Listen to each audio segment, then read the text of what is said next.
I've invited you here this afternoon for you to join me in thanking God for His mercy, for His grace, for His protection over the last 6 years that I've served in the government under the leadership of His Excellency Nana Addo Dankwa Akufo-Addo. And I want to use this opportunity, I've done this before, but I want to use this opportunity again to graciously thank my senior brother, the President of the Republic, for giving me the opportunity to serve the people of Ghana. Secondly, I want you to join me in asking God for His continued blessings and protection as I proceed on this journey, which is filled with trials and tribulations. But I've always put my trust in God. I've always put my trust in God. And I've been guided by Proverbs chapter 3, verse 16. Trust in God with all your heart. And do not rely on your own judgment. In all things, give praise and thanks to Him, and He shall make your path straight. And that has been my guiding spirit. I would like to thank all of you for the outpouring of love and the show of affection. I'm indeed humbled by this huge attendance at this Thanksgiving service. And I hope that I can continue to count on you as I go around this country seeking the favor of our Lord Almighty. Thank you once again, all of you, those who have come from far and near to join me in thanking God and also asking for His empowerment on my journey.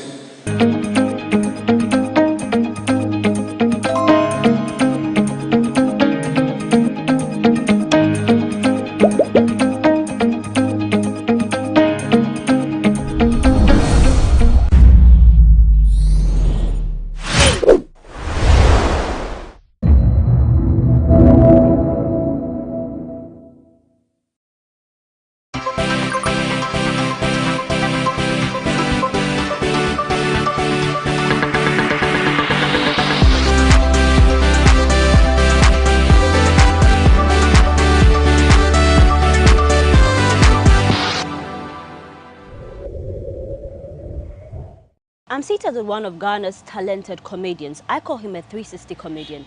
He's capable of cracking your ribs. You just name it. If you've attended any of his shows, you can testify to that. And when it comes to music, I don't know how he does it. He's just good with what he does. This is another edition of Talkatainment on GhanaWeb TV. When we return, I introduce my guest. You're welcome back. You're watching Talkatainment on GhanaWeb TV. I am Paula Amabruni. I have with me Foster Romanus. Foster, you're welcome. Thank you. You're also welcome. How have you been?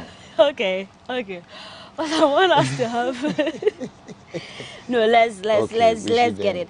I'll be in charge. When we come to your show, you are in charge. You get what I'm saying? Yeah. Great. But it's good to have you here. It's good to have you too here. Okay, it's good to be here. Okay, it's good. Thanks for having me. Yeah. Okay. How have you been? It's been a very hectic First, I year. don't want it to be a long ride. I don't want it to be a long ride. It should be a short ride. Yes. You like short things.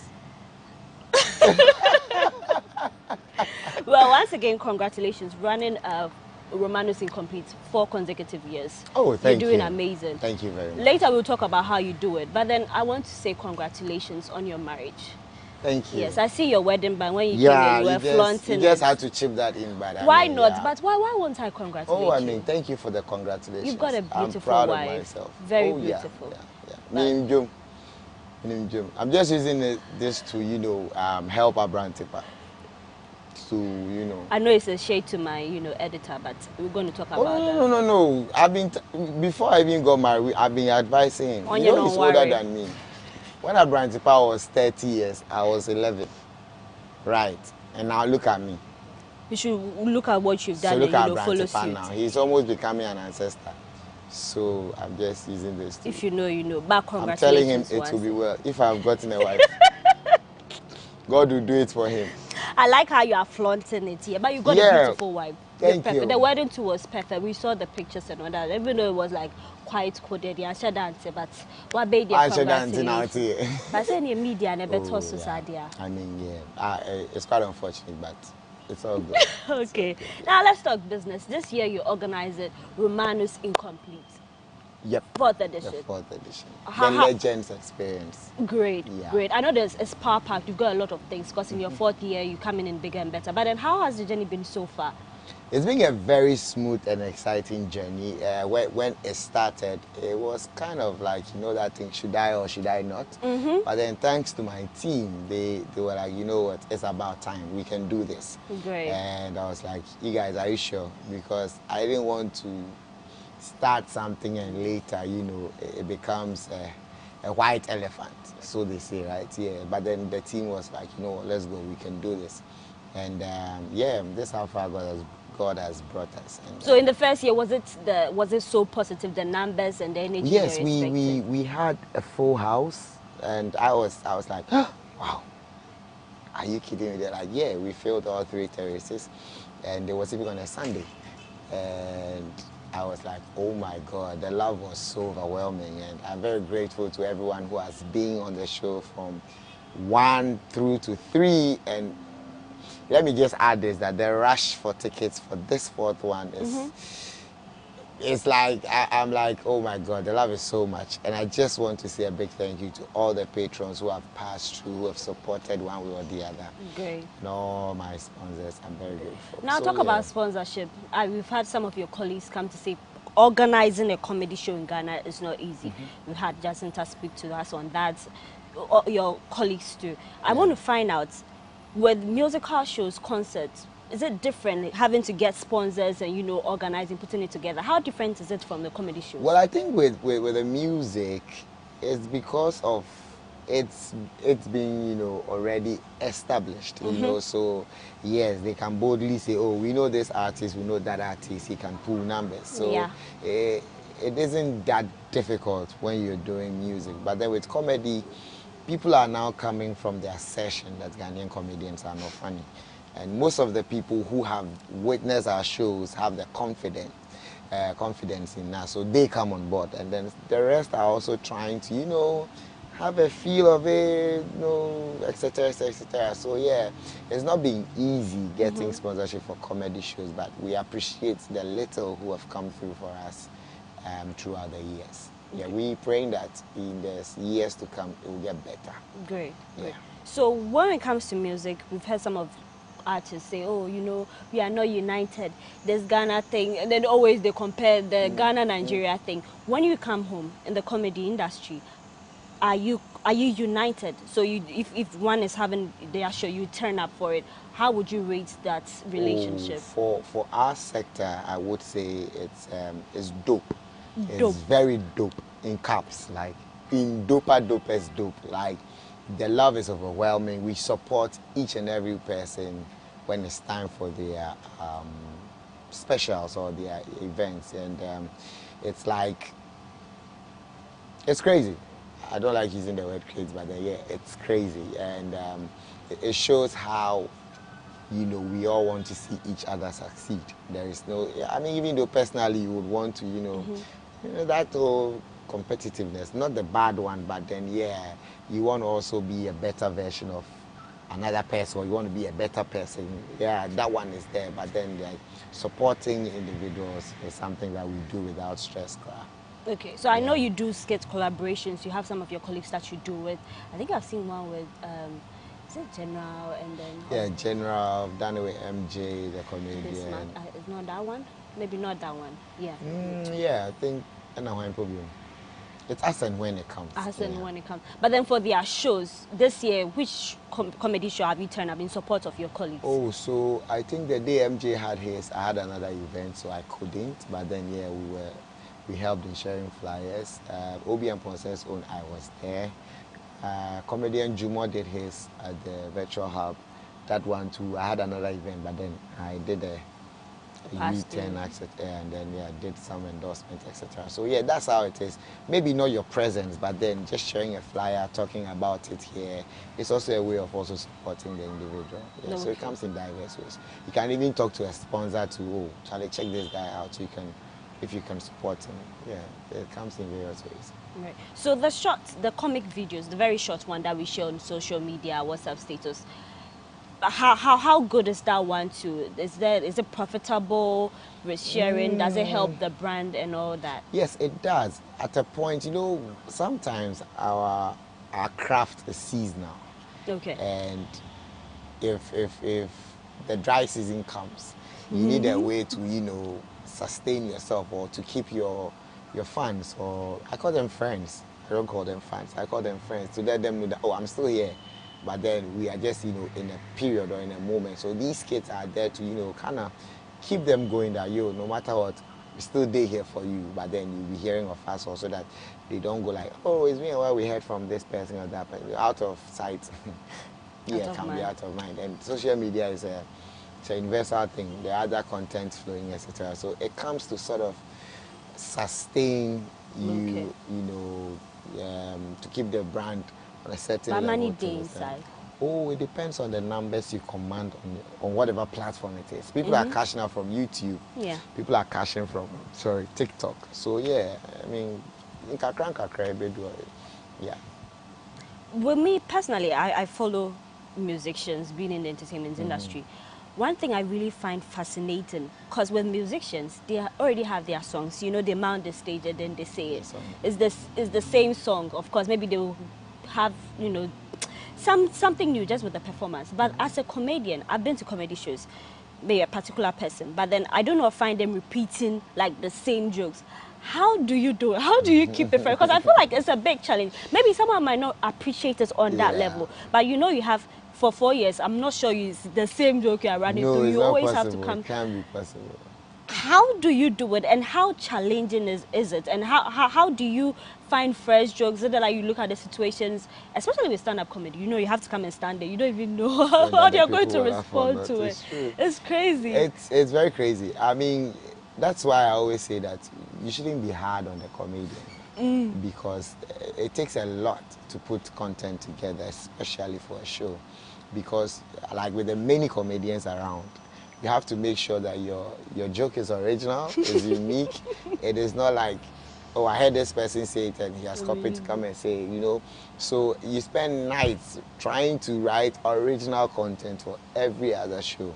And so if you're hard on the comedian, then sometimes it hurts, you understand? Like, because for our work, they don't see the process, they only see the finished product. Yeah. So to people, it's like, oh, sorry, I'm not.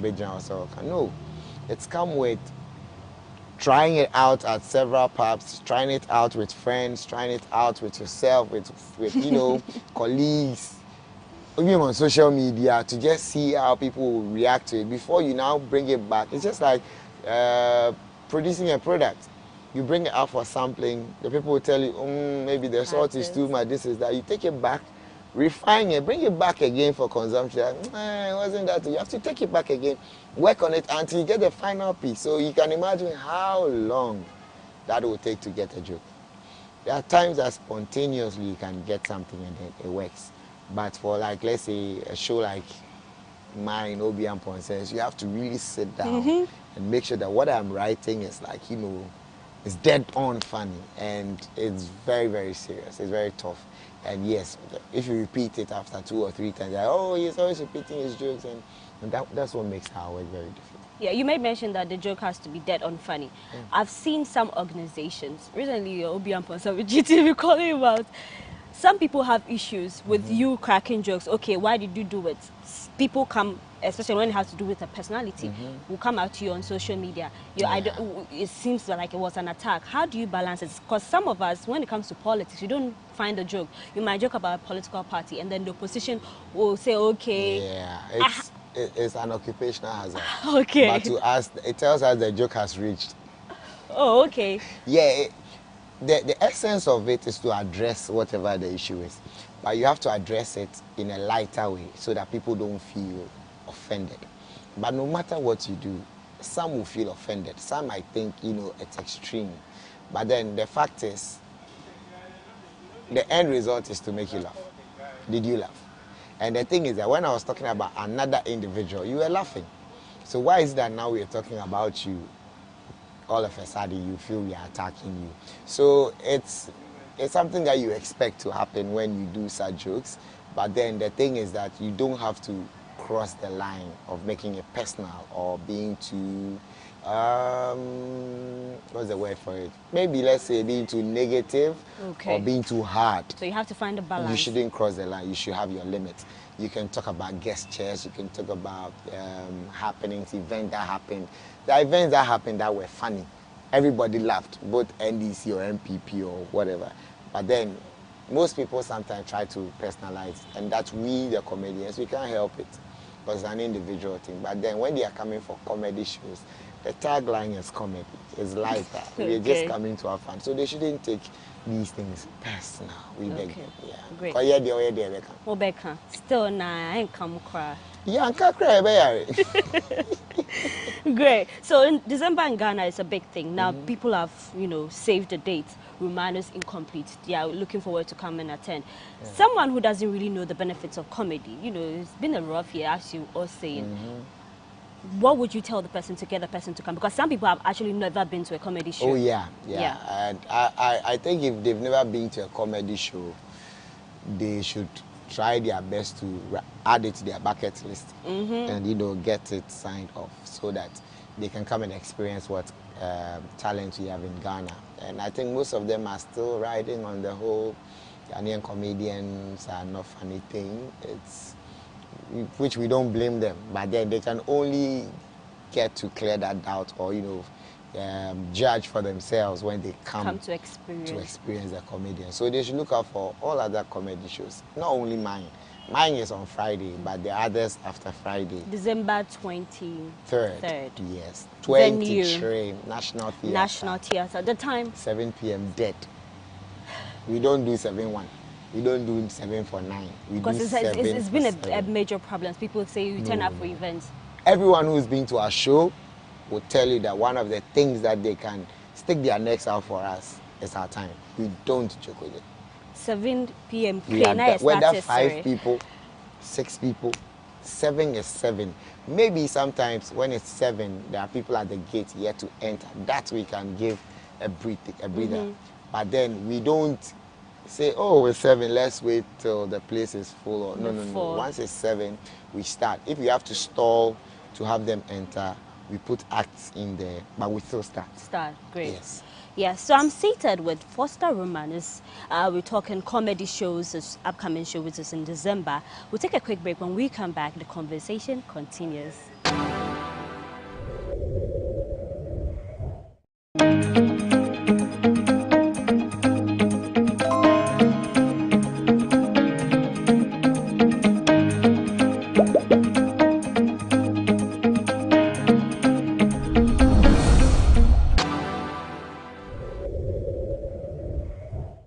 Welcome back. You're watching Talkatainment on GhanaWeb TV. I have here with me Foster Romanus. Romanus, Dean and say business chief, so share ROM, no call other side. Yeah, my name is like a self-contained, or you can say a chamber and hall. Okay. Yeah, the room is the chamber, or you can say the room is the hall, and then the anus is the chamber, whichever way you want to. But yeah, the Romanus is very inspiring.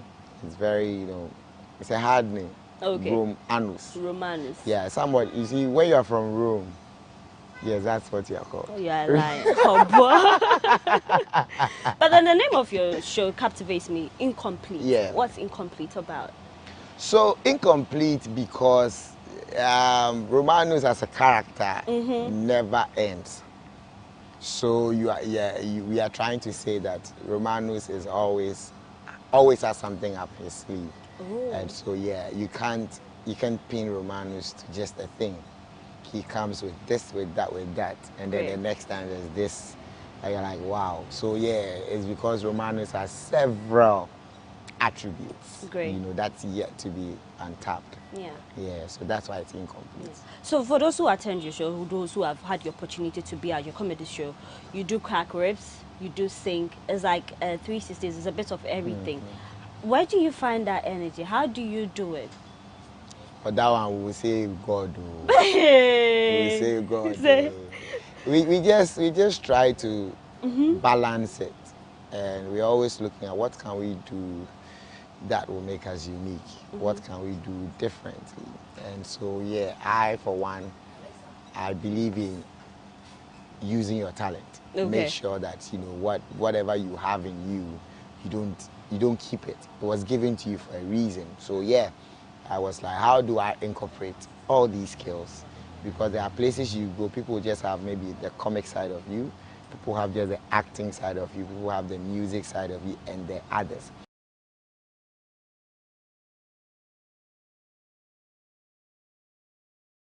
So how do you get them to experience everything about you? And that is what brought about the show Romanus. And then the incomplete came by divine revelation. We're like, God, how should we add it? Or what should we add to make it catchy? And then God just dropped it. Drop it like that. How he dropped it, only him knows. But then, what we got couldn't have been any man. We believe it was God who gave it to us. And everybody who hears it goes like, oh wow, it's a very catchy name. So we'll say it's God. And for the energy, because we don't take anything. I was going to ask that because we have musicians, they say, uroli kakra, coffee kakra, bi kakra. I've never tasted alcohol in my life. Oh, really? No, not at all. I've never done that before. So do you alcohol na day? I just drink water, I pray, and I come on stage. That's all. I just say, God, this is what we do. This is what you've called us to do. So all glory to you. And then I'm done. I don't take the God factor out. That one, always. It's always. I mean, I can't do it without him. So once I pray, I'm done. If I go and I kill, it's God. If I don't kill, it's God. If people come, it's God. If people don't come, it's God. So everything I do, you do with God. Is God. Yeah. Now your single, His Glory. I know the music side. How did you do? Like, how did it fare having to come out? People identified, okay, it's just not the comedy. Oh my God, it just made me teary. Aww. Had my song. Oh yeah, I watched the video at the National TV. Yeah, I've made it in life. My blow. No, mine is Jaisa. Wow, what was the question again? His Glory. Yeah. Like, how did the fans accept it? Of course, you were doing songs. Maybe on stage you perform something small, but then having to have the whole project, like a song and all that. It was surprising to them, and I think most people are yet to actually accept the fact that it's me. And I think it will come with its own consistency for them to finally grasp it. Oh, okay. It's not just a one-off thing he's doing. So eventually we will see where God will take us in that line, but then I'm going to release more. So so for the next year, more singles, EP and album be kakra.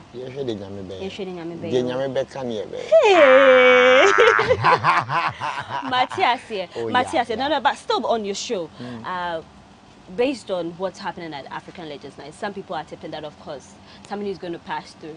Oh, that's But then we just want to find out what are some of the surprise artists, or who are those who we are to expect. You hear what he said, right? What? Some of the surprise.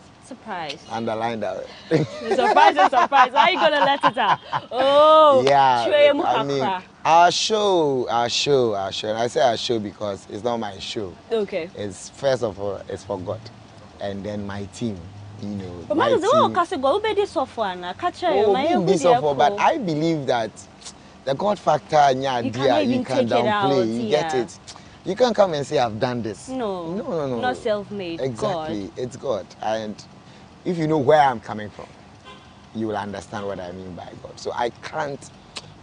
I'm sorry if you feel it's too much, but no, not me. I can't take it away. No, even with whoever is watching or listening, I can't take that away. It will make me more incomplete. I feel that. I feel that. Yeah. So my team, we're always looking at, what next? What next? Like we are planning Incomplete 4, but we have a 5-year plan for Romanus Incomplete. So what's new? What can we do new? So surprises, yes. And I think for the 3 years that we've done it, we've had almost every year there's a surprise. Almost every year. So this year is no different. And that surprise, yeah, so it's a Legends experience. And I've heard people give us their own version of Legends experience. Some are saying they want Michael Jackson, others are saying they want, Jay-Z, etc. But then, yeah, you never know. Maybe they can come. Maybe they might not. We are Romanus Empire. Abantipa actually is our patron. He's our chief patron. Yeah. Or why we are not. Yeah, no budget. Oh, be worry next year because we have more money pressure. May I sure say next year you'll be worried. But Romanus, we have come a long way. When I say I'm not part of the comedians, but let's just say Ghana comedy come a very long way. And then the whole tag that people try to put on you, oh, they are not funny. They are not funny. I don't know if you identify where it came from or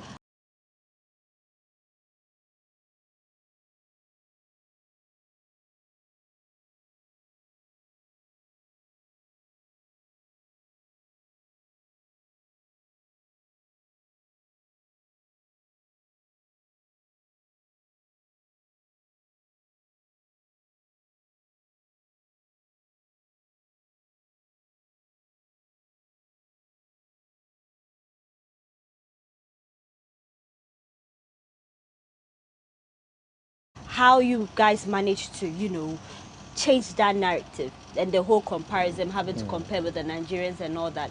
How did you manage to erase that completely? I don't think it's been erased. People are saying Messi is the greatest of all time. Others are saying, you understand. So obviously you can't have everybody like what you do. That we understand. But I think what we have done is to actually prove to those who were optimistic and were willing to give us the opportunity. We've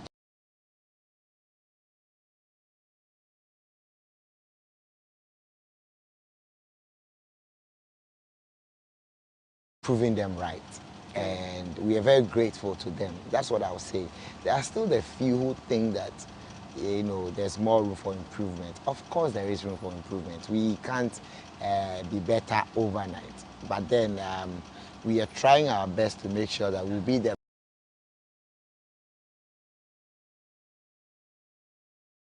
best version of ourselves.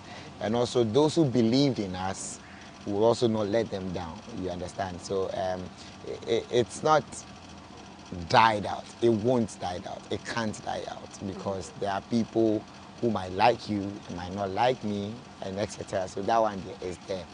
The ones who believed in us and patronized us, they've sent the message across, and they are still doing it. It tells in how people want to come for your show.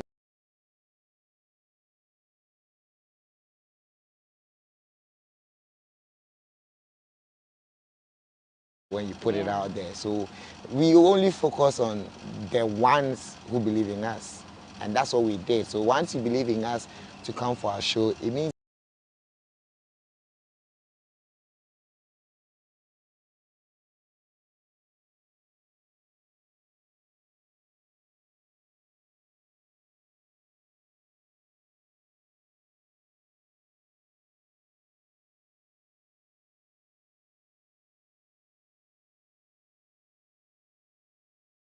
that we owe you the right to experience.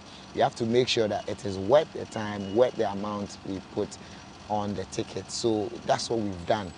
And they have seen it, they've appreciated it, and they are telling the world. So we're very grateful to them, and we pray that we grow with them. Because we grew with them till now, and we'll grow with them to the future. Ghanaian comedians are funny. We are not just funny. We are dead funny. Okay, I think I've used dead 3 times dead today. Right? And crazy too. Yeah. Yeah. It's my first time saying crazy. But we are Anyway, dead funny. but before we wrap up, I've had some concerns with comedians. I don't like to do the comparison, but then sometimes when you listen to what the conversation, like, okay, in Nigeria, you know,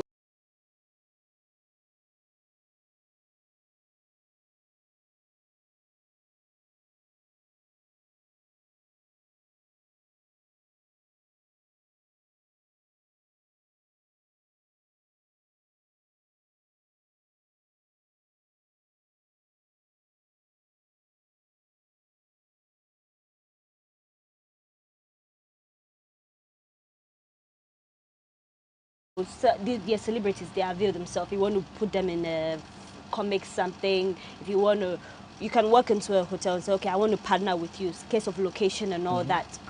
So have you identified like certain things that hinders the progress of Ghana comedy and then their work as a comedian? For what we do, the hindrance, right? I will start from government. Oh, great. I will start from government, and I think it's something that government should help us. I feel the arts, we are not being treated fairly. Okay. You know, we are not being treated fairly, and it hurts. I'm not saying education is bad, right? But then, if you're building new schools, and the whole country have just one national theater, it's sad, and even the theater is not up to Standard. art. Recently, a colleague had a show, and light had to go off for 2 hours. There's no statement, nothing. It hurts, you understand. And how do we then sell our talents? You see, talents are not only in Accra. There are talents in Kumasi, Cape Coast, Ho, etc. How can they also survive? It means they have to now come to Accra, etc. But then, even if we have other venues across the country, you can lift Romanus Incomplete to Ho, and there are talents in Ho who can be on Romanus Incomplete without bringing talent from Accra. That's a way of helping them. And not everybody who sits in school or in class will be a doctor. We all had our dreams, wanted to be, you know, bank managers, etc. But here we are pursuing arts. So it tells you that there are artists across the country who need platforms. They need avenues to display their talent. Yeah. If even not theaters, the little spaces that have been, you know, demarcated or outlined for arts, they should renovate it, make it conducive. There are Center for National Cultures. There are I think there's also a Center for National. They should renovate it, make it very conducive for events so that we can take our programs across the country and, you know, help raise talents. I always say this, that we artists, we employ the most number of people than any other sector. I say this with no apology. Let me break it down. If I'm doing Romanus Incomplete and we're going by actual production, investment, like top-notch investment, like the BETs are doing, etc., you're paying the sound department. Now, in sound alone, you have the sound designer, you have the sound technician, then you have those who rig the sound itself. In light, you have the light design, you have the light technician, you have those who rig the lights. You go to promotion, you're employing radio stations, TV stations, bloggers, influencers. Right. You're employing people who print your tickets, who design your tickets, who will even put the security features in there. You see. The online people people who buy online, the people who will be scanning. That's one side. You embark cast and crew. I got to think of So if you're doing a play, Chief Wumi had a play of about 100 cast. They have families. That 100 cast, there's costume, there is set design, there is props, there is light, there is sound, there is ushering, vendors who sell food. This is just like all the people surface. you So all these people come together to put together one show. You're a director, you're a stage manager, Yenka, what do we call it? What do we call it? All the other, you know, people who come together, camera guys, photography, etc. All these people come together. Now you have to pay Ubia. You're not coming to work for free. Imagine how much do you think will go into just one production to put out a 3-hour production? I mean, recently we had the Global Citizen Awards. Look at the hula balloon that went around. How much do you think was invested in that production? A huge investment. Exactly. So art is something that one generates money, one employs a lot of people. So I feel that they should really come to our side, look at us, and help us. We need the help. It goes with tourism. You understand? Maybe all the tourist sites, there could be artistic performances. You have the choreographers, you have the acrobats, etc. You understand? There is dance, there is music, there is theater, there is film, there is pottery, there is painting, there is spoken word. Yo! A lot. All these are arts. But look at how Nigeria sold their culture to us through arts. Chinese sold their things to us through arts. America is selling their whatever they want to sell to us through arts. Now when you're watching their movies and their series, they are trying to put something in there and there. Yes, you want to see a jargon or two you've heard. And you see, they will talk about we not pulling our weight, but then we are trying our best. So government should come in to complement effort, because already, even with all these challenges, you are still... We are trying our best. We need them. We need government to actually, you know, show us he is for us, because 2024, you see the people who will be advertising. It's not bankers. That's one thing that really fascinates me. It's you guys. Understand? And the you that comes with it, the consequences that comes with it. But will you endorse, like, because you've seen your brothers what they went through with political endorsement? Endorsing a party, I don't think is bad. Okay. I mean, it's not bad showing people where you stand. Especially people when it comes with that money too. Because that's what they say. When it comes to... It's not an endorsement, it comes with money. Oh, say be a mouse scanners or bedja. And they're individual. But most people feel, say, or represent Obia until show where you are now. But I don't see why you should hate me because I support a party. Come to think. Maybe I like the party because of the manifesto or near you or the other one, when I feel is something that, you know, when voted into power will help. You can't fault you and that. Exactly. And probably I'm supporting that party because of that manifesto. Maybe I'm not banner one, yeah. The next person banner, okay, I'll go there, because we all have families, we all have siblings, friends. So celebrities shouldn't be bashed just because because I've seen now that things are going, you know, things are hard in the country. Those that endorse the party, I know that they call out. Oh yeah, that one they should be ready for it. But I don't understand why, if you sign up for a brand, right, when they are competition, that one they don't say anything. Or you stand for a political party, yeah, like hey. But then it's the people, and you can't fault them for that. We appreciate them anyways, and we love them.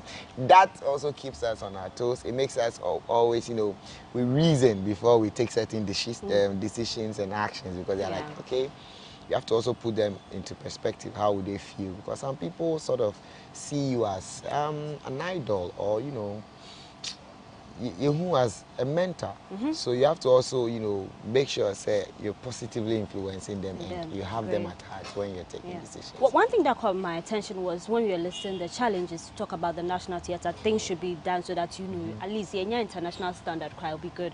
So with the whole thing that happened, Covenant says show, what is Romanus? What cue are you taking to, you know, to avert certain things? Because some people have to. Yeah, it's a beautiful production, but something like that will just mar it. So yes, we've put stuff in place to make sure that even in that event, we can, you know, get it sorted out and then we move on. Yeah. So we had an extensive meeting, and we've actually ironed out all those perceived challenges, and I think that for those who were at Covenant, I will apologize on his behalf. I think Covenant is doing well, and it's not his fault that happened. And it doesn't mean when you hear Covenant show, you no. They know that when you hear our show, you won't come because of light issues. Please, we beg you, and government, help us, if possible. Say if National Theatre has to be shut down for renovation works to go on, for us to have, you know, a state-of-the-art facility. We'll be grateful, so that, you know, all these creative ideas we have to, you know, because when the whites are having their shows, you see people coming from the skies with angel wings and stages standing around, etc. You know, it's crazy entrance. You know, like when you have such facilities, it opens your mind to a lot of creative, you know, ideas. But when you are limited, now we drink cry like now we cry, can it be achieved? You don't think outside the box. You understand? So we're just begging. We know they are helping us in other ways, but we pray, say, what we need most aside what they are doing are the facilities. We need more avenues. Accra National Theatre and pressure, that's almost like all the time. So if there are other venues, it can also help people who are far on our moon to Mimba. We can take it there. You can do 4 shows, you know, at a go, or 4 shows at different locations in Accra. And Accra and some other regions. And I think revenue and safety tax is a better one. So yeah, we're pleading with them. Man, this has been a good interview. GB. We talk a lot. Woman is jamming. Okay. Great. But then your final words before, you know, we end everything. Yes, final words. I just want to say, first of all, thank you all for supporting Romanus Incomplete.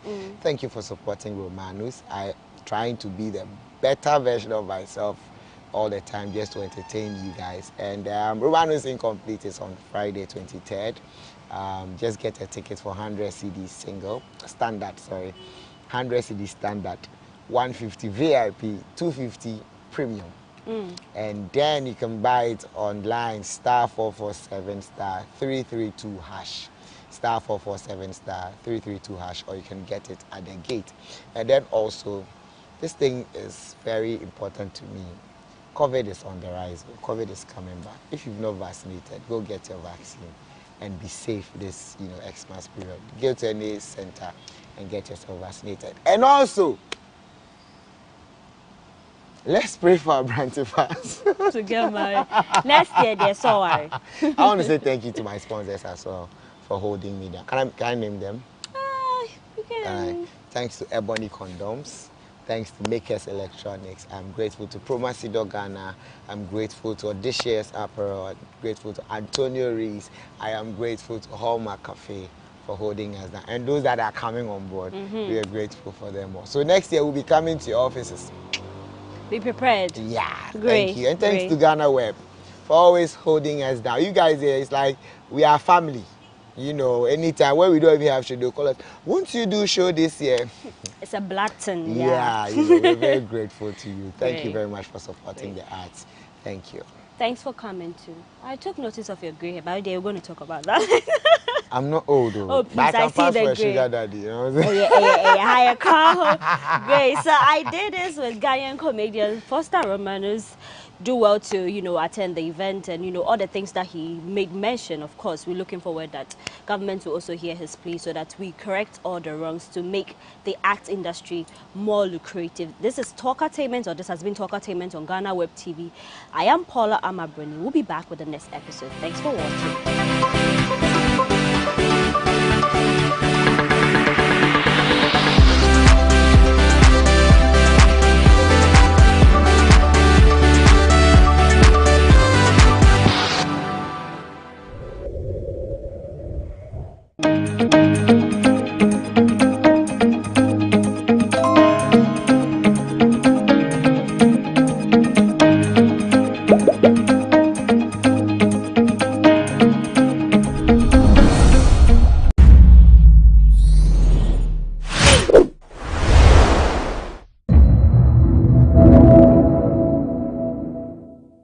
Honorable Chair. Can the auditors confirm that they have seen this documentation? Honorable Chair, yes. Akosumbo and Upe documentation, we cited them. So the rest are ongoing. Thank you. Chairman, it appears that BOST has a document management system deficiency. and we want to hope that they will be able to rectify that or have rectified it, because it appears that the last series of questions have all been missing documents or documents that are not on file. I hope it's not a practice that we'll see in subsequent audits. Chairman, I rest.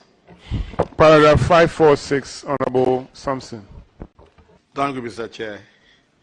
Mr. Chair, I think the issue here has to do with the Bupe Balgatanga Petroleum Product Pipeline, B2P3. Mr. Chair, before I go to the recommendations and other part of the question, let me find out how regular do you inspect this particular pipeline?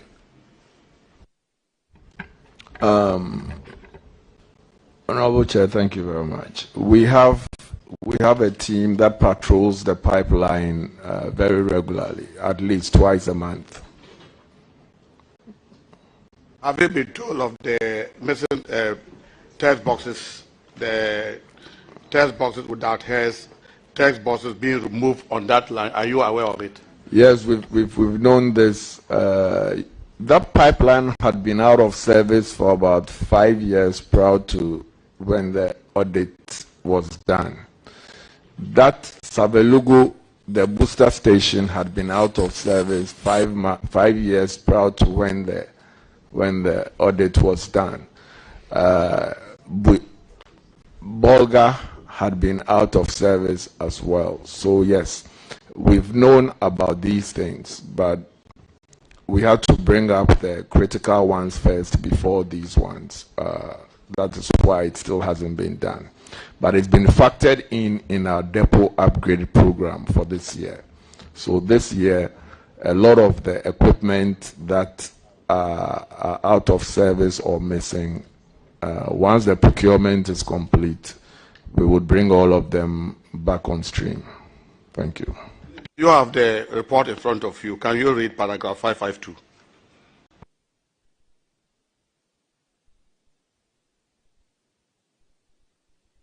Yes. Management responded that the cost of replacing all the stolen and broken CPT boxes have been duly provided for in the 2021 budget. Provision for additional logistics have been captured in the 2021 budget. Yes. Mr. Chairman, we are in 2023. Yes. So, and if you are talking of this year again, are you sure next year you will not come here and tell us that and 2024, by December 2024? Thank you, Honorable Chair. I think you are right to have that concern. We put it in our budget those years. We didn't get the money to do it. This year, we're almost done with the procurement. So I know very well that once the contract is awarded, all these things will be put in place. Thank you. Chairman, they said they did the provision for 2021 budget. But I believe because of COVID, they couldn't get the money. So 2024, they will work on it. Thank you, Mr. Chair.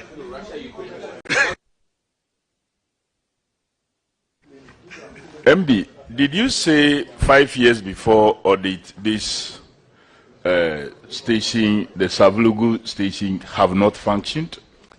Do you still stand by 5 years before audit that it has not functioned?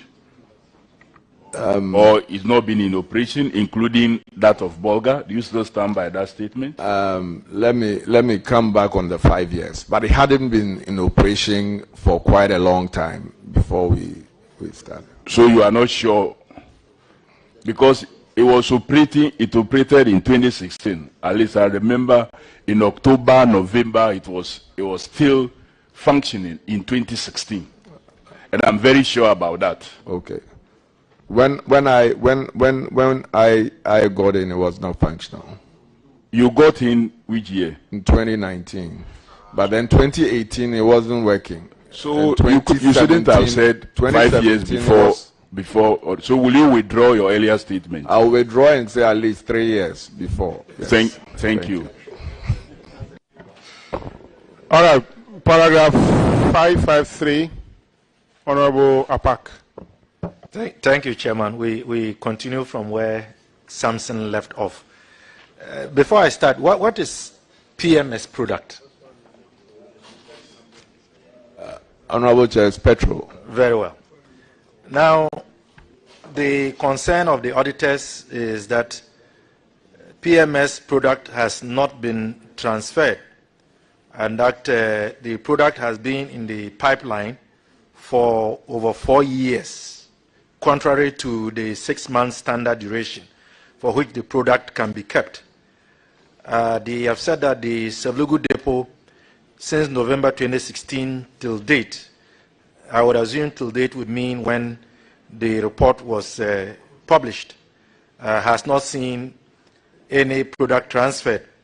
They also indicate that the Bolga depot has not also been functional, and therefore they are recommending that action be taken both to ensure that the PMS product in the pipeline does not lose its value or authenticity, and also to ensure that it does not lead to corrosion of the pipeline or evaporation. What action have you taken with regards to this issue? Thank you very much, Mr. Chair. God being so good, we were able to repair the pipeline. And prior to repairing the pipeline, we had to pump out this product. The product was pumped out. It was taken to the lab. It was tested, and then the necessary corrective actions taken, and it was sold on the market with the approval of NPA and the other regulatory agencies. As we speak, that pipeline is operational. Bolga is operational as we are undertaking exports from that depot. And I'm happy to inform the House that the Auditor General has been to site and verified all of these. Thank you very much. Well, that is refreshing to know, because the other question I was going to ask had to do with the recommendation by the auditors that you should do well to make sure that the Bolga depot was operational, so as to facilitate the export of petroleum products to our Sahelian neighbors. So you are assuring us that as we speak today, that is happening? It's happening, but not optimally. Like I said earlier, I know the ministry is working with NPA to put in place the requisite policies to ensure that that export depot can be optimized. But it's happening. The assets are operational. So it's not optimal. When you are saying it's not optimal, on a scale of 1 to 100%, where will you place it? 30%. Doc, you are an academic. You didn't expect me to bypass that. I must know the grade. Anyway, Mr. Chairman, I think that some action has been taken with regards to this issue. Thank you. Thank you. Paragraph 561, Honorable Ajay Boateng.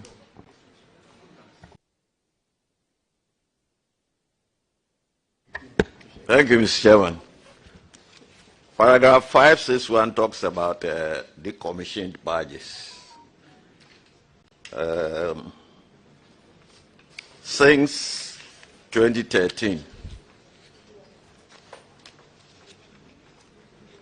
2 of your barges have been decommissioned, to the effect that you have to rely on the Volta Lake Transport Company Limited to assist.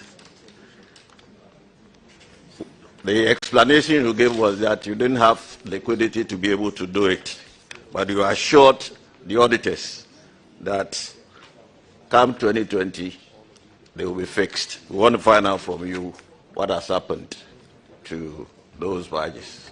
Honorable Chair, 100% of all our badges are operational as we speak. The auditors can verify. Can the auditors confirm? Honorable Chair, yes, confirmed. That will be all for me, Chairman. Thank you very much, Honorable Member. Paragraph 568, Honorable Kofi Adams. Why, Minister? Thank you very much. Thank you very much. I'm told to be quick.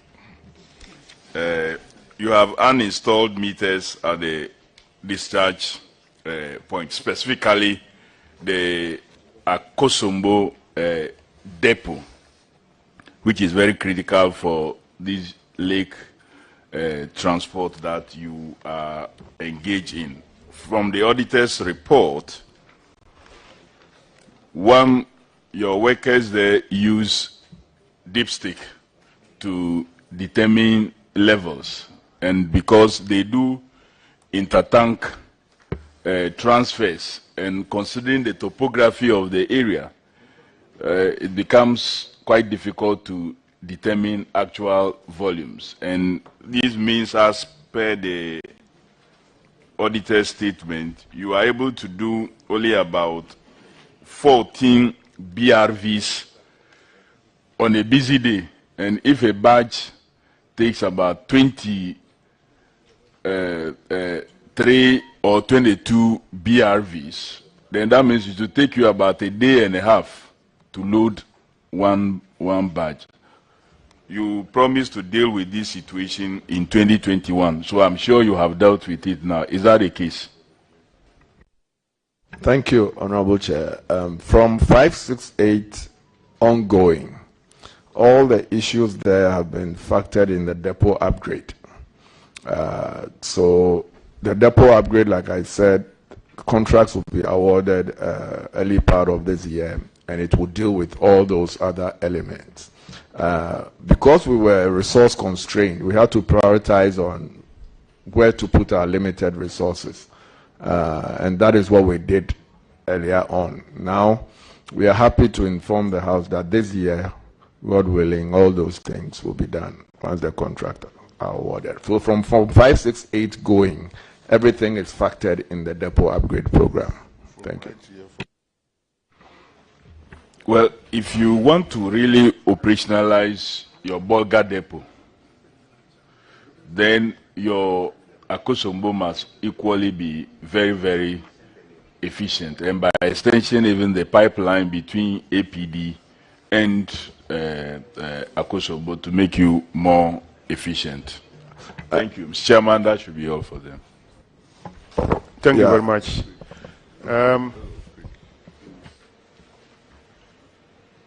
Paragraph 575. Deputy Ranking.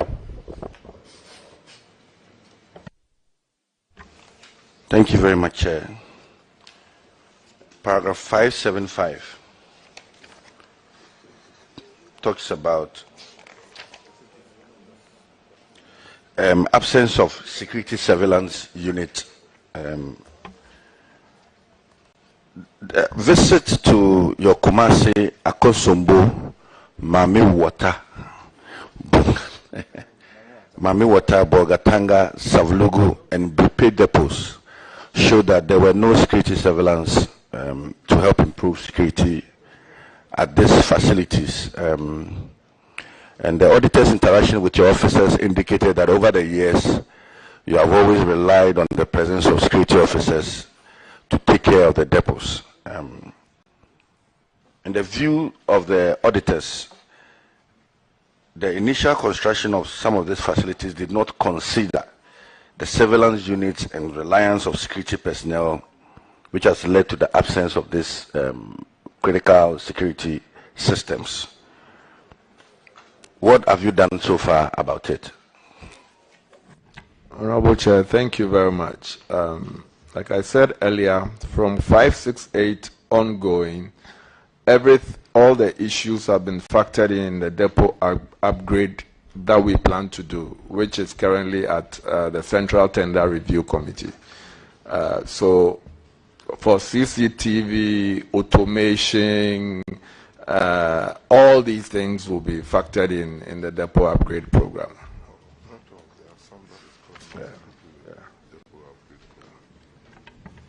So hopefully next year, if you appear before this committee, we wouldn't have any issues with surveillance and security and everything that has to do with it. God willing, yes. Is that an assurance? God willing, yes. Is that an assurance? Yes. Thank you very much. Mr. Chair, and I'm also asked that with the ministry working in conjunction with the Cyber Security Authority, have put together a committee of all the agencies to ensure that their CCTVs, their cyber, everything will be anti or firmly against cyber threats to them. So we are on the neck making sure that this is instituted ASAP. Thank you. God willing.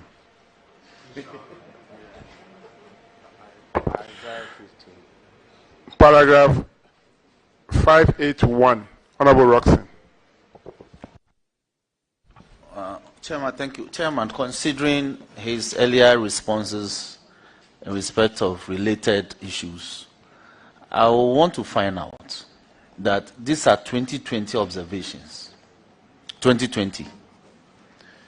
The auditor said your tank farms were not automated in terms of gauging. We are in January 2023. Is it your case to this committee and parliament that you are now taking steps to have those rectified as in being automated other than manual? Because you see, if you go to paragraph 586 of the report, your response to the audit query was this. You said you had engaged Honeywell PLC of South Africa to supply, install, and automate flow meters, pumps, and tank automatic gauges and instrumentation as part of the upgrade. This is what you told the auditors, and they captured it in the report in 2020. So if you are telling, Chairman, if it's still telling the committee in January 2023 that these things are now going through tender, I have a big problem 3 years down the line. So I want your response. Thank you very much. A little background. As at 2019, our revenue earning assets stood at MD. Yes. Hold on, MD. Yes. You have told the committee that you had engaged South Africans to do the upgrade and automate. What has happened to it? Yes. Because you are now telling us that you are now in the process. The background is important because it's related to availability of funds. So just make it a summary. Okay, let me We don't summarize. have resources because our revenue has blah, blah, blah. Yes. Then you continue. So we have a lot to do today. Thank you, Mr. Honorable Chair. The reason why we couldn't go ahead with that contract, we didn't have the money. We didn't have the resources at all. So we couldn't go ahead with the contract. So the guys opted out. Now, God willing, we have some funds. So we started the procurement process again to do this activity. And it is currently at CTRC. The auditors can verify. Thank you very much. Yes, no, before you come. Chairman, it's my final observation. Because you see, the auditors are saying that the continual use of the manual gauging will impact negatively in your performance and revenue. So if you automate, it helps you. That's all they are saying. I agree with you, Honorable Chair. Do you do contract planning? Yes, we do. You planned and you awarded a contract and you are telling us that you don't have money or you didn't have money. How? Those contracts were awarded somewhere in 2016, 2017. 2016, yes. The boss margin then was at 3 pesos. It had lost almost all its value. We did it, and we're even going to the banks for overdraft to pay salaries then. So we didn't have the resources, Honorable Chair. You didn't answer my questions to my satisfaction. I said you planned contract. You plan your contract. Yes. So when you plan your contract and you put it in your budget, There's no reason why you should say you don't have money, unless there's a major catastrophe or something like that. We planned the procurement. Like yes, COVID. That is true.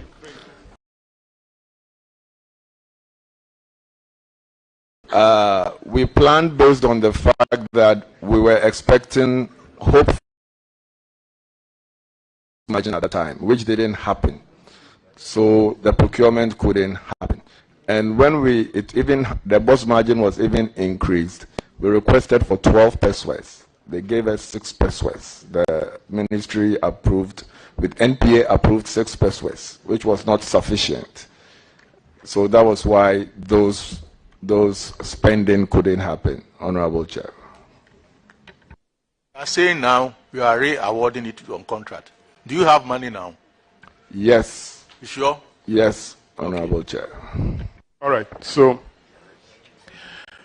now, from paragraph 587 to 595, Honorable Isaac Opoku. Thank you. Thank you, Chairman. Chairman, 587 is about the need to rehabilitate deteriorated guest houses. Boss, a number of your guest houses and staff quarters are in deplorable condition. According to the auditors, some of them reinforcement slabs and beams were exposed and corroded, door locks broken, wall paints worn out, door woodworks deteriorated, roof leakages, windows and doors in bad state, and above all, there are serious cracks on the walls and columns and beams and then the slabs. In spite of these, some of the facilities are being occupied by your staff and security personnel. The auditors have made 3 recommendations.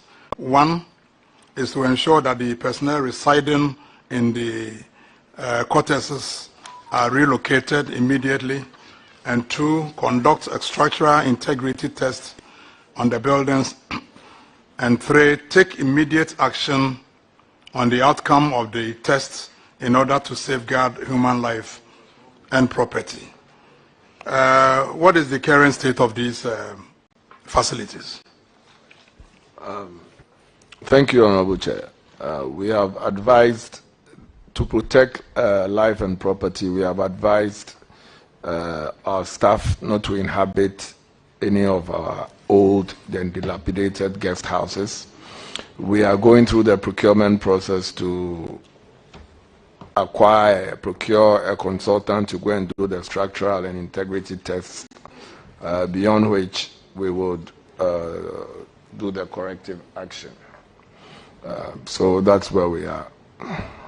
This has delayed because, when there are limited resources, you have to choose between maybe buying a pump or investing in real estate.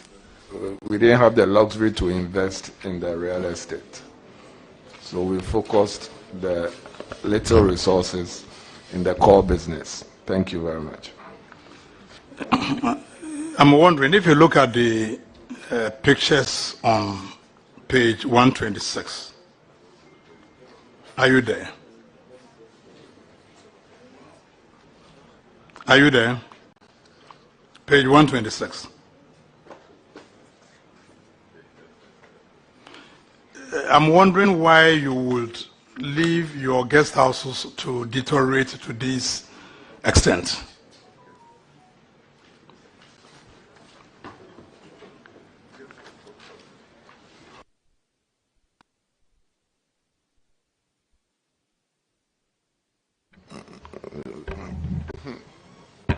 Well, Honorable Member, you are not expecting any answer because you are only wondering. Chairman, I want to find out how many guest houses have you?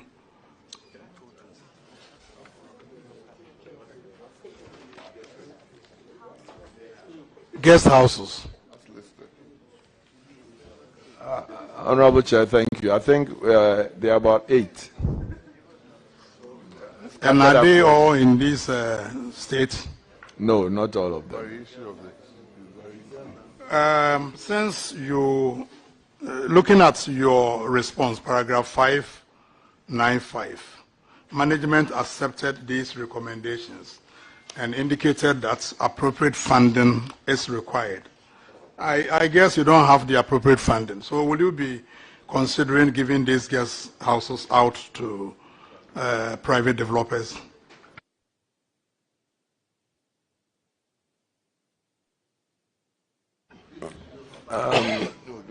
Honorable Chair, thank you very much. Because I have my own personal opinion on this matter, but because I work for a state-owned entity, the shareholder may have to decide on this one, not me. But if you ask me personally, I don't think an oil company is in the business of real estate. I'm sure I've answered your... Chair, I want to add a bit to that. An oil company is not in the bit of doing CCTV, but they sell oil. That is not the answer, Mr. Chair. Staff, especially essential staff, in some of these duty posts, need to be housed appropriately to enhance the efficiency of the services they are providing. So my ministry would not buy the idea of going and sell the property because they are depredated. What we have to do together as a collective is to ensure that every year they have a maintenance plan for these and bringing them back. Thank you. So between the time of auditing and now, nothing has happened to the said guest houses? For the very dilapidated ones, no. For the ones that are livable, we've done some small maintenance here and there. But the ones that are very dilapidated, no, we haven't touched them. The ones captured in the report, nothing has been done to them. Apart from Sabelugu, the ones captured, nothing has been done. Availability of funds, Honorable Chair. Are they being occupied? No. So, but now you have money, and you are going through the procurement process, right? Or you are not? You haven't started the process. For this one, no. Are you going to do it? And if you do it, when are you going to start working on it? In our priority, it is not this year. So hopefully next year. So, Clark, take note. No action is being taken on this because it's not their priority. Let's move to the next one. Paragraph 596, Honorable Dakwa. Thank you, Chairman. So, boss, you've been cited for the non-operation of Mahama Water Depot. The depot at Mahama Water has not been operational since June 2010, and that's due to the lack of maintenance works to make the place operational to serve the needs of the population in the eastern and Volta regions. The auditors also cited only 4 out of the 6 pumps at the Mahama Water Depot. The loading arms had been removed as well. They further noted that tank T202, with a storage capacity of 2 million liters, had 2 major dents. And the inquiry disclosed that it was as a result of heavy lightning and thunder, which hit the tank during one raining season. Okay. So the auditors are saying that the failure to enforce the implementation of the maintenance plan by successive management resulted in the non-operation of the depot.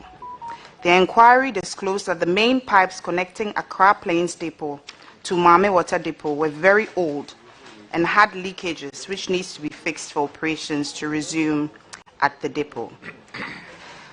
As a result, the long delay in fixing the leakages on the main pipelines from Accra Plains Depot through to Mahama Water Depot has left the facility redundant for about 10 years. These operational challenges had partly affected the level of activities at Akosombo Depot as well, since products are no longer transmitted through the Mahama Water Depot as a booster station to Akosombo. Additional cost is also incurred in engaging BRVs to convey products to Akosombo Depot, resulting in limited volume of products transmission by barges to Bupe Depot.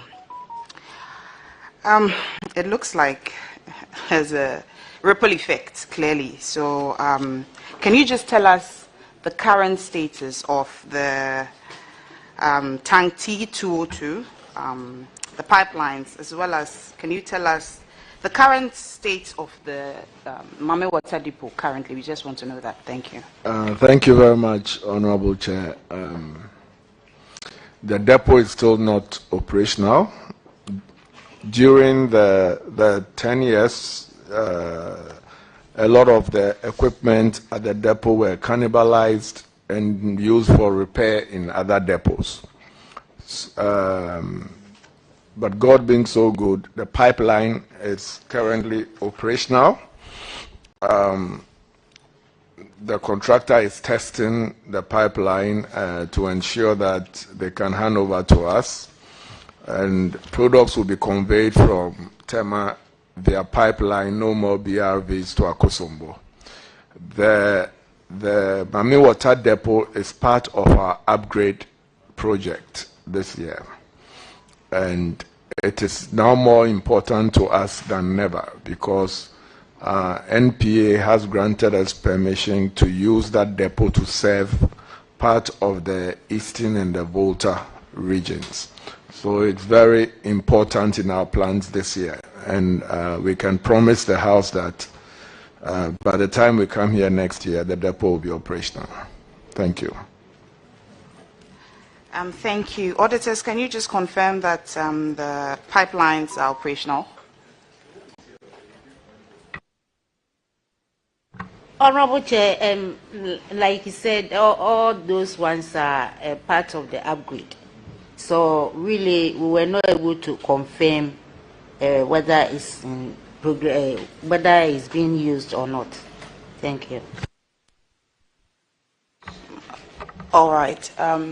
I think they've given us the assurances that this year the depot will be operational, and I think due to how important it is, and he's clearly repeated them that a number of times. So I think we would take their word for it, and we're hoping next year, by the time they come back, the Mahama Water Depot will be operational.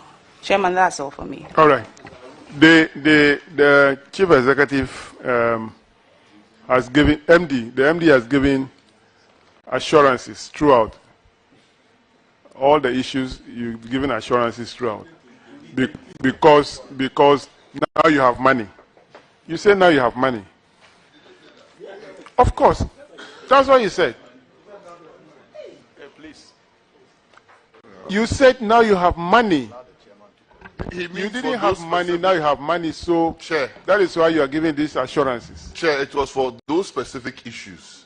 Now you have money is very broad, but it was for those specific issues. I said he has given assurances all over. So it means I'm also referring to the same issue that he has given assurances and said now they have money. Because their inability of taking action on those recommendations were as a result of non-availability of funds. Now they have the money. So we will take your words. Okay? While the government is looking for money to pay interest rate on bonds, you have money. Honorable Chair, there are loans. We've procured loans. Napo, why are you behaving like that? Chair, this is the 2020 audit report of the Auditor General on Public Accounts of Ghana. What you just said may not reflect in the 2021-2022 Auditor General's report, because he's giving assurance as of 2023. So we will have to check the 2023. Yes, we will take note of that. Okay, thank you. Thank you. So it means that we may expect the same finding in 2021 and 2022 May reports, but for 2023 we don't expect to find this in the report.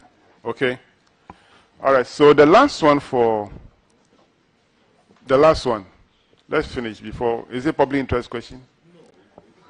Related to this, whether zonalization is still, but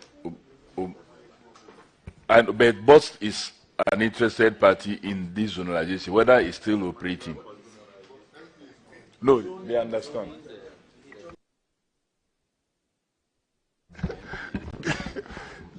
Chair, zonalization is a matter of MPA.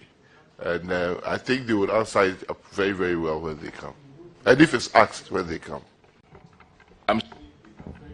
It affects BOST operations. He knows, the MD knows. Maybe you are the minister and then you are. We too, we know. But there's an MPA issue. I know it's an MPA issue. If you allow the MD, he would answer. He has no answer on this one. I want to find out. He talked about the pipelines.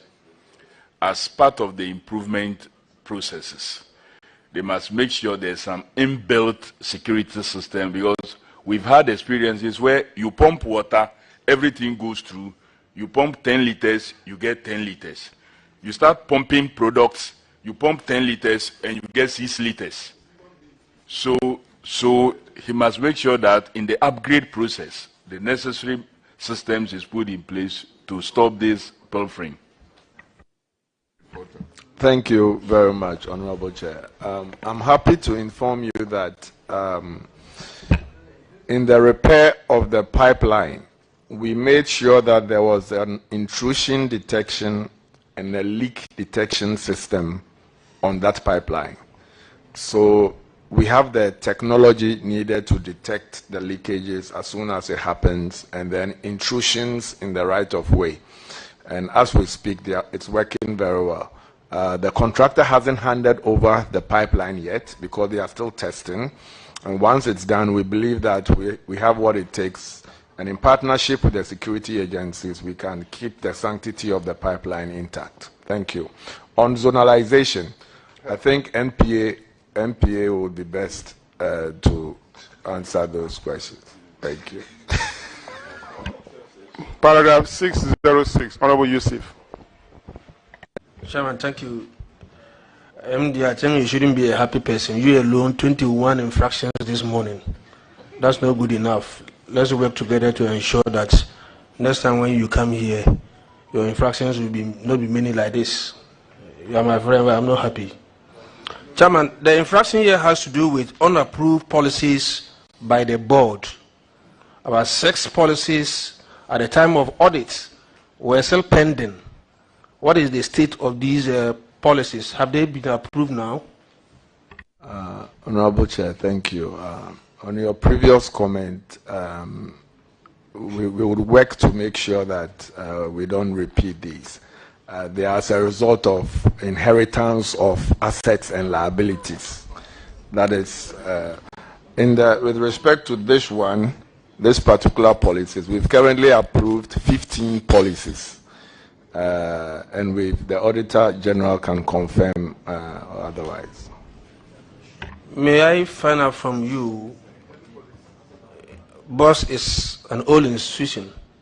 So are you suggesting to us that until when this audit was done and these issues were raised, BOST existed and operated without policies? Honorable Chair, there were some, but yes, and generally you can say that. Once the auditors unearthed the lapses, you can say that. Auditors, can you confirm that 15 policies have been approved by the board, and when?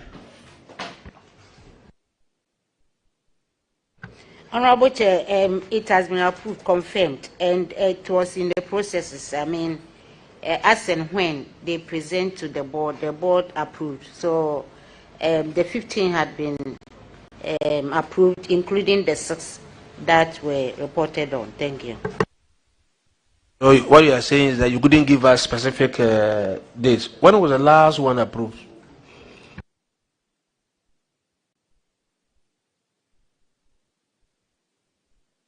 Chair, I want to come in. I would wish the committee ask for some of these policies to review, because in governance, if you are not careful, boards and agencies will approve certain policies that probably are not even right, because it's in their interest to approve such policies. So if some things come up, I'll plead with the committee that they must look at some of these policies.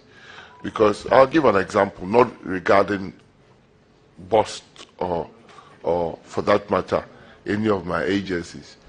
But if you go and approve 1,000 gallons every 6 months for 1,000 gallons of fuel, every 6 months for every staff, whether officer level or non-officer level, surely you must be interested to find out how you can maintain that, especially in increasing fuel prices.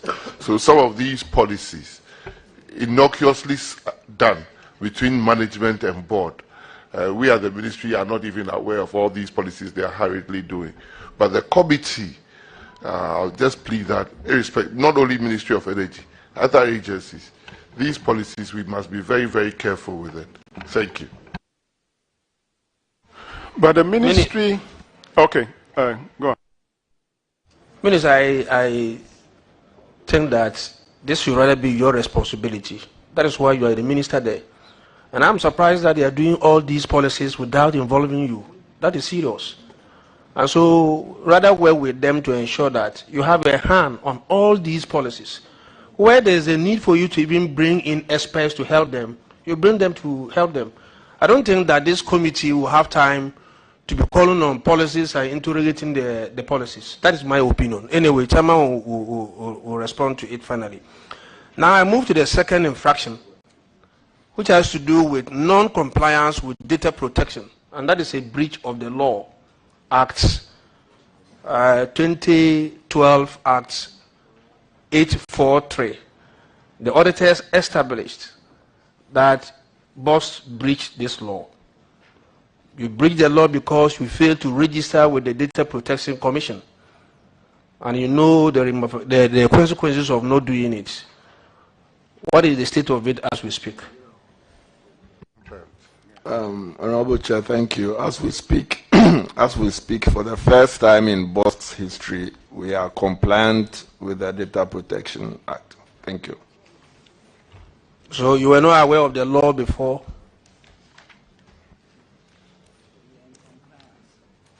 We are compliant now. So. You were not aware of the law before, and now that you are compliant. Before you started complying, were you not aware of it? It depends on when the law came. But yes, we were aware of the law. Yeah, you were aware because you went at the time when these laws were in place. So you were aware, you deliberately didn't comply. Is that the case?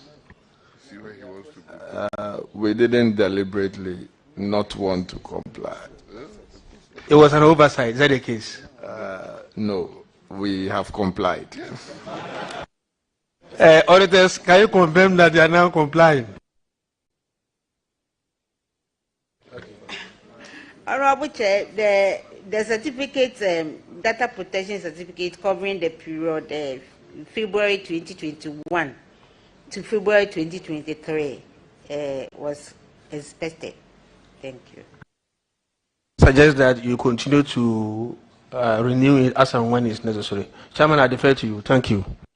Thank you very much. Clerk, can you take note of the concerns raised by the Minister for Energy, that most of these agencies come up with policies that are not even known to the mother ministry, their mother ministries, not only this ministry, but it should be a general recommendation of the committee that these agencies, I don't know even if the board, if we give power to the board to do, at least they should make recourse to the Madam Ministry so that it becomes government policy.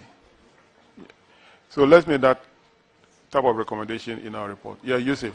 Yes, Chairman, what I know is that most agencies like this have a representation from the ministry. I think most of them. You have either the deputy minister or a chief director. Is that in your case? Don't you have that? My brother, what I'm talking about is generally not probably what you're understanding. I'm just saying that by our Constitution of the Republic, the only authority to make policy really is the president for governance. And Parliament's duty is to oversight of these policies. So it must be in our collective interest that no matter where the policy is enacted or made, or whoever reserves that right to make the policy, Parliament is aware of it. I would say some of these policies can bring us serious problems down the line. That's all I'm saying. But see, when an infraction happens and public Auditor General goes and say this policy, because the policy existed, it's not an infraction. What about the general effect of the policy elsewhere? That's why I was just cautioning. All right, so that'll be all for BOST. BOST, your discharge. Let's have the following agencies. Let's have NEDCO, MPA, VRA, Bui Power, and ECG. They will come and take the oath. That will call them one after the other. So, NEDCO come forward to take the oath. MPA, VRA, Bui Power, and ECG.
I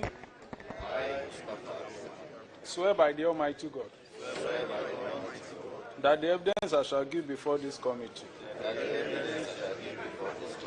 touching the matter in issue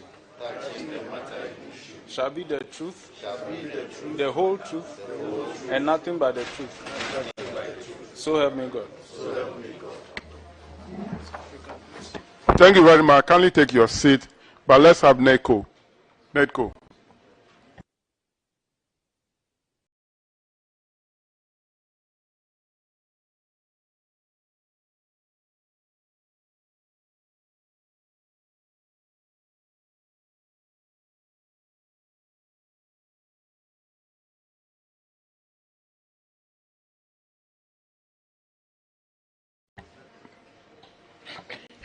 Is Netco here? Please, kindly take the chair.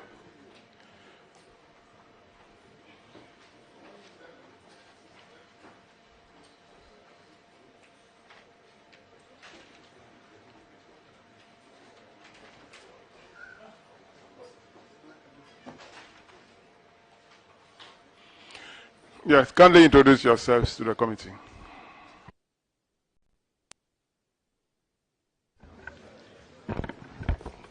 Good morning, Honorable Chair and members.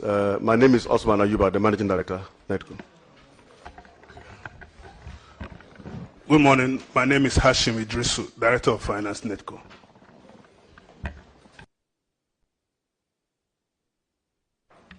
Good morning. My name is Estebe Frippon, Manager, Internal Audit.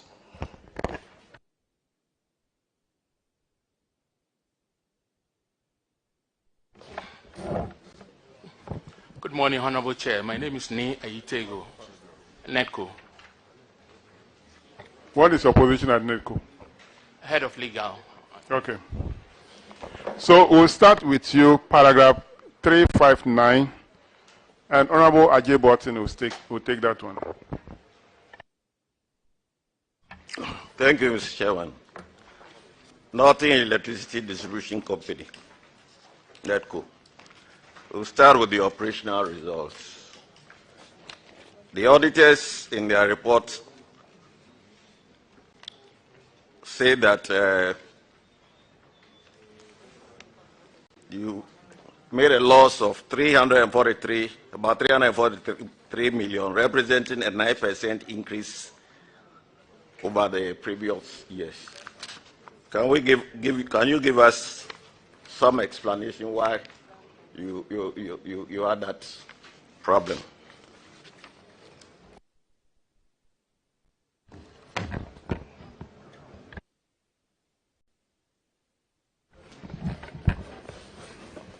Honorable Chair, good morning once again. Yes, indeed, the loss in 2019 was 350 million plus thereabout, a deterioration of 9% over the previous year of 2018. And the reasons for that are not far-fetched. Basically, it's from the tariff structure, the end-user tariffs, as well as the bulk generation tariffs. The increments in the bulk generation tariff were much, much higher than what we got from the end-user tariffs. That is basically the main reason. So you are saying that you are not in control of that type of situation? Yes, Honorable Chair, we operate in the regulated market. The price at which we buy is determined by PURC. How much we sell is determined by PURC. We don't have the luxury of selling at any price that we want or how much we buy the power. Thank you. But that is talking about the regulator. But on your supply side, what you also do with your system, you should be able to compensate for those losses that you come by. That's very true, sir. We're doing our best in the circumstances we find ourselves. So we try to improve upon our efficiencies to reduce our distribution losses. When that happens, then we can also help in reducing the cost. Can you be a little bit more specific? What are you actually doing? What we're doing is that we're trying to fight our losses in our operations. Our losses, i.e. the technical losses, which are losses as a result of the losses along the lines, and also the commercial losses, which are largely due to power theft. So measures that are meant or implemented to reduce these losses are what I'm referring to, sir.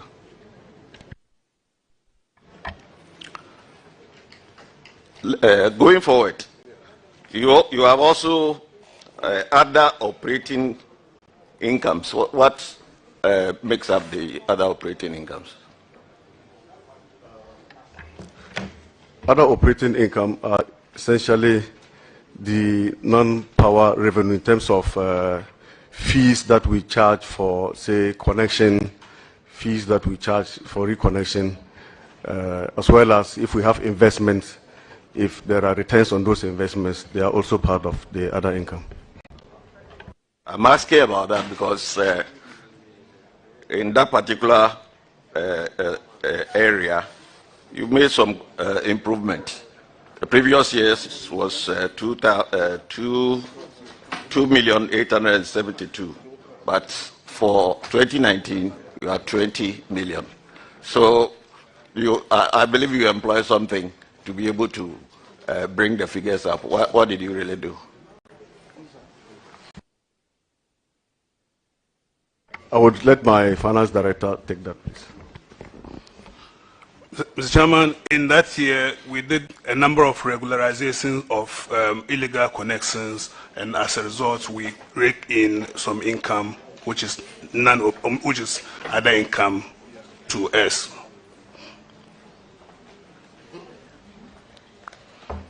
Right. So let me move on. Let me move on to your financial position. The auditors in paragraph 371 talked about your liquidity position, and their conclusion is that you have a decreased ability to settle your short-term obligations by your financial performance. So what can you say about that as well? Mr. Chair, yes, the current ratio, as you have mentioned, has actually reduced from 3.81 to 3.01. That is still above the benchmark of 2.0. So, yes, it has reduced. It's not a good thing. We need to improve upon it. But at the current level, it is still above the benchmark of 2.0. As and when our liabilities fall due, by that ratio, we would be able to service. Thank you. The auditors also had concerns with your lack of investment in property, plant, and equipment. And that has a negative impact on your your non-current assets position. So, what are you also doing there? Thank you very much, Mr. Chair. We really need a lot of investment in the area that we operate in NEDCO. In fact, the ministry has even commissioned a consultant who has done some work, and it's a 10-year master plan, and that suggests that we need about $1 billion injection in NEDCO over the next 10 years. But we really do not have that money to invest more into the non-current assets, because our sources of funding are basically the IGF, and if you attempt to use your IGF to embark on such big, massive investments, you will run into trouble. Thank you. Well, so, Mr. Chairman, the issue is about, as far as those investments are concerned, it's about money. They don't have money. But I think that is a good industry practice that you should invest in these equipments, because at the end of the day, the equipment will give you the money for further development. So we will have to find a way of getting money to be able to deal with that. Maybe the minister will find money for you. Chair, thank you. I think we should use NEDCO as an example of what we are talking about. For a very long time, NEDCO is not making any profit. The tariffs in the energy sector is such that if they were going to collect even 100% of all bills, they would still lose. Because they will tell you nearly 68% of their people, of their clients are on Lifeline. Meanwhile, because of that, when you drive around, you see people in satellite dishes, air conditions, but they are lifeline. So we did a whole rethink about NETCO. We really need a rethink about NETCO. Or else it becomes like it's a... What are you waiting for? I'm just saying that it becomes like... Because when even MDA, under the previous government, when the Millennium Challenge account gave money to NETCO, the staff refused because they should change their managerial practices and their working practices. So there's a whole culture thing we have to confront. That was free money. It was a free $150 million. And there was demonstration that they don't want it because it required them to put in practice certain things. So we have to look at it.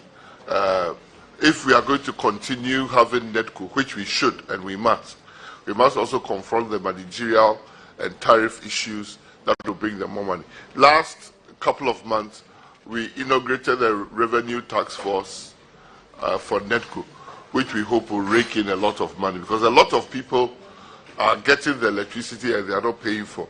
And they are also putting a risk of some of the staff of NETCO. They had gone to do some meters somewhere, people were bypassing, and NETCO staff was lynched.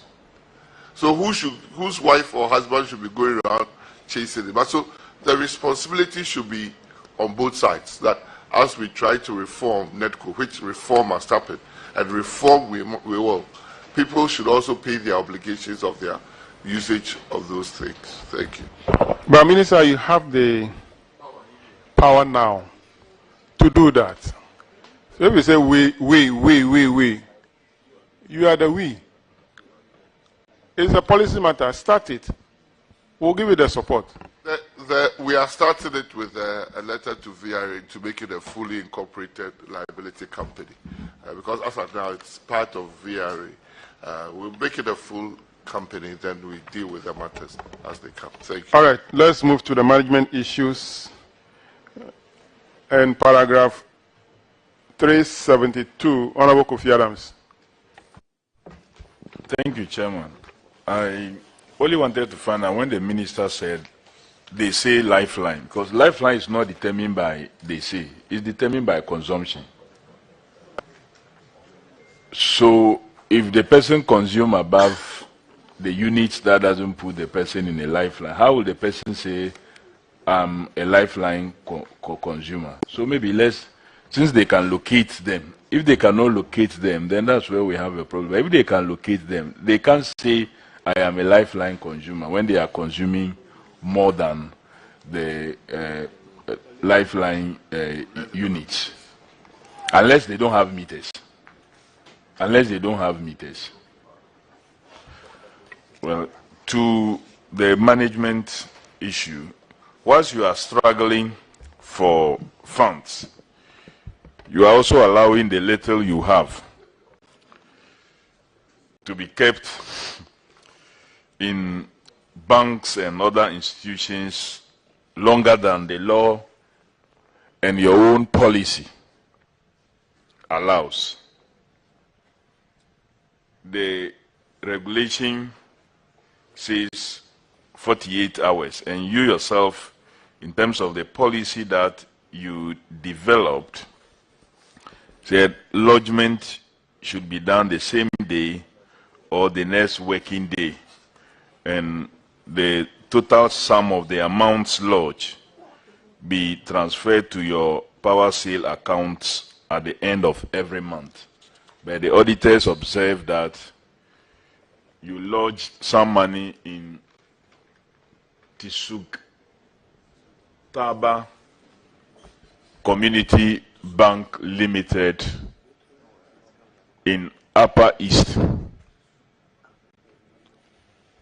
Mamprusi, and then GN Remit also in Upper East, and GN Waremit in Upper West, totaling 1,743,877 Ghana cedi, which clearly is being lost to the company. The auditors asked you to follow up, one with the receiver in the case of GN Bank, and to also deal with the Tisuktaba Community Bank Limited for reimbursement of amounts related to them. What has happened to this? Yes, Honorable Chair, your observation is right.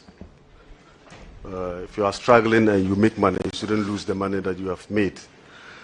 These monies were banked in some financial institutions.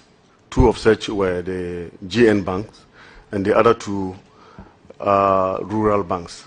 For the GN bank, we actually took it up with the receiver, and so we got some refund.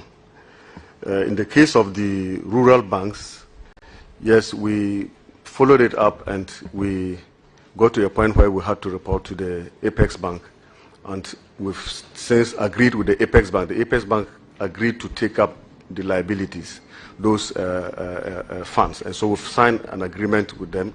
We've agreed with them to a payment plan that will kickstart this year.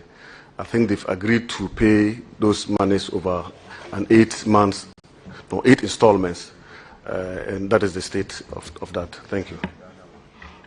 Well, for GN banks alone, the two in Upper East and Upper West, you're dealing with a total of about 960, let's say 960,000. How much have you gotten from the receiver?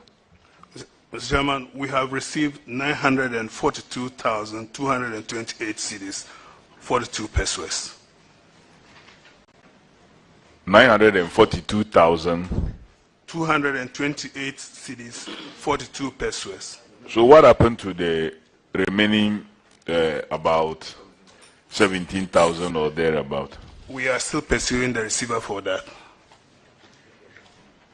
And the Tisuktaba, you have received nothing at all? No, please. We haven't received anything yet, but Apex Bank has agreed to pay it over 2 years in 8 equal installments.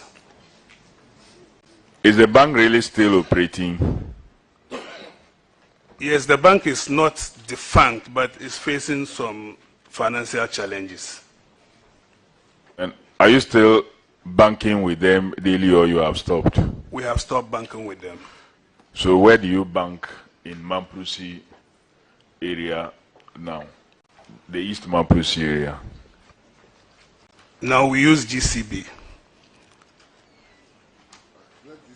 When was GCB open? No, not in there. We move the money into GCB, the nearest GCB account. Okay. Auditors, can you confirm the retrieval of the 942,000 plus from the receiver? Mr. Chairman, the recovery of the 942,228.42 was done on the 17th of September 2020. That has been done, recovered. Thank you. I think you should follow up with the Apex Bank to get at least the refund. You cannot be struggling and then allow your money to be locked up with them. You should. When was the last time you did a follow-up? Let me find out. Let me further push. When was the last time? Last time was last week. And what was the response? We have agreed with them now. We are signing off the agreement. Actually, we agreed, but they asked that we should rather write to them agreeing instead of just signing off the agreement. So we have done the letter, which we are submitting to them immediately after this exercise. And before last week, when you went there, when was the last time you went before the last week? Why? In fact, the last correspondence that we have with them was on 21st of November, 2022. So we have actually been in contact with them constantly. Thank you very much. Mr. Chairman, ranking, that will be all. So. Yeah, thank you. The next issue is on paragraph 379. 379, and it's on outstanding customer debts. Honorable Amakwanta, Road Minister, that's your question.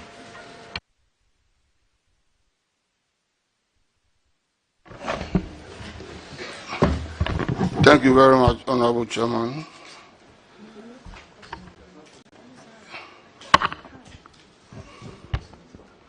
I think the infraction here, as Chairman said, is about outstanding customer debt, totaling 28,525,117 Ghana cedis, 86 pesos. We all know that in an attempt to enhance revenue mobilization, the energy sector came up with a very brilliant idea of introducing prepaid meters. And you did so to replace the postpaid meters which was in the system. And when you did that, it covered so many customers who were previously on postpaid meters, numbering 43,884 people. That's of your customers. And you had a very brilliant arrangement and human face arrangement of not debiting them at a go. But the system you put in place was to retrieve the outstanding debit balances by installment, and it was to be fully recovered within 6 months. But at the time of the audit, even though this amount had been outstanding since 2019, it had not been recovered, and the auditor attributed it to ineffective debt recovery strategy. And management promised that they had put in place a solid system to recover this outstanding amount. May I know the current position of this? Thank you, Mr. Chairman. Thank you, Mr. Chair. The current position is that we've recovered those monies, but we are also quick to add that subsequent years, these might recur. And when you see the amounts coming up again, it's precisely because we're implementing the policy of replacing some of the prepaid, the postpaid meters, as you have alluded to, with the prepaid meters. And when the postpaid meters have balances on them, and we are migrating them to the prepaid meters, as you rightly said, because of the human face part of it, and to ensure that customers do not unduly suffer, we have an arrangement with them to pay over time as and when they procure, then we take some amount. So that is the situation. That yes, we have to clear that, but there may be a build-up, but we will still be clearing. Thank you. Yeah. Thank you very much. Can the auditors confirm that?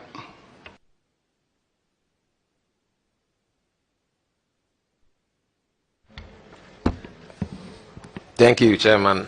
The evidence of the recovery is yet to be confirmed by the auditors. Thank you.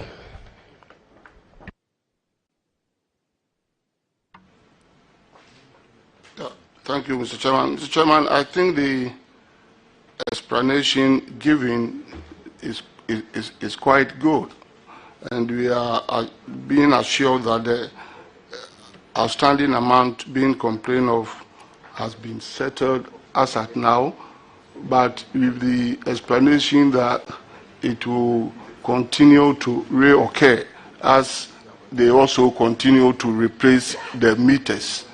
And I think it goes to all of us, all Ghanaians. I mean, we want to have reliable power. We want to have continuous power in our country.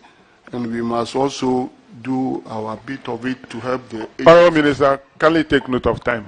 Yeah, but we must, it's important that we also support them when they appear, before us like this. As we need them to support the country, we, the customers, must also help them. Thank you very much. Thank you very much.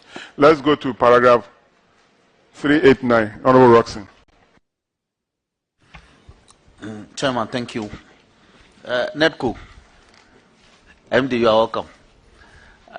Your officer Yendi was determined by the auditors to have not lodged in excess of 302,000 Ghana cedis, specifically 302,571 and 86 pesos in the accounts of the entity.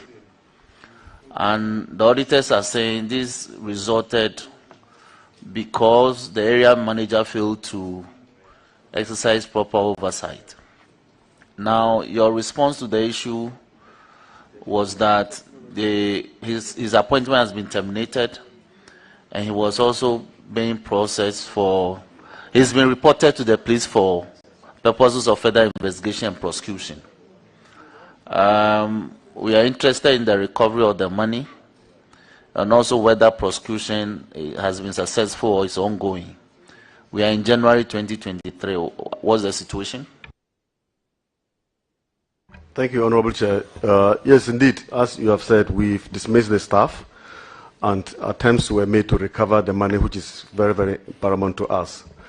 We had to set aside his provident fund as part of the recovery process, which we recovered some 31,000 Ghana cedis. We've also taken him to court to pursue the civil matter in this, and we've not stopped there. We even gone as far as to the Attorney General to institute a criminal case against him. But the guy, we've not been able to find him. He's actually at large at the moment. But so he's a fugitive of justice. Now, I'm interested in the civil action. That's where we'll get our money. What is the status? Have you made some progress?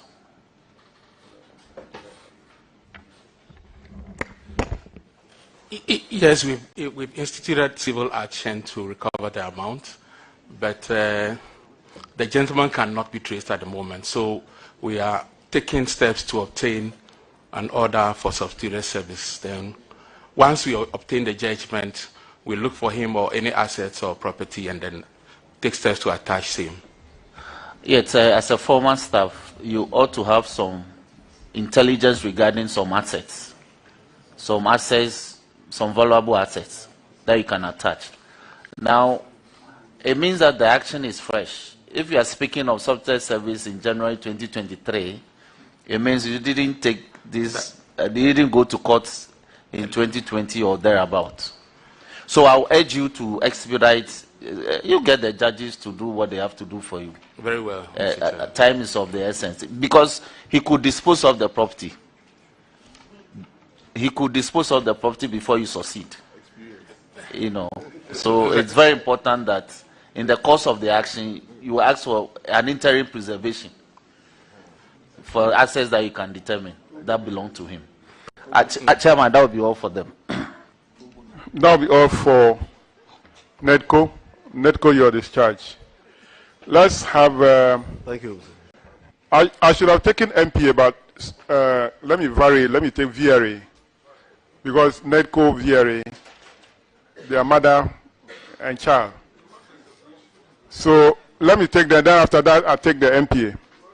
So VRA.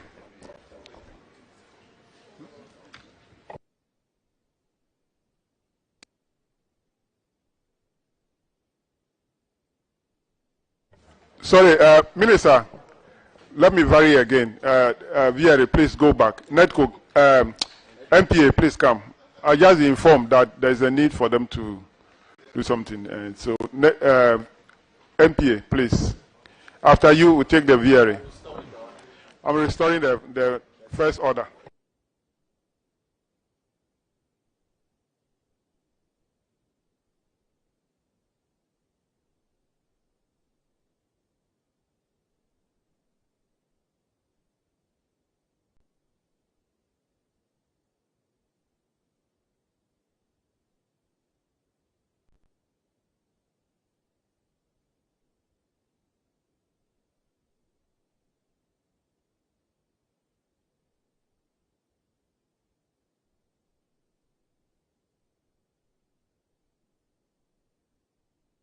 Kindly introduce yourself to the committee.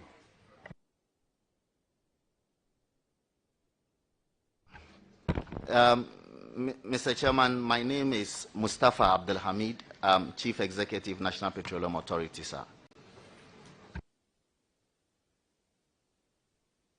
Mr. Chairman, my name is Jacob Amwa. I'm the EPPF coordinator. Mr. Chairman, my name is Ai Zakaria, Director Finance. Thank you very much. You're welcome.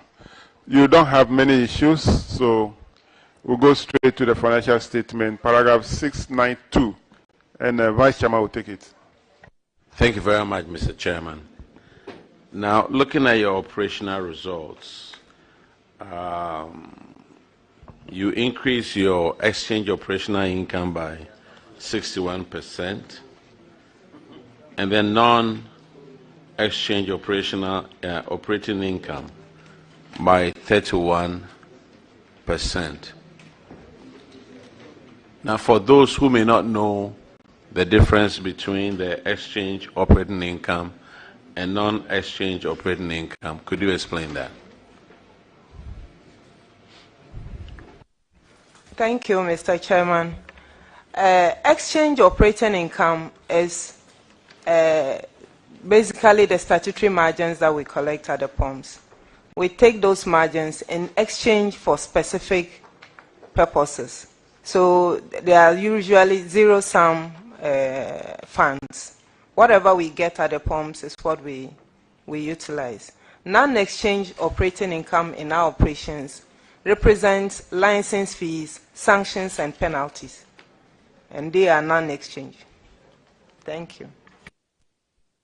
So 2019, the sanctions and the license went up. Let's talk about your expenditure.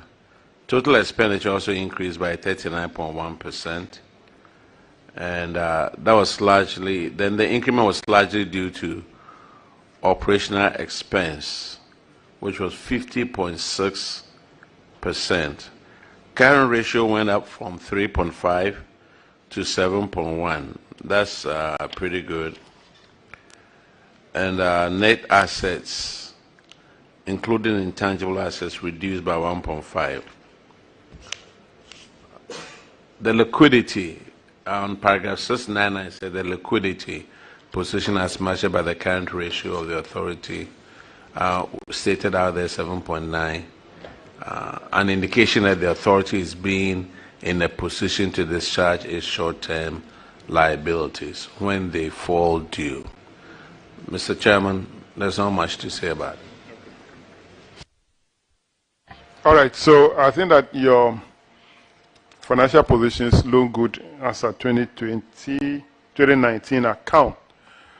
Can you tell this committee if the situation is the same?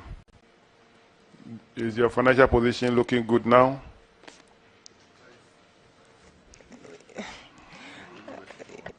Yes, sir. The answer, it's not that strong, your voice. The way you said it, it means that maybe you yourself, you're not even sure. Can you give us assurance that your position financially is okay? It's something that you can, that can sustain the company going forward? It is good, but sustenance, no. Because we are relying on license fees, which is the board and management are looking at other means of having a sustained revenue, because the OMCs are also distressed, so sometimes paying the license fees are an issue. All right. Let's now move to the management issues. Deputy Ranking, paragraph 700. Thank you very much, Chair. And this has to do with provision and approval of dividend to Government of Ghana without policy.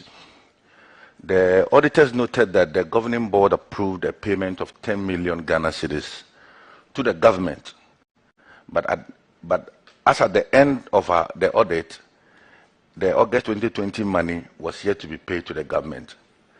They cited a document from the minister requesting the chief executive of NPA to transfer $4.3 million, which they did not cite any document from the minister approving the dividend policy upon which the board made the 10 million Ghana cedis provision.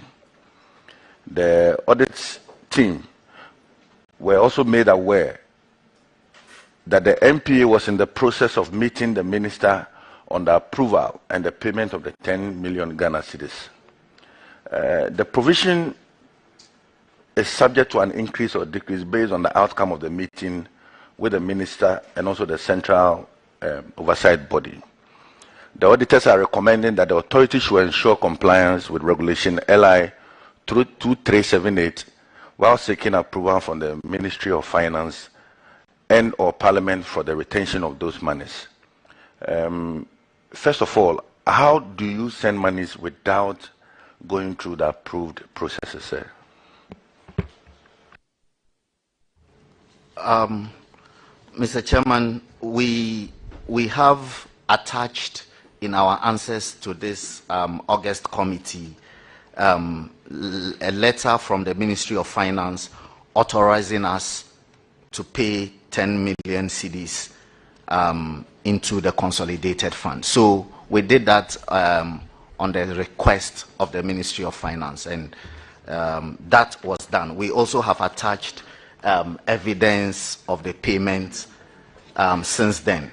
Regarding the $4.3 million also, we have a letter which we have since submitted to you dated 15 December 2019 from the Ministry of Finance requesting us to make payment of that specific amount. So both in respect of the 10 million cedis and the $4.3 million, Mr. Chairman, I can state on authority that we derived our the request came from the Ministry of Finance and it was complied with. We have receipts from Ministry of Finance acknowledging receipt of these monies.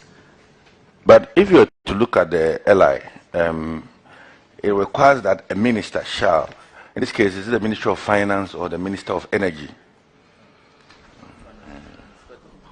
Well, we are an agency under the Ministry of Energy. Most of the times we deal with the Ministry of Finance through our sector minister, and then the Ministry of Finance also deals with us through the Ministry of Energy. So they write to us and copy our minister. So at every material time, the Ministry of Energy was aware of these communications between the Ministry of Finance and the National Petroleum Authority.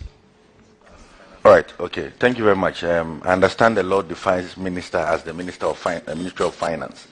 But however, I want to find... Yes, sir, Minister. As far as the MPA Act is concerned, the minister is the Minister for Energy. It's clear. In fact, the Minister of Finance, in exercising that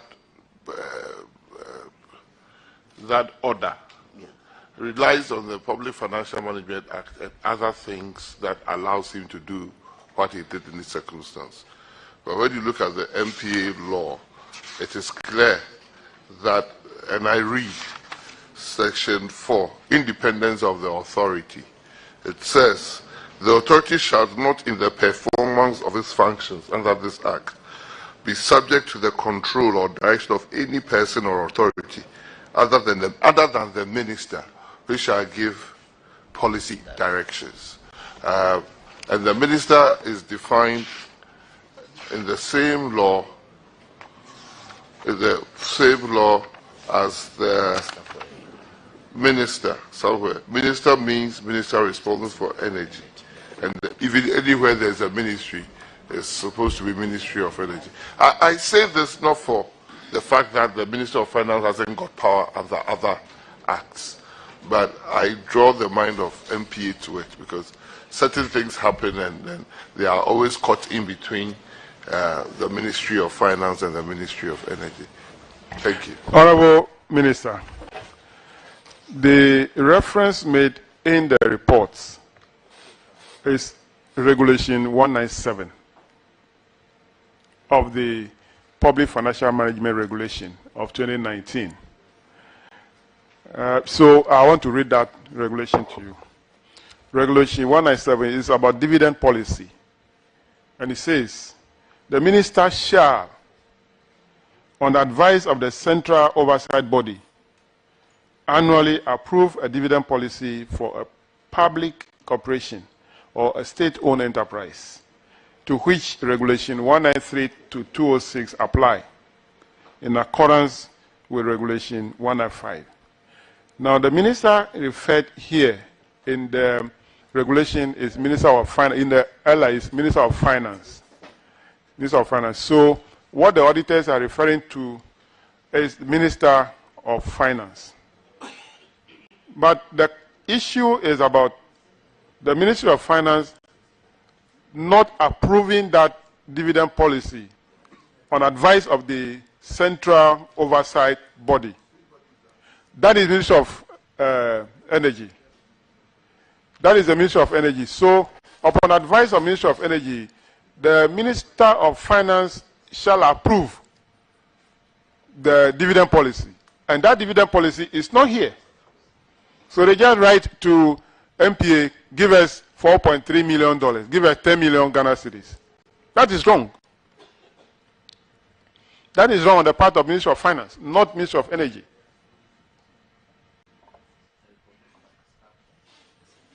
So, Clark, take note that Ministry of Finance do not have power to just write to any agency to say, give me this amount of money as dividend. They must come out upon advice of the Central Oversight Body with a dividend policy for which they will follow. Take note of that.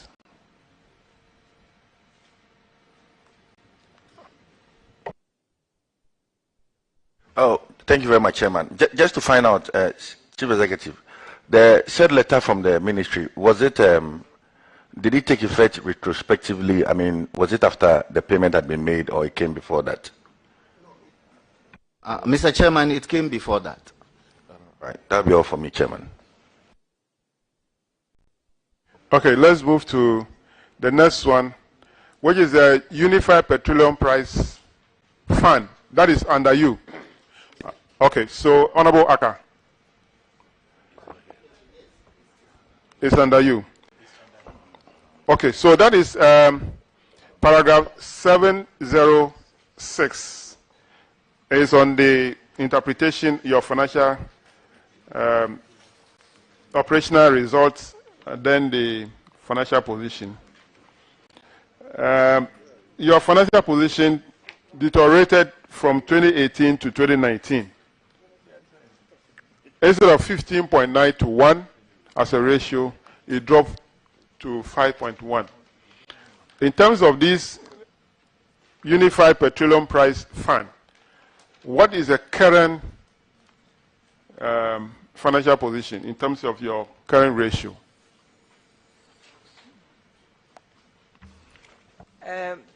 Thank you, Mr. Chairman. The financial ratios, the account is still in draft. We haven't done the ratio computation. But because of the reduction in margin from April to June, the fund suffered a similar deficit. So the 2022 financials for the fund is not so good. What have you identified apart from what you have mentioned?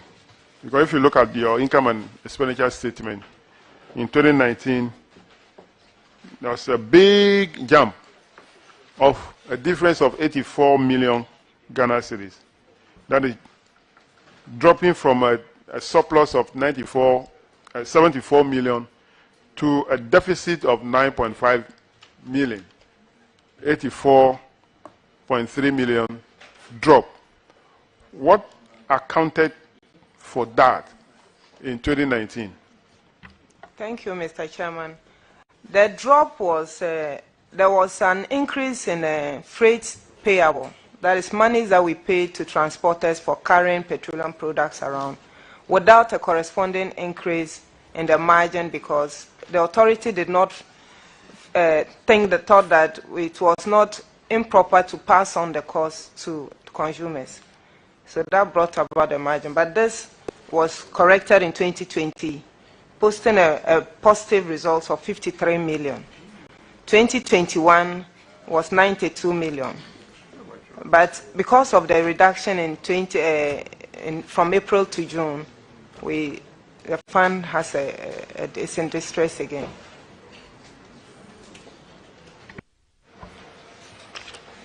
So, Chief Executive, what are you going to do? Or is a government policy? Or let me ask the Minister. Minister, the fund is not that much stable. It's a unified petroleum fund. If there is no money there, how does it even out price differentials? Thank you. Thank you. Your question brings to fore what happened sometime during last year, where there was an agitation from interested and disinterested CSOs to cut certain margins and levies and fees. And I do recall the protestation from our end about cutting the UPPF. Because the UPPF is not a central government money, really. It's to manage the petroleum stocks and where they are in different parts of the country. So if you cut the UPPF, thinking that it's 25 pesos per liter, so you've cut it to 15, you are cutting the nose to spite your own face. Because it won't get to 3 months. The trackers and the haulage and the BRVs, they won't move. It's to ensure that prices are level everywhere in the country. So maybe when we are tinkering with things, we should think through it. It's not, so they have to quickly write to me to restore it. Because if we didn't, the consequences are, even when you have petrol stocks, it will not be moved around the country. So it is very, very important that when the agency, the authority, says these things, those of us who oversee them don't see it as money available to be tinkered with. But you have to know that it's money available for a purpose. The person who has one haulage vehicle, one BRV, that transports fuel from Accra to Kumasi, cannot wait for 8 months to get paid. Cannot. So it's like hand-to-mouth business that are putting the petrol everywhere. So we will try to ensure, it goes into the first point that we said, quoting your relevant ally and supporting this, that we have to, we oversee, the central oversight body becomes more protective of these agencies when the necessary chopping is being done, because we don't want to have a situation where there are petroleum shortages in parts of the country, because haulers don't think that it is in their interest to move their truck in the so long distances. So we will try and protect MPA. If MPA sees us as our mother ministry, then. But the MPA is a regulatory authority. Yes. Is a regulatory authority supposed to pay dividend in the first instance? It's a dangerous thing, because for me, I am even against regulatory authorities paying their own staff. And that is the same principle. Because if they are supposed to pay their own staff, how do they get the money? They will start putting in place fees and charges for the users of those things. Because they can't say they are not going to pay their staff. So they will start increasing their salaries. I talked about the policies. Their board would approve a policy and they will increase their salaries and everything. And it has to be reflected in how much money they are collecting from the users. So it is very tricky allowing regulatory agencies, because of the work they do, to be paying themselves and then going further to ask them pay dividend. It means that they become for-profit agencies. And it's a question we all have to answer as a group, not as anything, because this payment, if you go into the books, you'll find it from 19 Kojo MPA that every year somebody would ask them to come and pay dividend. Or as soon as the central finance is needing money, he goes to MPA and he dips it. No, but that we should not allow that. We should discourage that. We should discourage that. Totally. Yeah, so Clark, take note of that again. The earlier one I said, the Ministry of Finance do not have the power to just wake up one day and call on any agency that bring dividend. That is one. Secondly, as a regulatory authority, they are not supposed to pay dividend. It's only corporate, commercial entities that make profit. They can pay dividend out of the profit that they make. 100% in disagreement. In disagreement. In agreement, sorry. Because you are noted for being disagreement all the time, so. Thank you, Mr. Chairman. We appreciate, because that's also our view. In the past several days, we've been wondering. So if you affirm that that is the law, we are happy and taking note of that affirmation, Mr. Chairman. The next one is Honorable Philip Basua, paragraph 715. Thank you, Chairman. The paragraph 715 to 20, the infractions over there has to do with the delays in receiving payments from OMCs and LPGMCs to the tune of 389,531.100. No, 389,531,100.60. Okay.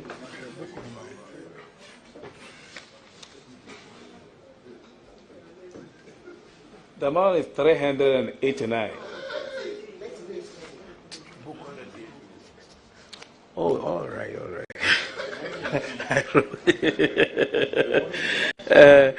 It's 38,531,100.060. And Chairman, the issue is about the delays in the recovery of receivables, totaling 38,531,100.60 from oil marketing companies and the liquefied petroleum gas marketing companies. And the question, therefore, is what steps have management taken to shorten the full vetting and approval cycle of 45 days, as recorded by the auditors? I want to know. Okay. Mr. Chairman, we have had a meeting subsequently with the oil marketing companies and the LPG marketing companies, and we've shortened the submission period, which was 10 days after the month of activity, to 5 days.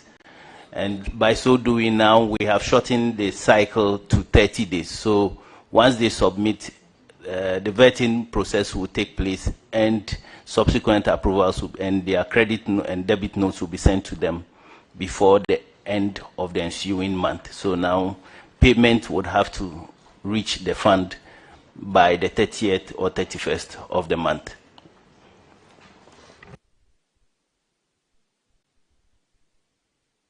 Okay. I think, look, reading the auditor's report, paragraph 716 and 719, there seems to be confusion about this 10 days and what it means. The auditor's assumption, they should pay within the 10 days. If you see how the report has been written, and they should pay within 10 days. But the EPPF coordinator's statement, he's even saying now that 31 days are good. I have my own opinion I'll share, but it contradicts what the Auditor General is saying. So they should explain it better so that we can clarify it going forward. Okay. I want to know whether the full... Chairman. Per the Act, section, the NPA Act. So the submission of reports by the oil marketing companies has to be by the 10th day. Section 71 talks about submission by the 10th day of the month following the month of activity to which the report relates. So that is what it is. Chairman, that is why I'm saying that if you look in the report, 716, it is written, this is not consistent with the policy of the fund which provides that payments are to be received from OMCs within 10 days. I'm saying that it's not the payments, it's the submission of the report that has to be received within 10 days.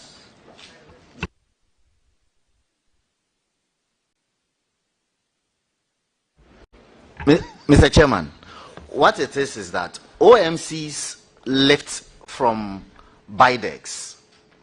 They used to be called BDCs. Now they prefer to call themselves BIDEX. So OMCs go and buy the petroleum product from BIDEX.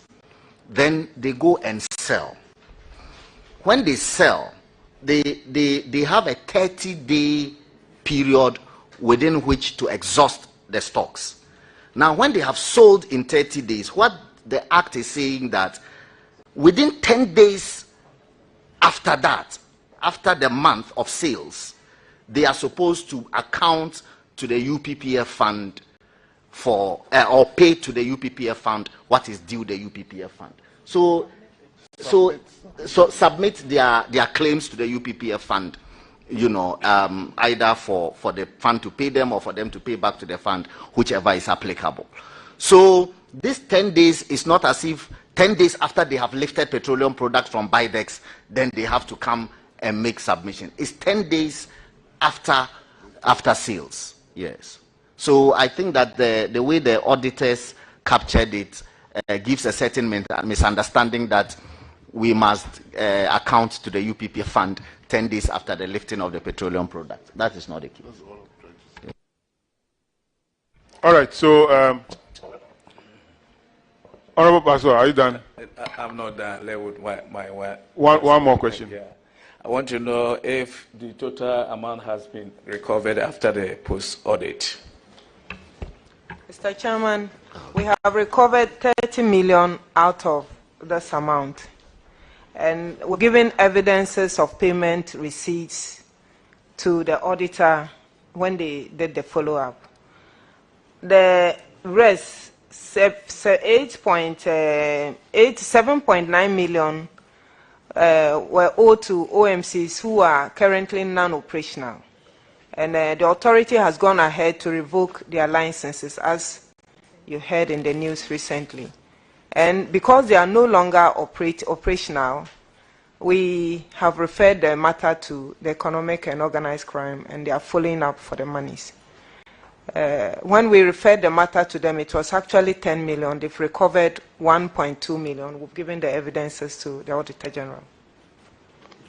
All right, so that'll be off. Honorable Kofi Adams.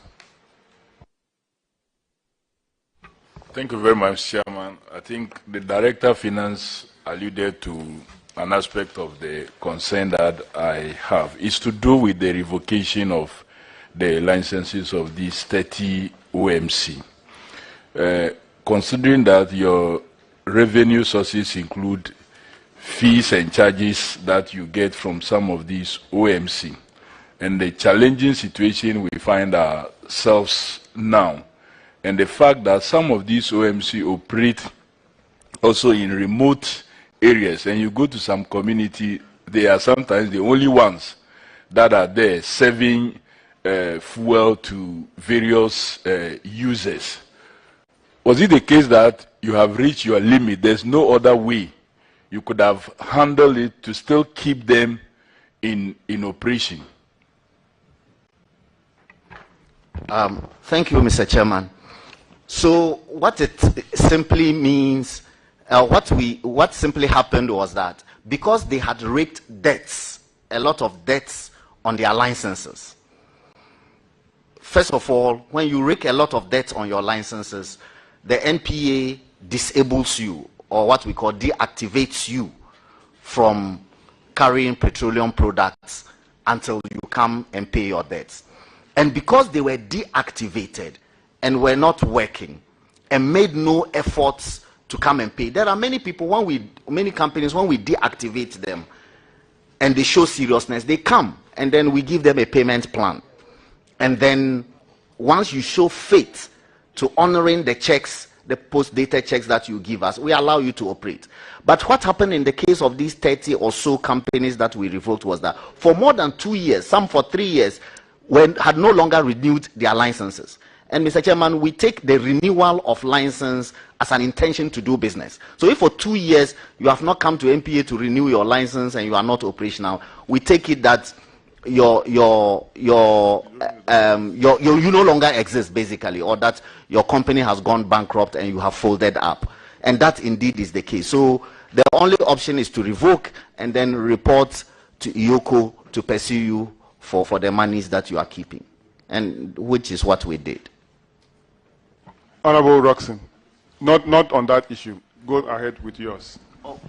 I need clarification. Ask your public interest question. Okay. Chairman, thank you.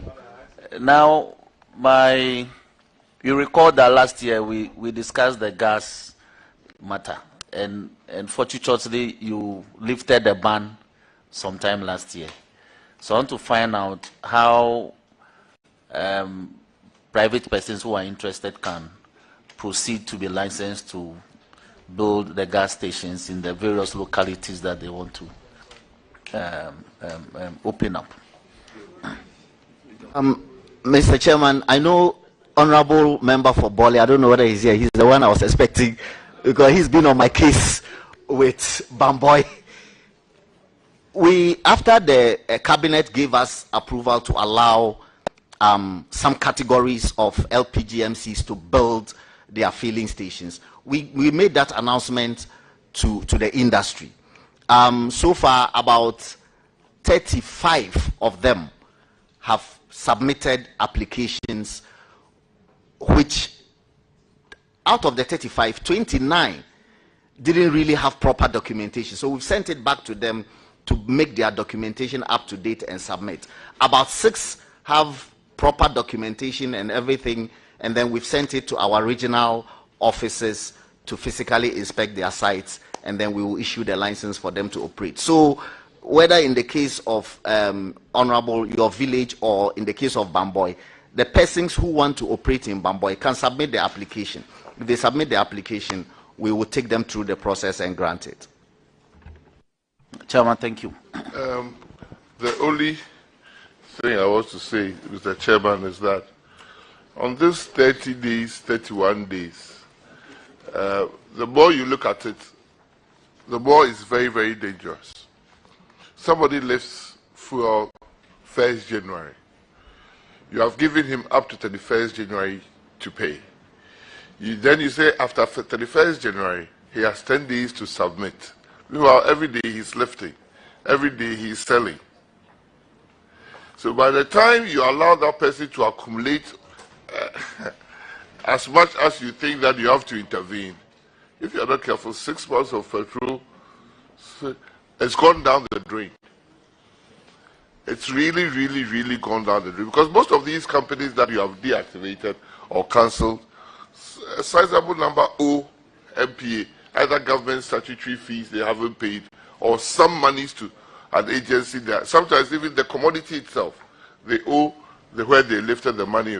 So maybe we should compare Ghana to all the countries around us, and we will find that we have nearly 40 BDCs or BIDECs. Nigeria has how many? 10 or something. With a population 3-4 times ours, or 10 times ours. Egypt has only 1 BIDEC.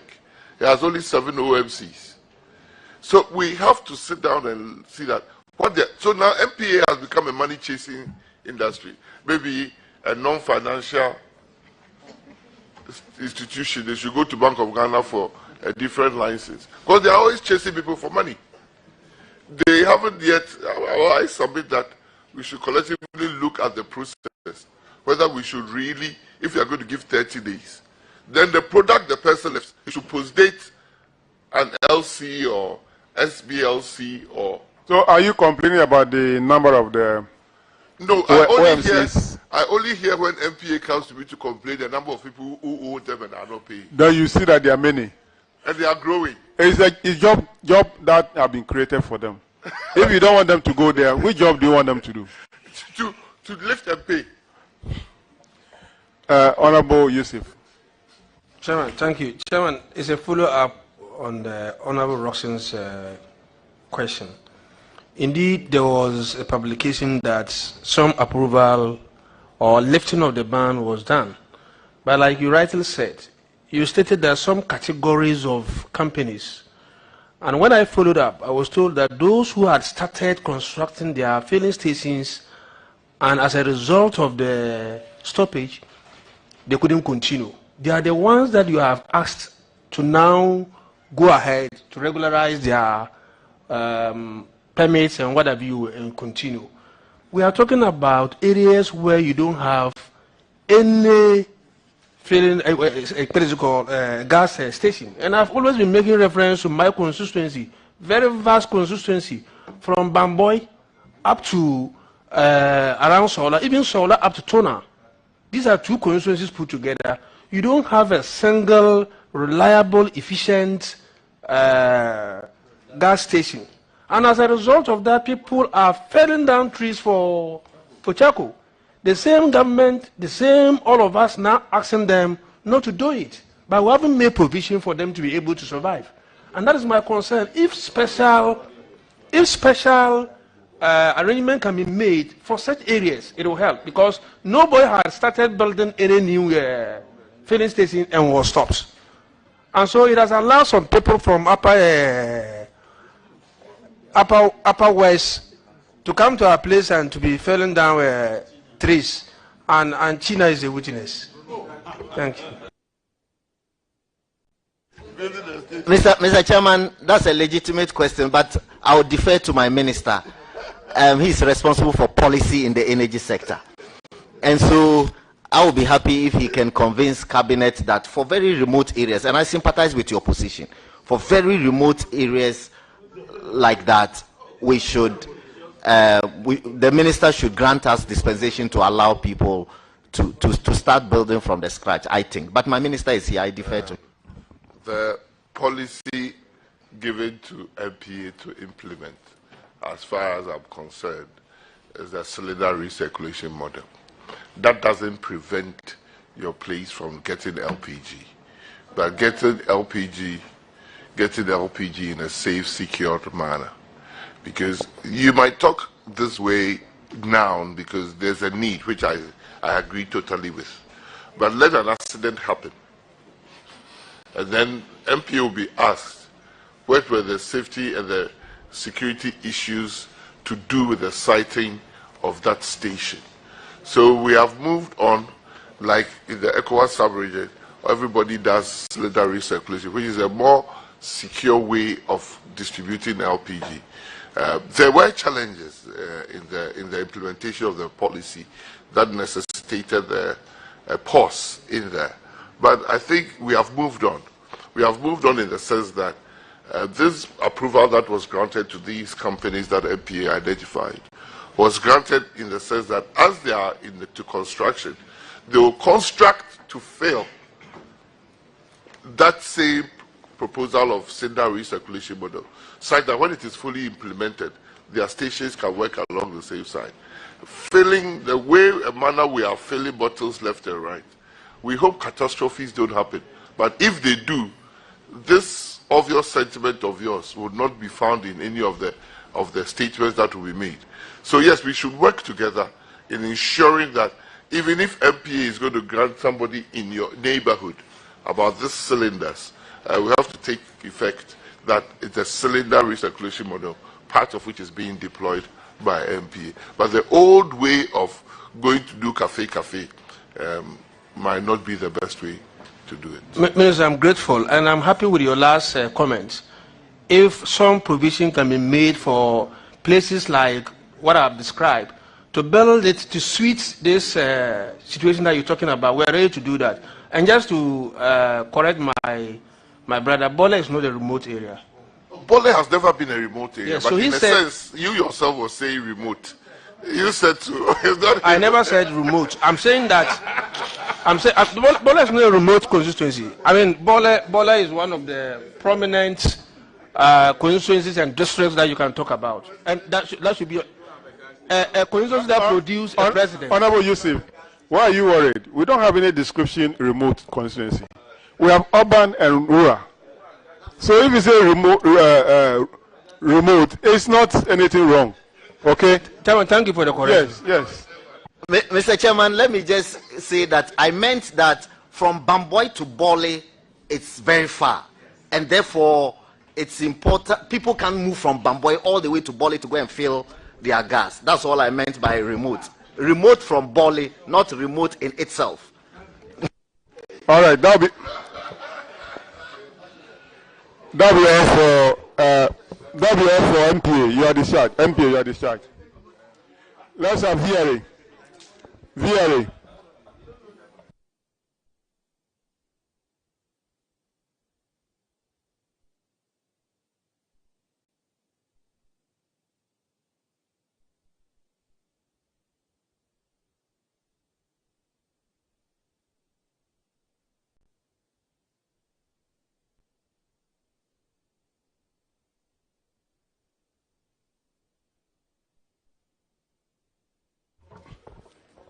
It seems VRA is not ready. Can we call another? Mr. Chairman, we are ready. Are you alone? We don't have time, please. Join me in a minute.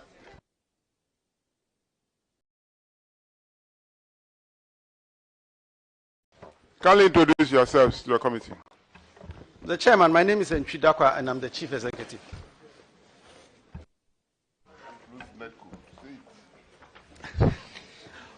I'll let my other colleagues introduce themselves. Thanks, Mr. Chairman. My name is Ebenezer Tego. I'm the Deputy Chief in charge of Finance for VRA. Mr. Chairman, I'm Jacob Fosiche, Director of Procurement, but acting for Director of Finance. All right, so we'll go straight to paragraph 395. And then Sam George will take it. Minister, why did you say A? I came back for you. Well, Chairman, thank you. We're dealing with the operational results, and the authority recorded a loss of 127 million Ghana cedis in 2019. Which appeared to be an improvement of 42.2% on the 220 million Ghana cedi loss registered in 2018. This improvement appears to be from, when you look at this table 20, a merit tariff support. So it's not necessarily about better management or some other prudent measure. That's what it appears.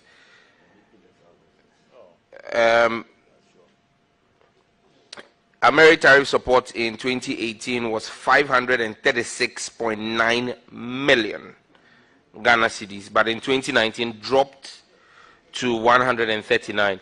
So what is the Ameri tariff support, and how did that drop by almost 400 million Ghana cedis? Thank you, Mr. Chairman. I don't necessarily agree with what the Honorable Sam George is saying, but I'll ask my Director of Finance or my Deputy Chief to clarify what we really mean by Ameri support. It has a technical definition, so I'll let him do that. Thanks, Mr. Chairman. Mr. Chairman, the Ameri support is the difference between the cost of operating Ameri and the actual revenue that was derived from the sale of power generated by Ameri. And so, because the asset was transferred to VRA, but VRA was not supposed to incur any losses on it, any difference between the cost of running it and the revenues generated from running it was sent to government for a refund. And so that is the support that we requested from government in respect of the running of Ameri, Mr. Chairman. So that is to say that Ameri, the revenue you made from Ameri, as in relation to the cost of running it, it became more efficient in 2019 than 2018, or you made more money from the cost in 2019 from 2018? Mr. Chairman, if you look at the 2018, the support was 536. So what it means was that the plant did not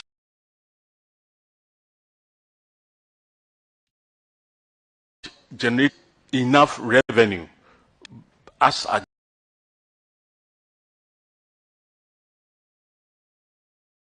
against the cost. But if you look at 2019, the support was 139, which is far lower than what it was in 2018. So it means that Ameri generated a lot of energy in 2019, and so we made a lot of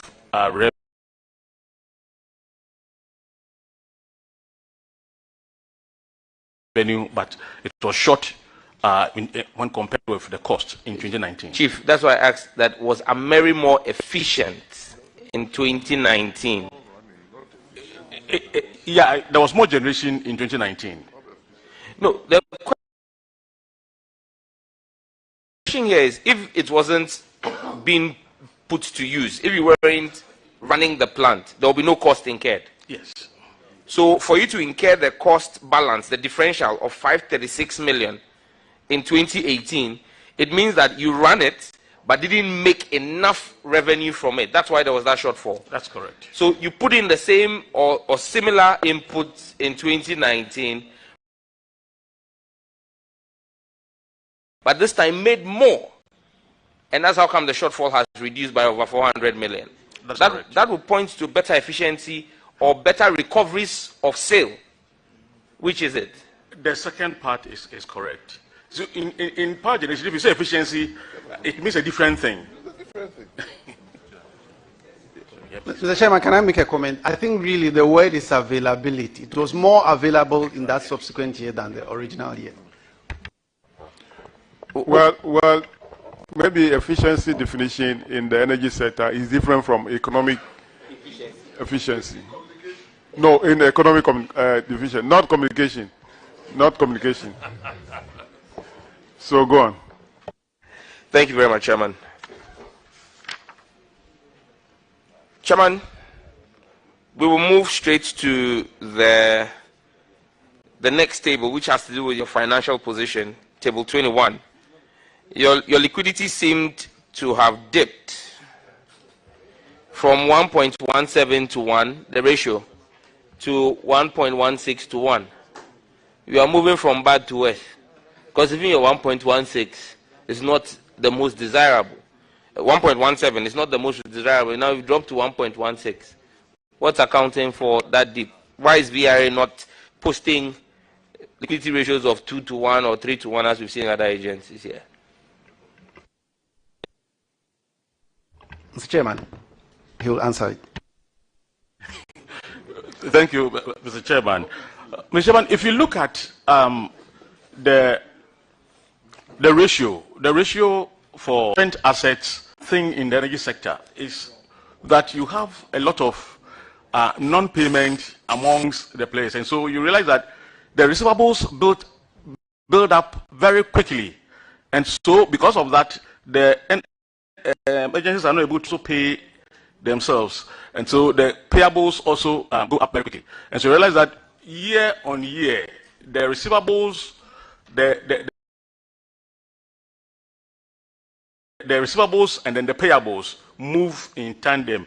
Between 2018 and 2019, you realize that the payables grew more than the receivable. So it is in this quest that the government has put in the interutility metrics, which seeks to bring all the receivables and the payables among the players so that a netting can be done, so that the balance sheet will reflect.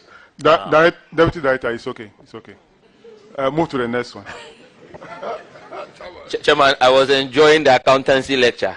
Maybe by the time I finished with this lecture, I would have been able to write the chartered accountancy exam. Anyway, we move to paragraph 405, which has to deal with unretired working advances, totaling 43.3 million Ghana cedis. Now, this is against Regulation 102 of the PFMR 2019. And going through this, the breakdown in Table 22, unretired working advances, the recommendation is that the advances and prepayment of goods and services should be monitored to ensure this of 43.3 million. And so we want to hold the principal spending officer liable for that, for him to refund to the state. How do you plead, or how do you respond to this? Let me not say plead before chairman makes me withdraw that. How do you respond to the demand for you to refund 43.3 million Ghana cedis? Thank you, Mr. Chairman. I think I need to make a clarification. These are advances paid to contractors working on our projects. And for every project, there's an advance payment, which is backed by an advance payment guarantee, and then it's recovered through the monthly invoicing or progress certificate, so to speak. So that's a system that's in place, and that's a system that was in place when the auditors did the audit. The projects were in progress. That's why the auditors made that query. So we hadn't fully recovered all the advance payments. But I'm happy to say that all these projects have been completed and all the advance payments have been fully recovered. I think with the exception of one entity where there's a tussle between our legal team and the company that provided the advance payment. And it's shown in I think that the auditors can attest to that. They came to do some monitoring, and then we had a consensus with them on how to recover Auditors, have you done the reconciliation, and can you confirm? And which one is outstanding? Honorable Chair, we confirmed an amount of 42,586.96. 42,000 or 42 million? 586,969.05, leaving a balance of 714,479.05. Thank you. So which one is outstanding, please?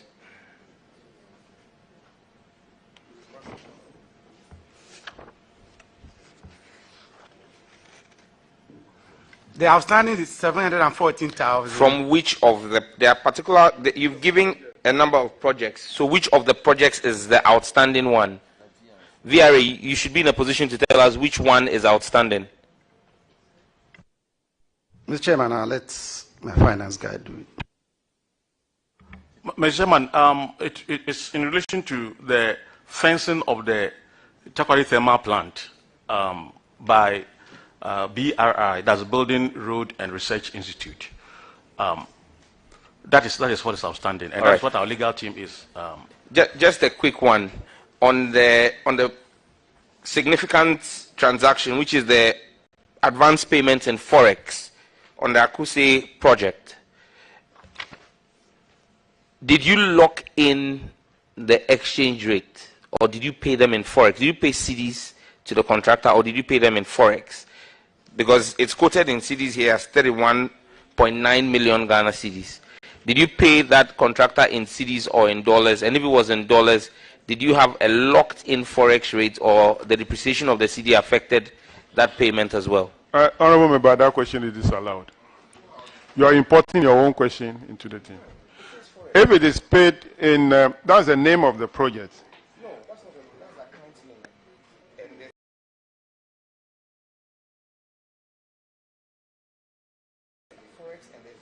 Yeah, they have given you the city component. So whether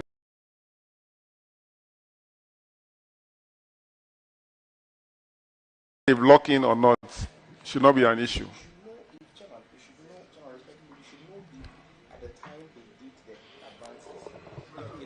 No, I disagree. If you have any other question, ask. If not, I'll move to the another one. Chairman, I am duly guided that the VRH boss is well. Chairman, I rest, Chairman. Let me not say it and incur the wrath of the chairman, but I rest. Paragraph 411, Dakwa. You've been cited for unrecovered salary advances from separated staff. The Auditor General's review of your records showed that a total amount of 131,302 Ghana cedis was granted to 2019, even though these staff separated from the authority between 2013 and 2017. The review of the authority's monitoring report showed that only 9,900 have been recovered staff. So management has been urged to recover the remaining amount. Can you tell us if the outstanding amount of 121,000 has been recovered? Thank you. Mr. Chairman, the remaining amounts have been recovered with the exception of 7,894 cedis, 64 pesos. Apart from this, all the amount has been recovered. Okay. Thank you. So what measures have been put in place to recover the remaining 7,000? Mr. Chairman, the amount that is outstanding is in relation to staff, retired staff who have passed on. And so the idea is we'll seek approval from the board and write off at the end of the year. So auditors, can you confirm that aside the 7,000, the remaining amount has been recovered first? Honorable Chair, it has been confirmed. Thank you. Thank you very much. Chairman, that will be all. Thank you very much. Let's go to paragraph 417. Honorable Yusuf. Chairman, thank you. Chairman, the infraction relates to outstanding receivables to the tune of over 5 billion Ghana cedi. The auditors haven't done their reconciliation of your receivables against your ledgers established that this amount of money is outstanding. Ineffective debt recovery strategies. And so this amount of money was outstanding at the time of the audit. I want to find out whether you've been able to recover the money. And that was what my colleague was referring to, and you asked him to stop. And these are debts between us, Valco, Ghana Gas, ECG, etc., BUI, etc. So these things reside with the Ministry of Finance. They are doing an audit, and my understanding is that once the audit is completed and the verification is done, the amounts will be netted out so that we can all have improved balance sheets. It's something that's very important to us, Mr. Chairman. Boss, are you suggesting that the total amount of over 5 billion are all in this category of debts? Is that what you are saying? Mr. Chairman, it's correct. This is 2020 report we are looking at. and we are in 2023. And what I hear from you is that some kind of reconciliation is still going on. For how long are we going to wait for this reconciliation to be done? The reconciliation, as a matter of fact, should be done every year. That if the finance ministry has the time and space, because it happens every year. If we power supplies, or if VRA supplies ECG or Ghana Gas with something, it has to be done every year, because every year you still need power. So, Minister, if it has to be done every year, and this is 2020 report we're talking about, in my opinion, this should have been done long ago, and this amount of money set off. So why are we still talking about?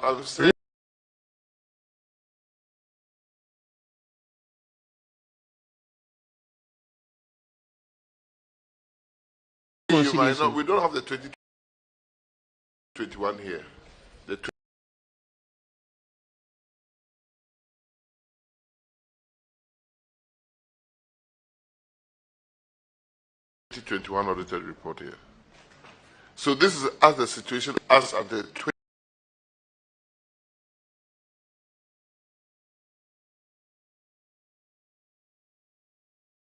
2020 auditor report.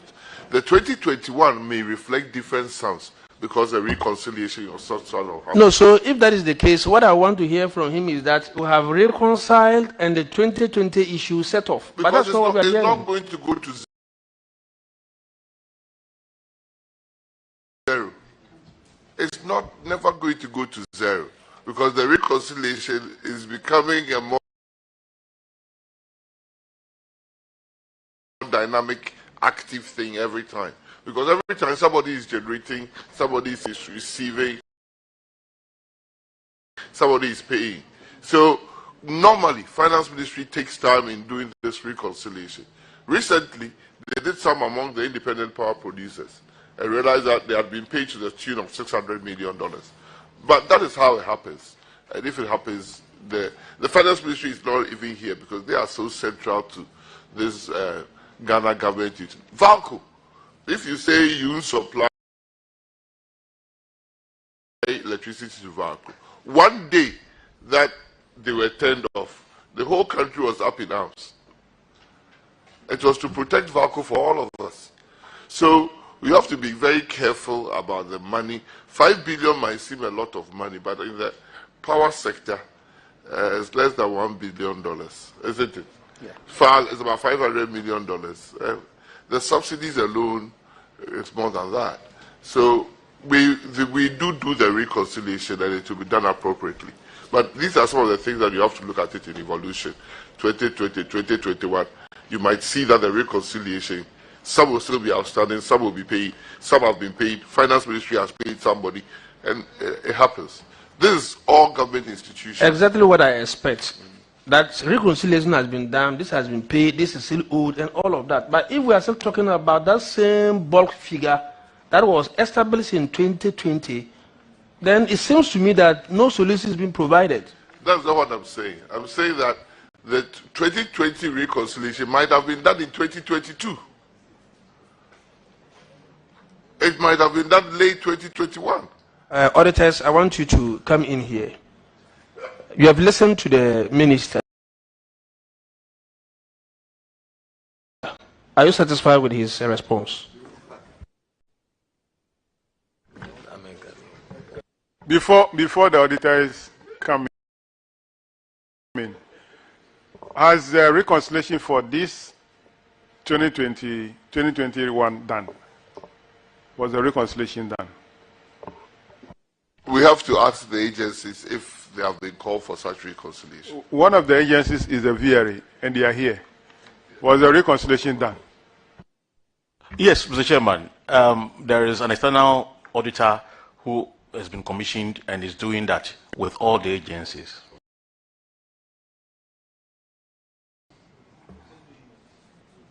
Now, auditors, can you now come in?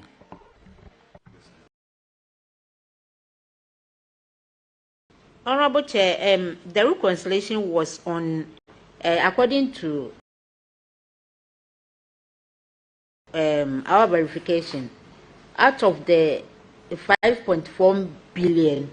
The reconciliation was on 3.602 682 849.71, and debtors, they recovered debtors amount of 1,885,286 and 295.17.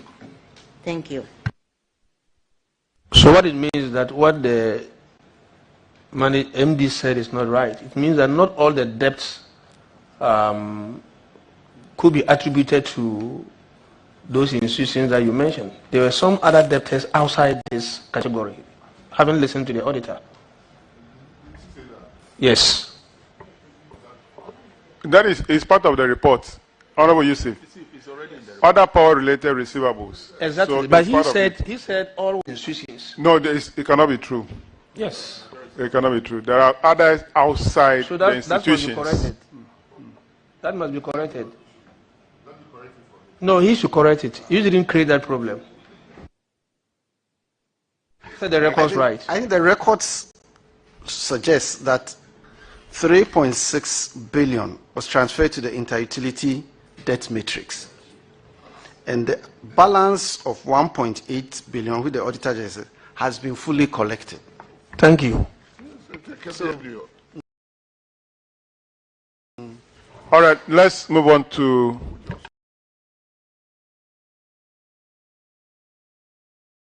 VRA Health Services Limited, which is part of the VRA.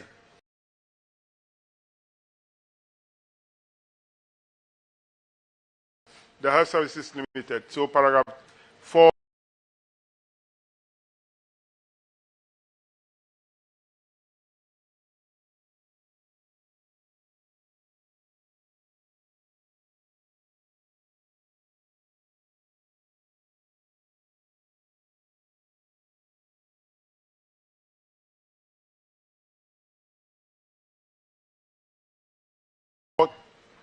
Honorable Chinia. Thank you, Honorable Chair. Is that not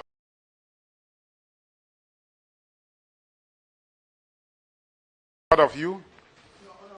Chairman, no. It's an institution on its own. It's a company. It's a limited liability company. It's called VRA Health Services Limited.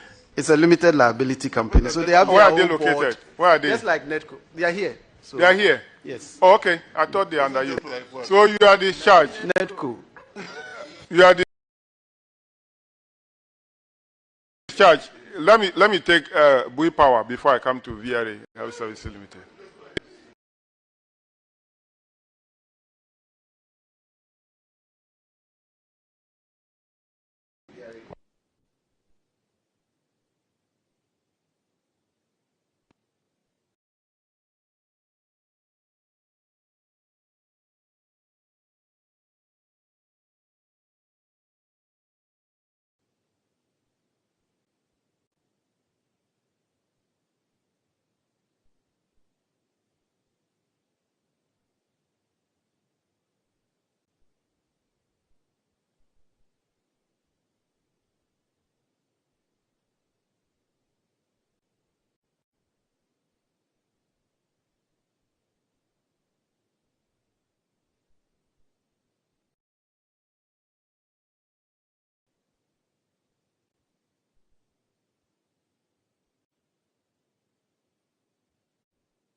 My name is Jemima Fire, Director Finance. Honorable Chairman, my name is Eric Sam, Deputy Finance Director. Thank you very much. I just wanted to, for the purposes of Kofi Jamesi that we hear, is it the same person you defeated excusing themselves? I wanted to be sure if it's one and the same Kofi Jamesi. Honorable member, let's move forward.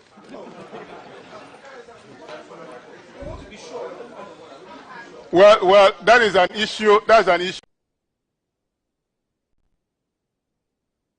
So if I change my mind to go, you two, you come. For sure.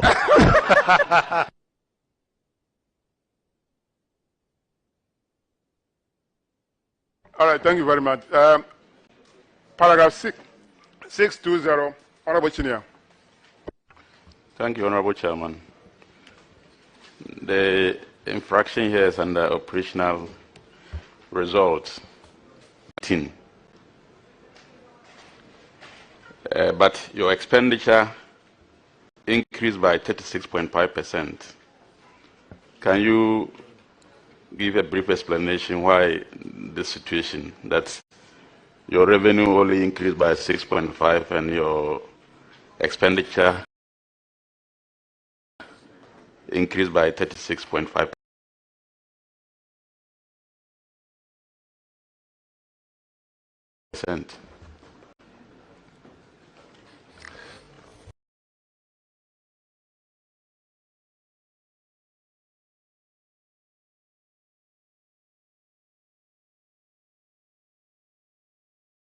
Thank you, Honorable Chairman. Please, I would like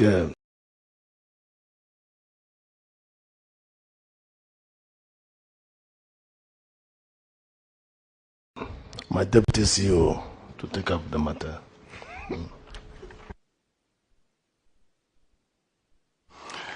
Thank you, Chairman. Our revenues come primarily from sale of electricity to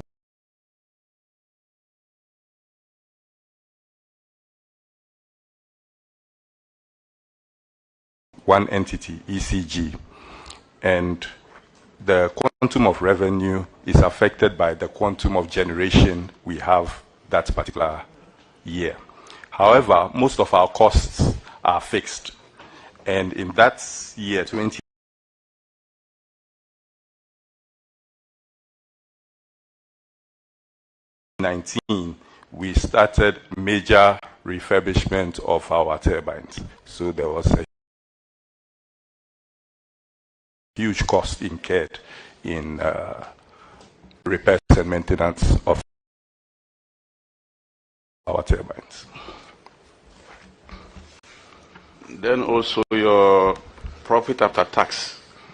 If you look at 2018, you recorded over 49 billion US dollars. But in 2019, you recorded a little over $37 billion, which is a decrease. What accounted for this? It's primarily due to the increase in expenditure, sir. Honorable Chairman, if you look at your current asset, it increased by 21.8%, which is a plus, and then your current liabilities decreased by 12.6%, also commendable. But your non-current assets, there was a reduction. What accounted for that? That is comparing 2019 to 2018. Thank you, Mr. Chairman. Our non-current assets are primarily our investments in fixed assets. And in 2019, we invested less in fixed assets. Statement. So the chairman, the chief executive will have to respond. You don't feel it how? You don't, because the complaints I get doesn't reflect this. Okay.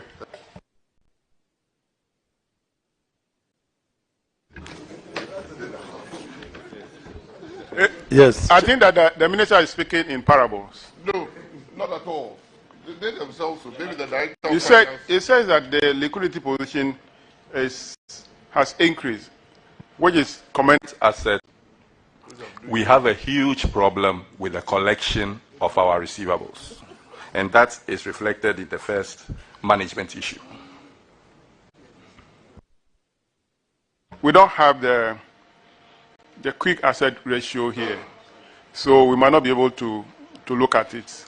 But in the main financial statement, you have that details. What is the current situation now? Sir, in section 629, one of the issues brought up was ECG's indebtedness to Bui Power, shown as $386 million. Anything. It's like in ever you say Hogle Maka, Amaga to Sadowi. It means we are rich, but we don't have money in our pockets.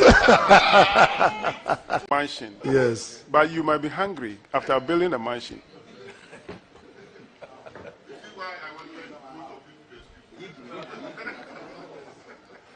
Now, ECG is here. They are listening to you. I don't know whether I should call them next. They have a lot of issues, but I want to deal with the health services first. But what do you charge in dollars? What do you charge in dollars? Chairman, this charging in dollars against the Bank of Ghana Act 2006 is something that we have to escalate. Because this charging in dollars permeates the energy sector. And I don't know what error we did that we've saddled ourselves with this. Why do I say that? Bui Dam or Bui Power Authority debt that the ECG owes them is denominated in dollars. Independent power producers power they give to ECG. In fact, the PRC tariff virtually is in dollars. Meanwhile, nobody buys or uses dollar to buy electricity. So you realize that every year they have to go to, even some of them go back to ECG for forex losses. The Bank of Ghana has written to all those institutions that in Ghana here, goods and services are chargeable in local currency. Unless you go for a special permit or something from Bank of Ghana, which none of them has. So it's something that we must escalate because it skews a lot of things out of the way. Yeah, so we are our own problems. We are our own problem. Who now? Huh? It be we. I said we are our own problem. Me and That's you. what I'm saying. Me and you. Yes, you We are our own me. problem. So, but we can start from government. Yes, so government... Before we come to the private people, let's Yes, start from government. But government itself, we are taking steps to get the buy-in of the Ministry of Finance to redenominate all these dollar-denominated things in... So, Clark, take note. Because that most of the government institutions are charging in dollars. They are charging in dollars. They should stop that. Our currency is cedi, Ghana cedi. Why are we charging in dollars? The last time I checked, UCG it was will sell dollars. the power and they collect in cedis. Now they now go chasing to buy dollars and to pay you. They'll use the rate. So let's take note of that. It's one of the recommendations we are going to make. Chairman, I think with the support of the committee, right, this will be a huge burden lifter for the debts in the system. It is really a breaker of the system. Because as soon as something happens to the currency, we're dead. We're dead. Chairman, thank you. Chairman, it is already the law. We are not supposed to transact in forex. What the Supreme Court says is that you could equate it. But it appears that equating the cedi, making it the cedi equivalent, we rather decided to do a dollar transaction and equate it in cedis. It's already the law that we cannot transact in foreign currency. So we are rather not complying with the law. To the extent that there's even a case law decision by the Supreme Court on this matter. You are 100% right. But we have decided, including you, have decided to look away with our own law and give PPAs and tariff, everything. Like PURC. Go and check their tariff they brought. They'll put something in brackets. Why are you saying they? Are you not the center minister? They in the sense that... Are you not the center minister? They in the sense that it started long time ago. Me and you were not born. No, you are the center minister. Of which ministry? Huh? Which ministry are you? Oh, I mean the sector minister of Ministry of Energy you are talking about. Yes. It's here. Yes. It's here. Do something about this. Thank you. You are a cabinet minister, aren't you? Are you not the cabinet minister? Do something about it. I've raised it, and I said the relevant ministry in this issue is the Ministry of Finance. Yes, the relevant ministry. And Bank of Ghana. Paragraph 629, Honorable Sophia. Thank you, Chairman. 629, Electricity Company of Ghana, ECG, indebtedness to Bui Power Authority, which amounted to 386,878,946.46 million dollars. So the auditors are saying that monthly invoices to ECG are not settled within 60 days, resulting in a relatively huge outstanding debt of 386,878,946.49.46 as at 31st December 2019. The cash flow of the authority could be negatively impacted if ECG continues to breach the agreed payment terms. What do you have to tell the committee on this? Thank you, Honorable Chairman. I think that what the auditors say is very true. And we are taking steps to ensure that ECG pays us, but it's becoming very difficult. But I'm happy to say that many times the Minister of Energy does very well by asking Ministry of Finance to come to our aid sometimes. So we'll continue this negotiation, and with the support of our minister, I think we'll be able to handle this matter. But it's really a problem. Auditors, are they complying to your recommendation? Honorable Chair, yes, this cost is a cost build-up every year. So even though some corrections are being made, as at 31st December 2022, there's an outstanding debt of 614,373,274.36 USD. Thank you.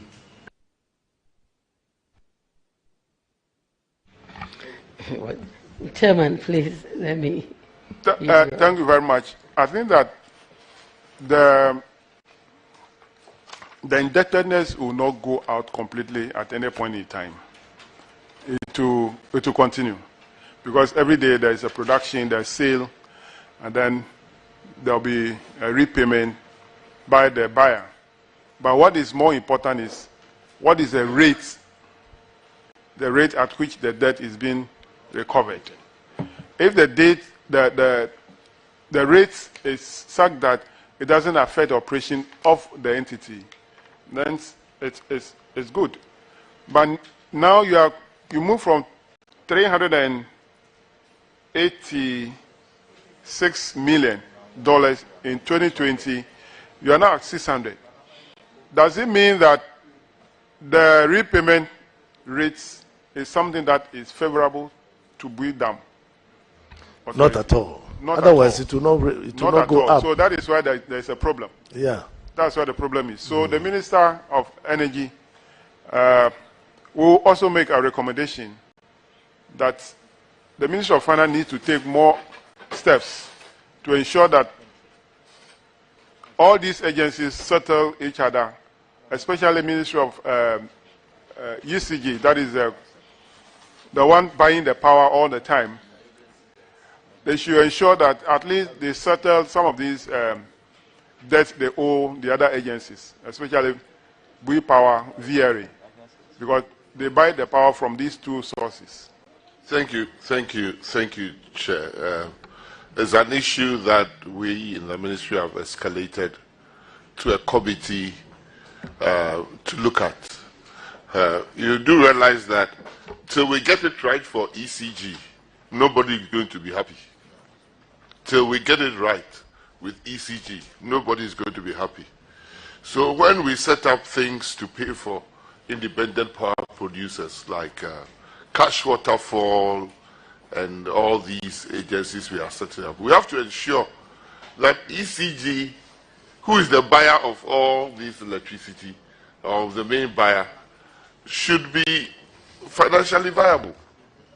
And that is the problem that we all running around not looking at it. Because if you divide money, ECG collects, and you divide it by a formula to pay IPPs, and you don't consider VPA, there's a problem. You don't consider VRA in that sense, there's a problem. So we are working with the Cash Waterfall team and things to look at the whole formula again and decide on the best way forward, because some of our agencies are suffering, and what they bent back to do, no IPP will sit down for let the debt to go to 600 million is increasing. They will start attaching your assets, and it happened recently. One of them went and cleared everything that they want to clear. So we have to be serious about this dollar-denominated, constantly escalating situation we put all our energy sector into. Thank you. All right, so colleagues, let's go to paragraph 635. Honorable Akwesi Kunedu. Thank you very much, Mr. Chairman. Mr. Chairman, whilst taking a cue from these interagency debts that is among the energy sector, one thing that I find interesting here is a dispute, and that is where I would want us to address that there is a dispute as to a claim of 159,500,536 debt owed B-Power Authority by Gridco, who also has a counter invoice of about 5 million. I would like to know the status of this dispute between Gridco and B-Power in relation to this 159 million. Thank you, Honorable Chairman. As I speak, there is no more dispute between BPA and the Gridco. The matter has been resolved by PURC, and we are expecting Gridco to make payment to us. So no more dispute. Has that been brought to the attention of the auditors? Has that been brought to the attention of the auditors that this dispute has been resolved? Honorable Chairman, this dispute was resolved. Have you informed the auditors about no, the resolution? we haven't had the auditors come in there. They don't have to come. This is 2020, and they say that they've written in their management report that if you don't resolve this dispute, there will be an issue. So if you have resolved it, won't you send a letter to them that this is the resolution? We have Honorable Chairman, I will send a letter to them, but the matter has been resolved. Good that it has been resolved, but the most important and why I asked whether you've informed them, because if you go into the report, they say that you don't disclose this in your financial statement. So even if the dispute went your way, it will be difficult recognizing these revenue into your account, and they recommend that henceforth you do recognize all of these disputes and all of these interagency debt in your account. Has that also been complied with? Mr. Chairman, the dispute was resolved late 2022. We are in the process of preparing our 2022 financials, and we will recognize all these. Was there any sort of revenue, a revenue that you were expecting from Gridco in 2021? Because that financial statement had already been prepared. Mr. Chairman, the dispute was resolved. A basis of computation of the indebtedness was agreed on, and it was to take effect from the 1st of January 2022. So the past is written. Okay. Let me bring it very low a bit, maybe the rate at which I'm maxing. After this or this report, were all revenues due you from other agencies recognized in your financial statement? After this audit? Yes, revenues that were outstanding, because here there was a dispute with that revenue which was not recognized. The only revenue not recognized was the one with Gridco. Every other revenue has been recognized in our finance. Okay, great. Auditors, can you please confirm that? Mr. Chairman, for the dispute resolution, we don't have the document as stated. For the 2021 financial statement, yes, all the issues has been, recognized in the financial statement. Thank you. Okay, that will be all, Mr. Chairman, because they are adhering to the recommendations by the auditors. I have a little challenge. I don't know whether my challenge will be resolved by you or the auditors. But I want to ask, if this revenue was not recognized in your 2020 account, how did the auditors get this figure? From where?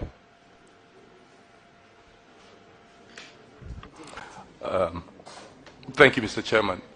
We have consistently, since we started operating, sent invoices to Gridco.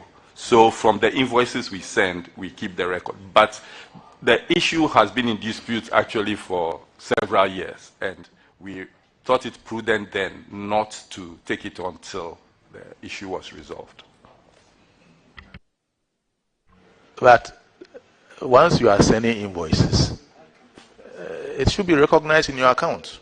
So, because you are sending invoices, that is the basis for which you can claim that these people owe you. So, it baffles me. Why were you not recognizing it in your account?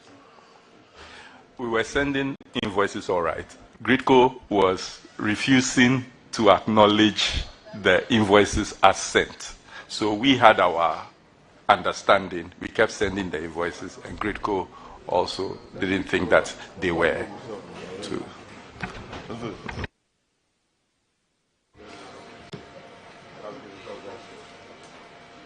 Let's go to the last one for Bui Power. Paragraph 642, Honorable Alexander. Thank you, Mr. Chairman. Mr. Chairman, the International Accounting Standard 37 made some or prescribed some recognition criteria that are supposed to be met. For example, there should be a present obligation from a past event. 2, there should be a reliable estimate. And 3, there should be a probable outflow.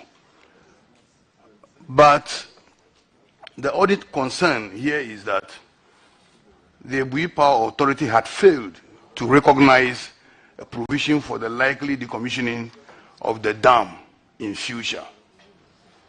And this, the auditors fear, is likely to make the authority declare excessive profits without considering future costs of decommissioning the dam. Then 2, funds which may be set aside for decommissioning purposes may also be used to finance other expenditures. The auditors gave 2 pieces of advice. 1, the authority should get a written representation from government on its commitment to fund future decommissioning of the dam should the need arise. Then 2, the need for decommissioning provision to be set up by getting proper actual costs of decommissioning in future. Have you done all that?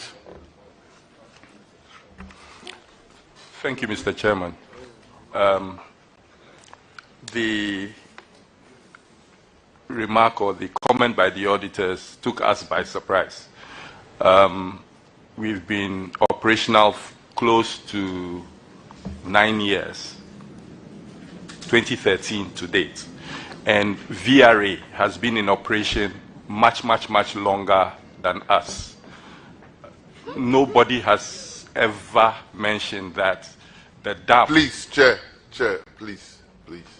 This reminds me of the thief who was caught. He said, oh, my brother is in the other room.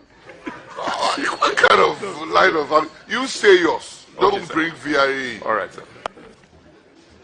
The argument we made to the auditors was, 1, we were a government-owned entity. If we began considering the cost of decommissioning, it would go to increase the cost of power generation if we were making provisions for that. And there was no, precedent in the system. So we would refer it to government for advice. That is the position. Thank you, Chair. Chairman, I totally disagree with this man who is selling the brother thief who is running away. Mr. Chairman, putting decommissioning on your books and paying for it doesn't necessarily increase tariffs. Because it's done such that as you are receiving your revenues or your monies, you take a certain percentage and put in a fund somewhere. So all the mining companies, they have their decommissioning or restoration fund that is set up in Minerals Commission. The upstream petroleum sector, yes, we are dealing with one where Kalu has to put up the money at Bank of Ghana for decommission. So this is an exercise. Today, every electronic or electric item has the end-use payment within the price that you buy it, that you have to submit that payment to an e-waste fund who would recycle the thing at the end of the life cycle. So this is something that is active, and we must prepare ourselves, not hide behind future tariff increases and future tariff decreases. Maybe going forward, you have to find the actuarian who can understand it, work with you, and start making a provision. Maybe the Ministry of Finance or ECG debt, 5% will have to go to decommissioning, then we move on. But coming to tell government after you have taken all this money, it's not being fair to government. That letter hasn't come, but if it comes, I reject it and send it back to make provisions while you have life. Mr. Chairman, this same management, in response to an audit query on this decommissioning, indicated to the auditors that they were taking steps to contact government on its commitment. And today, the story is different. No, Mr. Honorable. But they said we are taking steps in getting an actuary. Yeah, we are taking steps. We are taking steps, as our minister has said. So we are taking steps because decommissioning is a whole big time thing. So we are taking steps. We have to get an actuary, somebody who is, knows very well how it is supposed to be done, and so on and so forth. So we are really working on that. So we have taken in good faith the auditor's reports that we'll do our best. No. MD, as a committee, me, I just came. Why are you saying that? Chairman, MD, as a committee, we want to know what exact steps you are taking. Exactly what's the nature of the steps? First of all, this matter has been referred to the Ministry of Energy. But then the minister has asked us. Can you produce evidence of that referral? Chairman, he has discussed it with me verbally, and my position. We don't work with verbal. Oh, you start everything. We don't work with verbal. We work with documents. Wait, I agree. What is the evidence that they have informed the Ministry of Energy about this? Chairman, that is being very, very legalistic. With no governance. Why? I'm coming there. With no governance, you just don't start writing letters. You go, you have a discussion with your ministry, you all decide on the pathway to take. The letter would not necessarily solve your problem. So for 3 years, you've been doing discussion. I was not there 3 years ago. That is the more reason why letter document is important. So that whoever comes there will fall on that and continue. The new MD. Oh, Minister, please. Here, I'm the one in charge. When we get to Ministry of Energy, you'll be in charge. You see, now he's discussing with you.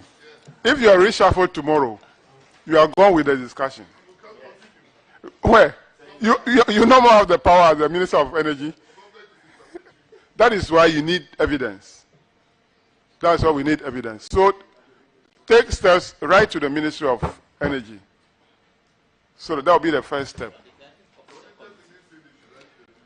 Well, but I could see that the B Power says that there is no precedent.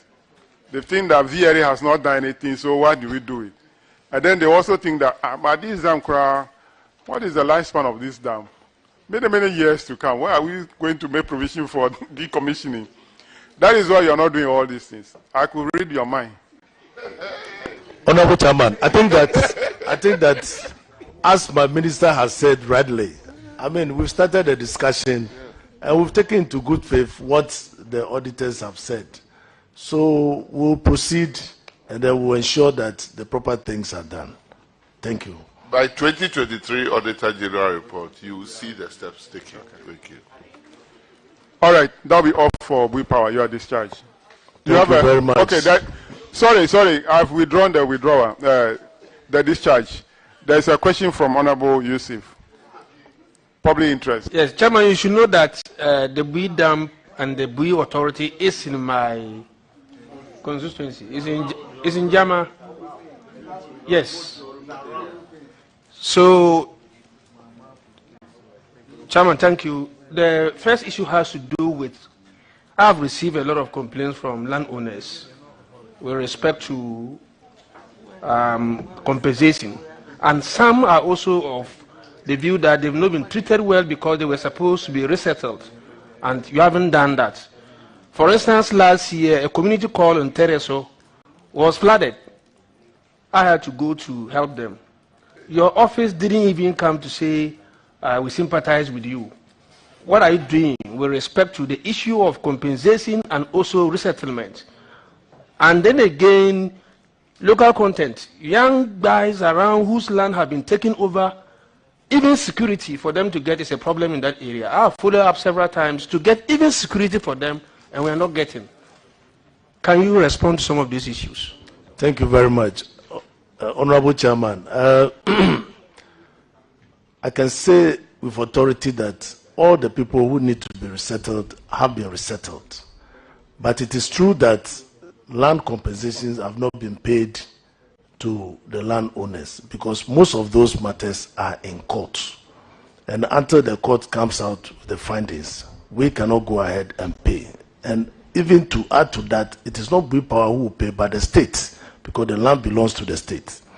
Now, since my assumption as the CEO, I visited the Bui Traditional Council, I visited the Bole Traditional Council, I visited the Bolewura, and I can assure you that we have started employing a lot of people from your area.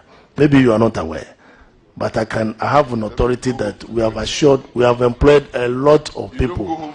We have 4 traditional areas that Bui Power Authority occupy: the Banda, the Jama, the Bamboy, and the Bole.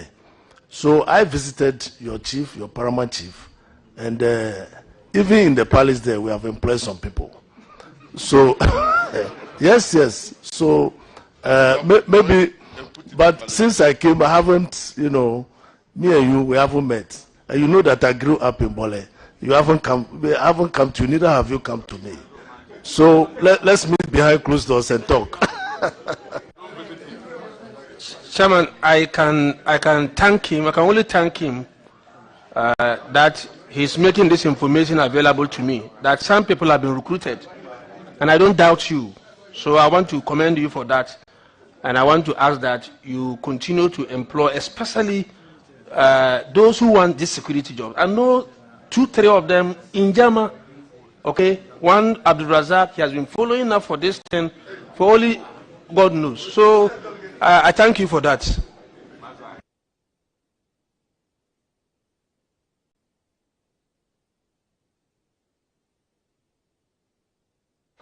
Order. Minister, order.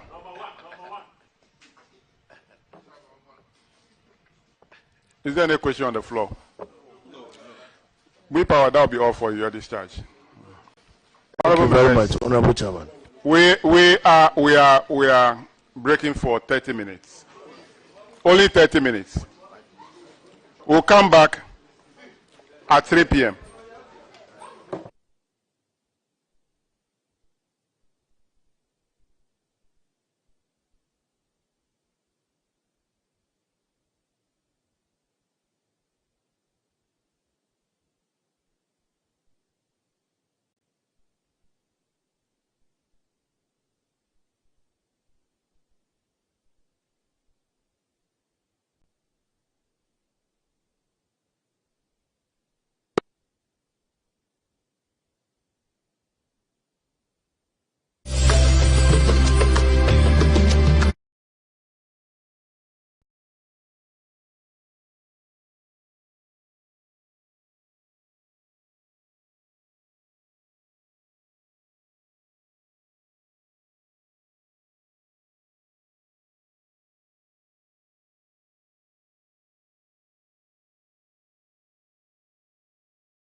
We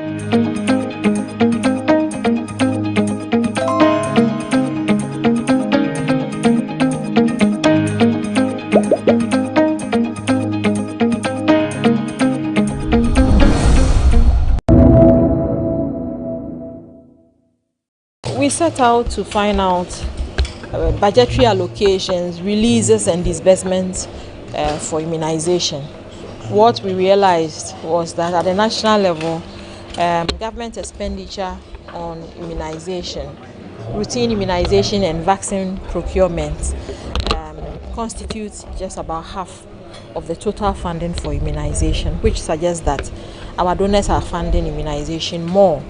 And we think that at this stage in the life of our country, we should begin to work hard towards taking full responsibility of immunization of our children, because come what may, in some few years to come, we will exit the Gavi plan, and it means that we have to fund immunization 100% from our internal coffers. So the earlier we begin to practice that, the better it will be for our children and to maintain gains that we have made as a people in terms of coverage of immunization. At the district level, once it is budgeted for by the DHMT and incorporated into the composite plan of the district assembly, the likelihood of having funds released for immunization is high.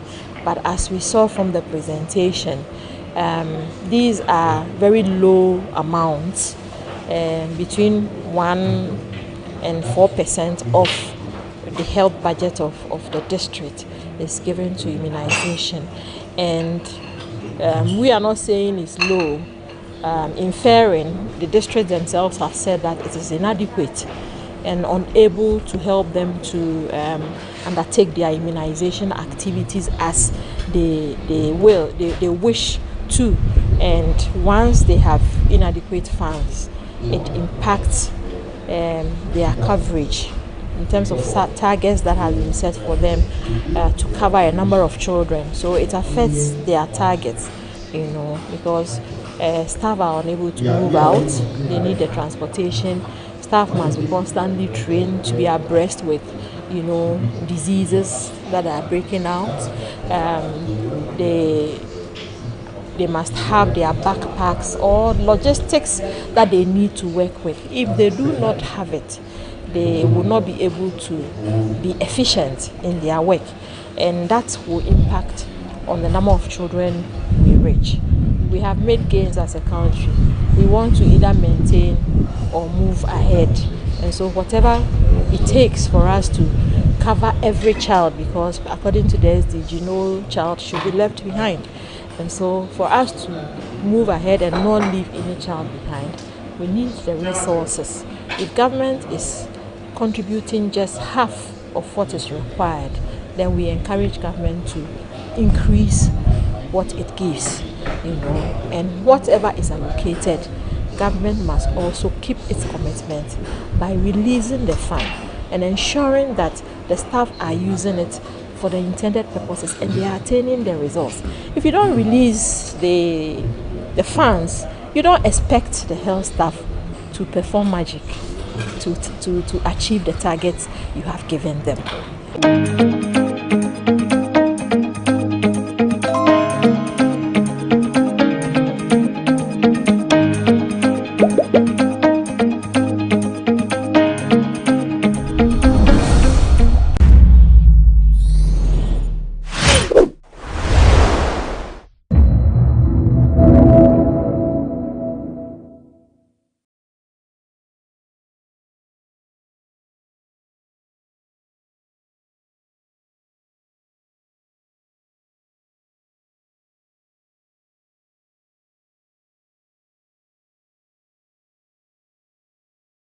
This meeting is a public meeting. There's no Chatham House rule involved here. Everything that His Excellency John Mahama says is on the record, and you yourselves, when you ask questions, that will also be recorded and reported and so on. So you have that opportunity. If you're tweeting, we'd love it if you could use hashtag CHAfrica. That would be really appreciated by us. And if you've got cell phones, mobile phones in your pockets. Could you make sure that they don't ring and give us lovely music? We just want to hear His Excellency speak. I don't think I want to say anything more. As I say, I'm particularly delighted that His Excellency is back. I was reminding him that at the election where he didn't prevail, I was part of the Commonwealth Observer Group, and indeed I thought that election was a really important one, and the way that His Excellency at that time accepted the democratic will of Ghanaian people was something to be respected and applauded. And I revealed to him that I quietly went to the same church he went on the day that he had accepted defeat, and so quietly we all prayed for better Ghana at that moment. Excellency, I'll invite you here. Please open the water bottle yourself and speak to everybody. Thank you very much. Thank you, Alex.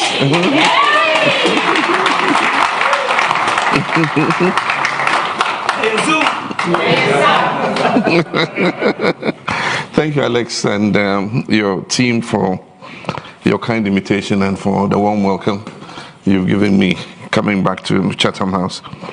Let me acknowledge the presence of the chairman of our party, Honorable Johnson Asiedu Nketia, and several other leading members of our party, including my former finance minister, Honorable Setekwe. I'm happy to have been able to join you from Brussels, where I had a very productive discussion on the future perspectives in the framework of Africa-EU relations at the invitation of the European Strategic Initiative. It is gratifying to be back here at Chatham House, which through the Africa Program events has offered a wide array of African leaders across various fields a unique platform to discuss our continent in ways not seen elsewhere. The discussions here have helped shape international opinion for Africa and offered a useful focus on its most important subjects. I hope to continue in that tradition by sharing some thoughts on the continent's present outlook and future, while dwelling on the situation in my own country, Ghana. Africa's political and governance history is quite well known. However, on this occasion, it bears brief recollection to set the tone for an informed assessment of Africa's prospect and future trajectory. It helps a bit that I have a bias towards history, which I majored in at the university in my formative years. And as the famous British statesman Winston Churchill said, study history, study history. In history lies all the secrets of statecraft. Quotations closed. The African story is one that evokes immediate memories of colonial exploitation and domination with abundant, cheap labor to be used for raw material production and export to build the magnificent metropolises of the world. Centuries earlier, when we were at the short end of the stick in the slave trade, as our best and strongest found themselves bound in chains and bundled into overcrowded slave ships, never to return.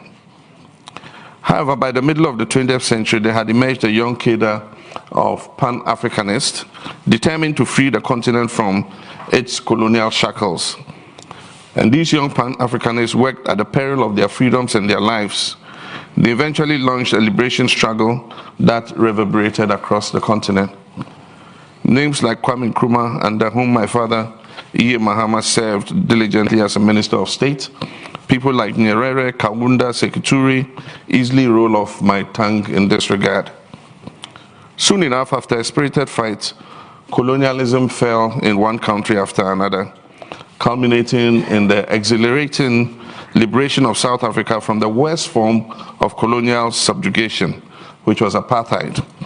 The result was the freedom for Nelson Mandela after 27 years in jail.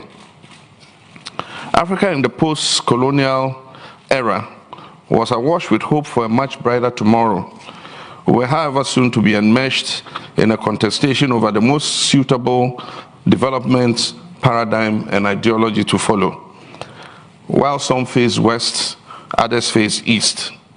We in Ghana, as famously declared by our first president, Osagyefo Kwame Nkrumah, face neither east nor west. We faced forward and experimented along the line with whatever paradigm we deemed exigent at any particular time.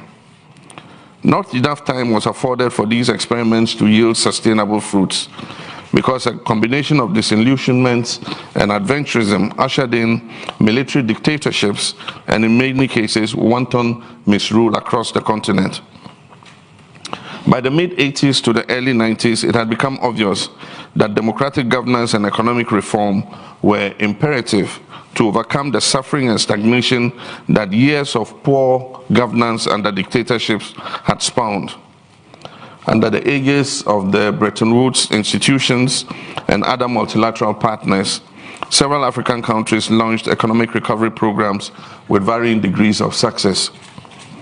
In the case of Ghana, I can say that through these reforms, we performed what could be likened to an economic miracle. From the throes of bankruptcy, hyperinflation, and years of negative growth in the mid-70s and early 80s, Ghana's economy was restored to the path of growth. Measurable and impactful progress could be seen. 30 years ago, we were even able to seamlessly integrate up to 1 million of our compatriots who were unceremoniously deported from Nigeria back to Ghana without causing too much of an upset to our economic outcomes. Of course, analysts and historians have suggested that the eviction was Nigeria's retaliation in 1983 to the dastardly deportation of other Africans, including Nigerians, under the Aliens Compliance Order of 1969. In the decade that followed that period, millions of Ghanaians were lifted out of poverty through progressive policies and interventions. Similar success stories could be recounted for other African countries.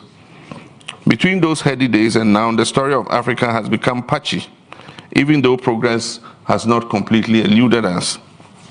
Civil strife, famine, genocide, and a relapse into bad governance can all be squeezed into the narrative that is Africa in the last few decades.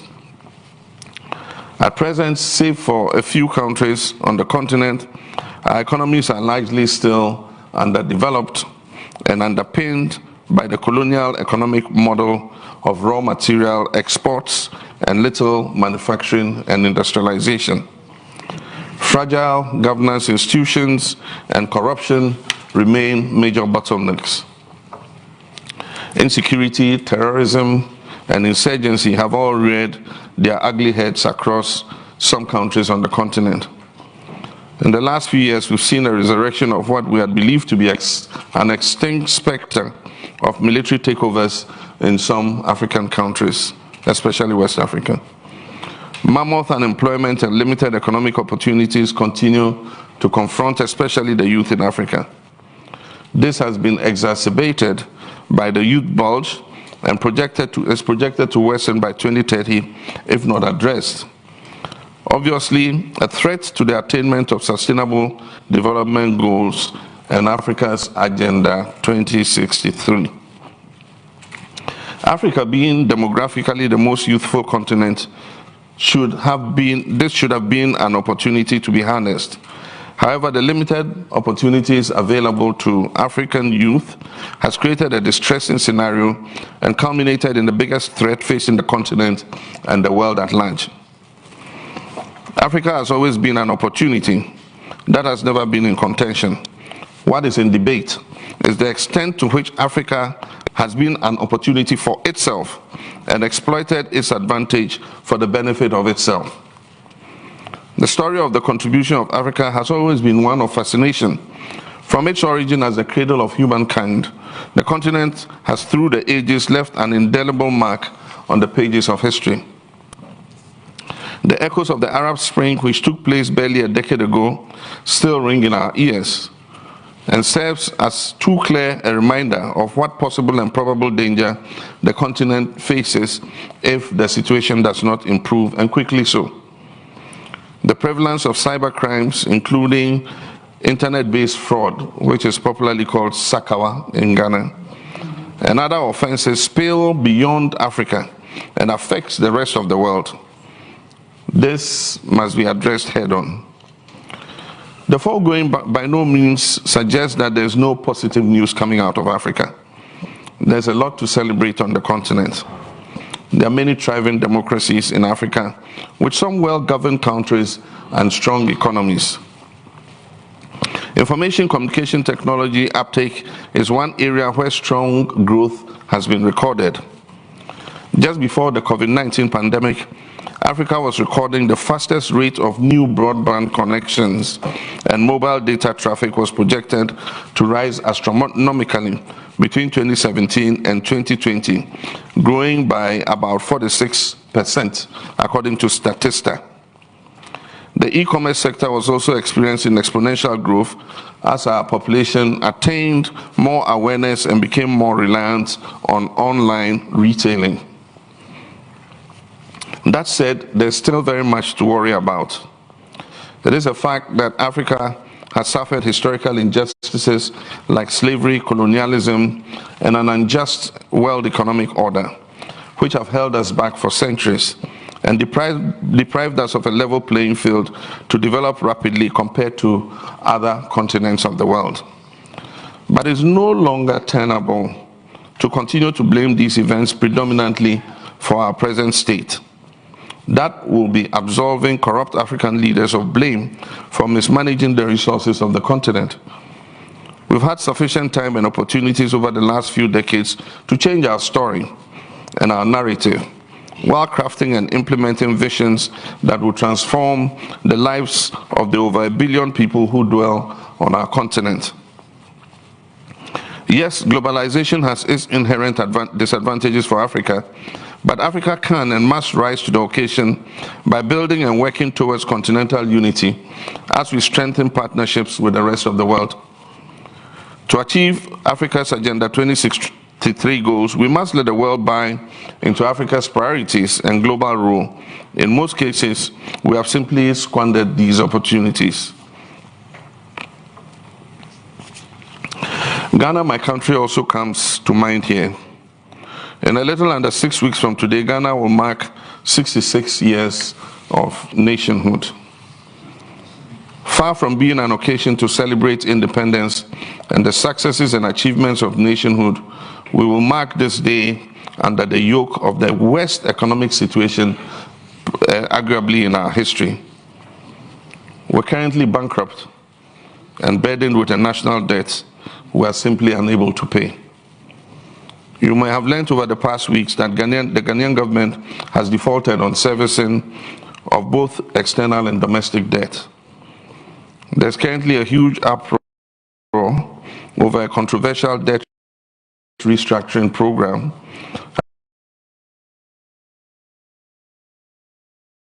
that which the middle class of Ghana could be wiped out if plans to have them forfeit proceeds of government bonds on which they rely for investment and sustenance are followed through. In absolute terms, up to about 6 million people could be deprived of their life savings and investments. Ghana's banking and financial sector could also be under threat of insolvency if no suitable adjustments are made to the debt restructuring plan. Our present economic situation, underscored by our bankrupt status, sharply contrasts with our fortunes over a little over a decade ago. At the time, our economy posted some of the highest growth rates in the world, with a robust and fast-growing non-oil sector. Too many of our economic indicators today are pointing south. We have in the last month entered the hyperinflation era with an inflation rate of 54%. Our currency has in the past few months been counted amongst the worst performing in the world, plummeting by as much as 54% in value within the first 10 months of 2022. Widening budget deficits have characterized economic performance since 2018. A severe cost of living crisis fueled by ever-rising prices of basic goods has imposed extreme hardship on Ghanaians as the government struggles to meet some of its most basic commitments in areas like education and health. Unemployment stood at a staggering 13%, the highest in recent memory. It will be no hyperbole to assert that our present state bears an uncanny resemblance to the period of the late 70s and 80s. How was a country with such bright prospects only a decade ago brought to its knees so quickly when it should have made far more progress? The present trouble with our economy stems from gross mismanagement and in some instances sheer recklessness. Government failed to sustain the gains made after our last IMF program, which brought stability into the management of the Ghanaian economy. Corruption has also contributed significantly to bringing us to this distressing juncture. Government has been quick to pass off the COVID pandemic as a reason for this poor economic record. Yet available data shows that many of our neighbors in West Africa and further afield posted much better economic performances than we did during and after the pandemic. The World Bank, through its Ghana Country Director, has also stated unequivocally that Ghana's economy was already in distress before the pandemic occurred. The purpose of recounting these failures, driven by mismanagement and corruption in Ghana, is to demonstrate how Africa depletes its scarce resources generated from both the continent and development partners.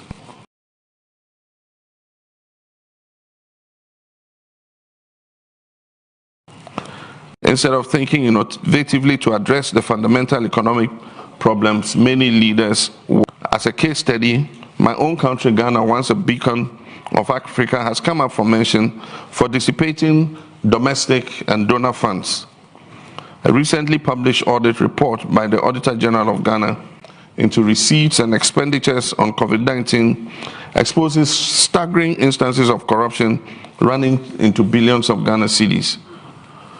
Over 21 billion was mobilized to mitigate the impact of the pandemic from the World Bank, the IMF, the European Union, the African Development Bank, Ghana's own contingency fund, Ghana's stabilization fund, and from the sale of Bank of Ghana COVID-19 bonds. Hiding under the emergency of the situation, government jettisoned our financial and procurement laws and refused to use the GIFMIS system, which is the agreed budget and accounting digital platform, to avoid thorough scrutiny of the use of the funds. Such financial malpractices discourage the delivery of grants and concessionary loans to Africa. I've indicated that we need a forensic audit into the receipts and expenditure of the COVID-19 funds in Ghana. The forensic audit may be extended to other countries in Africa to restore investor confidence as we build the Africa we want. Let me add that Africa needs to build stronger institutions to address institutional and political decay. In building stronger institutions, civil society organizations in Africa must also be prioritized. On this note, let me comment many civil society organizations on our continent that are doing their job of holding governments accountable to the people. Compounding the socio-economic malaise on the continent is the erosion of public confidence in state institutions. Many of these state institutions set up to be independent arbiters and offer appropriate checks and balances on the executive arm of government have in recent years served more as extensions of government.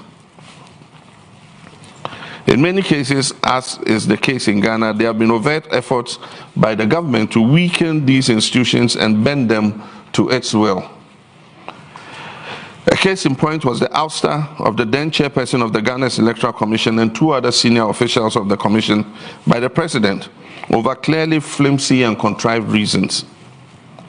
They were then replaced with persons with noticeable leanings towards the incumbent party and whose actions have served to undermine public confidence in their independence and neutrality, two ingredients which are vital prerequisites for the sustenance of Ghana's democracy. Relatedly, Ghana's judiciary has also come under public scrutiny in recent years for what is widely perceived as bias towards government. Until the advent of this government, our judiciary had commanded tremendous public respect and confidence for their firmly independent posture. This is arguably no longer the case. And this is a worry to investors because one of the factors that boosts confidence of investors to place their money in a country is the faith they have that in event of a business dispute, they can expect the justice system to be a fair and neutral arbiter. For Africa to succeed in achieving her strategic priorities, we must strengthen institutions, including the judiciary, and grant them their deserved independence and freedoms as prescribed by law. I encourage you not to lose hope in Ghana and Africa, because it's far more useful to look forward into the future with hope than to brood over the present desperate situation. I'm an eternal optimist and a believer in the potential and positive energies of Africa and her young people. In December next year, what I consider to be the most important election in Ghana's history will be held. The electioneering period will offer a scope for deeper discussions about Ghana's future and what needs to be done to get us out of the current economic quagmire and to avoid a recurrence in future. We in the opposition in Ghana are very clear on our vision for the country and how to build the Ghana we want. The first order of business for a new NDC administration will be to restore macroeconomic stability and ensure fiscal prudence while generating employment for many of our young people who are unsure of what the future holds for them. Though the current economic distress is largely self-inflicted, it is very clear that unless we act to insulate ourselves from these factors, whatever gains that are made going forward will unravel because of the existing structural weaknesses. The National Democratic Congress, the NDC, which is my party, therefore commits itself to immediate structural reforms based on a national dialogue and forging a broad national consensus that will lead to the diversification of our economy and its production base and the attraction of investment into industry, farming, agribusiness, the digital sector, and tourism. We are determined to process our natural resources like cocoa, gold, bauxite, oil, copper, while we build more robust capacity to respond to global energy shocks. I invite you to look favorably at Ghana again because there is hope ahead. I also urge you to partner Africa as we confront the challenges posed by climate change, emerging disease, terrorism, and cybercrime in order to build a safer world. Our borders are borderless because of globalization. Therefore, we must stand in support of one another. As we look into the near future with optimism, there are instant solutions that must be found to the crippling economic crisis which has left a dark pall hanging over Ghana now. At a continental level, I want to reiterate my international advocacy for a reinstitution and extension of the Debt Service Suspension Initiative, the DSSI, to afford countries like ours some limited fiscal respite.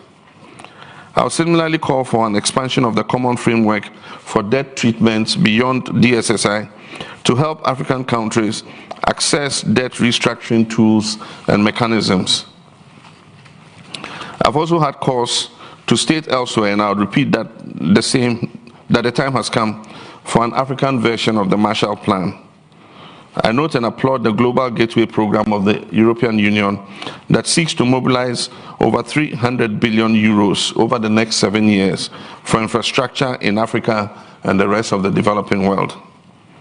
If Africa is to survive and be a source of hope for the rest of the world, then Africa, as an imperative, must speedily harness the advantages it has to ensure inclusive growth for all its people. With the continent boasting the world's largest free trade area, along with an over 1 billion person market, Africa is prime, as reported by the World Bank, to carve out a new developmental pathway. Under the African Continental Free Trade Area Agreement, 55 countries with a combined GDP of over $3.4 trillion will work together to present major opportunities for shared growth and prosperity for Africa and the rest of the world. I expect the AFCTFA not to de-emphasize the prospects of small and medium enterprises as we promote new markets and encourage foreign investments. Small and medium enterprises have sustained Africa and will continue to do so for a long while to come. African Continental Free Trade Area We'll also need the support of the African Union for greater integration to allow for greater labor mobility across Africa to support countries in need of critical human resource. And the African Continental Free Trade Area must not allow businesses with political connections to be prioritized over real captains and champions of industry. Neither must innovations from the youth suffer because of lack of political connections. All hope is not lost for Africa. Africa, including my country, Ghana, has strategic priorities and is ready and willing to play its role in the global community. To conclude, it is also of critical importance that regional blocs like ECOWAS, SADC, EAC, CEMAC, the Arab Maghreb Union, and the African Union must be empowered to have a firmer grip on their member nations to address regional, continental, and global challenges. Other international bodies like the EU, the Tana High-Level Forum for Security in Africa, which I have the privilege of chairing, must provide the needed support, including oversight and scrutiny of activities likely to lead to serious crisis. I stress on this point of oversight because we have observed that the laxity in supervision and oversight has given free rein to some leaders on the continent to wreak constitutional tyranny on their people, with some of them going as far as changing their country's constitutions so that they can run for extended terms of office. No single country in Africa can on its own attain the highest level of development when surrounded by neighboring countries engaged in conflict. It is therefore important that there is stability and sustained development in Africa, which will help lead to global security and prosperity. With the right steps and visionary leadership, as well as a willingness to dig deep and find innovative solutions to the decades-old challenges, we must emerge a stronger force, a stronger continent to reckon with. I thank you for your kind attention.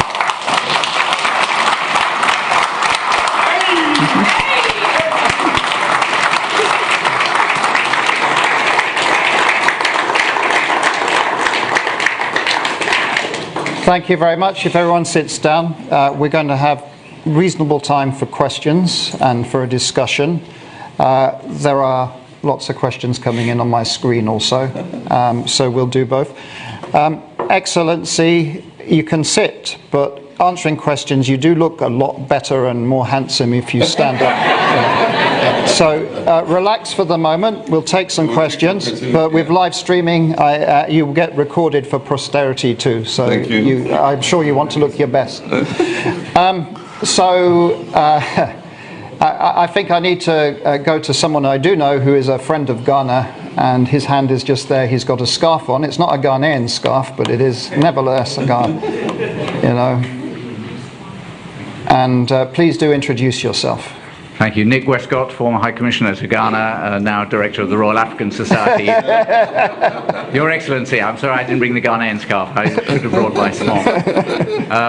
But thank you very much for that very stimulating talk. As you say, investors are hesitating at the moment to come to Ghana. The economic situation is difficult. And I noticed you were critical of the proposals to restructure domestic debt.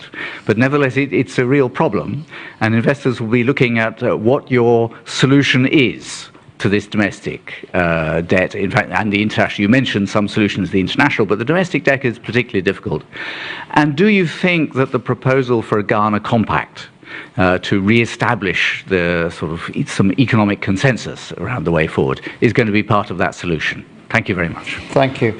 So I've got two fairly similar questions online. I'm going to do those. We're going to have plenty of time, yes, and we'll overrun just a little bit also. So somebody who you do know, Excellency, Patrick Smith is from Africa Confidential, Africa Report, is asking, what more do you think the G20, IMF and World Bank could do to expedite debt relief and fresh investment in Africa? So not just Ghana. And then Roland Taylor has also been saying, well, if you'd not lost that election and had been president, what would you have done differently related to the economy? So let's take those three, and then the next round we'll focus on this room for questions. Please go ahead. Thank you. Alex, I think I'll just stand here. Yeah. So. I think that's the best. Thank you very much. Nick, good to see you again. And thanks for your question. We worked quite closely together during your period in Ghana. And Patrick, thanks for your question on G20 relief and what would we have done differently. These are the three questions. I'm not opposed to debt restructuring. Debt restructuring is a condition precedent to getting an IMF program. And Ghana needs to do a debt restructuring to be able to go into a program. What has been the contention is a lack of dialogue and consultation with the debt holders on the domestic side. I know currently negotiations are taking place with the bond holders on the external side. Not the same treatment with domestic bond holders. Government feels it can just ride roughshod over them. So one fine Sunday night, we all relaxed at home, and then we had the finance minister, address the debt restructuring and announce how it was going to be done. 0% in 2023, 5% in 2024, and after that 19% in 2017, and then going all the way to 2035 without any consultation. I have been an advocate for dialogue.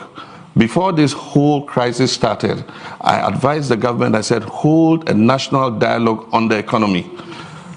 Give what the state of the economy is, and let everybody buy into it and understand. And then after that, seek a broad consensus behind your economic program. This suggestion was never taken. And then what we expected would happen actually happened. We had kept raising the red flag since 2019 about government's reckless borrowing program, going onto the Eurobond market every year for $3 billion and not investing it in the productive sectors of the economy, most of that money being used for consumption. And that is what has ended us where we are. And after you've recklessly mismanaged the economy, you don't want to make the same sacrifices. You're asking the people to make all the sacrifices. Sacrifice your bond, I'll pay you in 15 years. How do you know the person will live till 15 years? And yet, correspondingly, government expenditure is increasing. One would have thought that in this crisis, you're not going to increase your debt in this budget by 82 billion over last year. 2023 budget has seen government expenditure increase by 82 billion over 2022. That is not a government that is serious about making the same sacrifices it is asking the people to do. And that is our concern with this debt restructuring program. Apart from that, you don't let the driver who ran you into a ditch, after you've managed to pull the car out of the ditch, see him sit behind the wheel again. And I mean, the majority itself, members of the MPP, have said, take this finance minister out. Bring somebody who the public will have more faith in, and because he didn't create the crisis, they will be better able to have a negotiation and sit down with this person and negotiate in good faith. But the one who's caused the problem is the one you're asking to negotiate with bondholders for a debt restructuring. So that is our concern with the debt restructuring. Of course, government has applied for debt relief under the G20 debt treatment. We had thought that they would take advantage of the DSSI at the time it was announced, but because they did not want to be shut out from the international capital market, wanted to continue borrowing, they refused to access the DSSI. And that is what has led, now the international capital market is shut to you anyway. If you had undertaken the DSSI, it would have suspended your debt service and given you fiscal space. Probably would have been able to maneuver out of the situation in which we are. But they refused, and the same result that you were trying to avoid, being shut out of the market, has happened. You've been downgraded to junk status. Ghana's credit is at junk status on the garbage heap. Nobody is going to lend you money. And so unless we get the benevolence of the IMF to shore up our reserves with the 3 billion loan and hold the headmaster's stick over us to let people know that we're behaving ourselves properly in school, then our economy is in tatters. And so that's the problem. What we would have done differently, I would have not borrowed as recklessly as they did. We would have borrowed prudently and would have taken better management of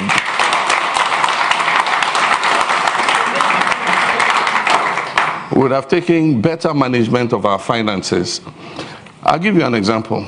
In the election year of 2016, we faced an election, and we're going onto the bond market to borrow to cover some of our expenditures. We went for 750 million in 2016. And at the time, I remember in cabinet, our finance minister is here, said, several of our cabinet colleagues said, no, but this is an election year. Why are you going for only 750 million? And of course, the offers we received when we floated the 750 million were close to 2 billion. And some of our colleagues said, why don't you take all the 2 billion? We need the money, you know, because it's an election year. And I remember that day, he was in cabinet. There was a fierce argument, and I had to protect my finance minister because he had explained to me that, look, we need to borrow with prudence so that we don't overheat the economy and balloon the debt. And so we took only 750 million in an election year, you know, and that is the prudence in economic management. And that was the second year of the IMF program. The third year of the IMF program extended into the new administration's period. They went on the market, even while they were in an IMF program, for in excess of $2 billion. And after that, it was $3 billion, $3 billion, $3 billion every year. And that is what has ended us where we are. And so I do think that the debt restructuring, there should be more dialogue. I noticed that the period has been extended. I think this is about the third time. And one wonders if we'll be able to meet that deadline by the end of January. And the point is, the longer it delays, the more the danger that we'll not be able to go to the IMF board when it meets somewhere towards the spring. And so this thing must be speeded up, and the only way it can be speeded up if the finance minister climbs down his high horse and is prepared to sit with the bondholders and discuss it and reach a consensus.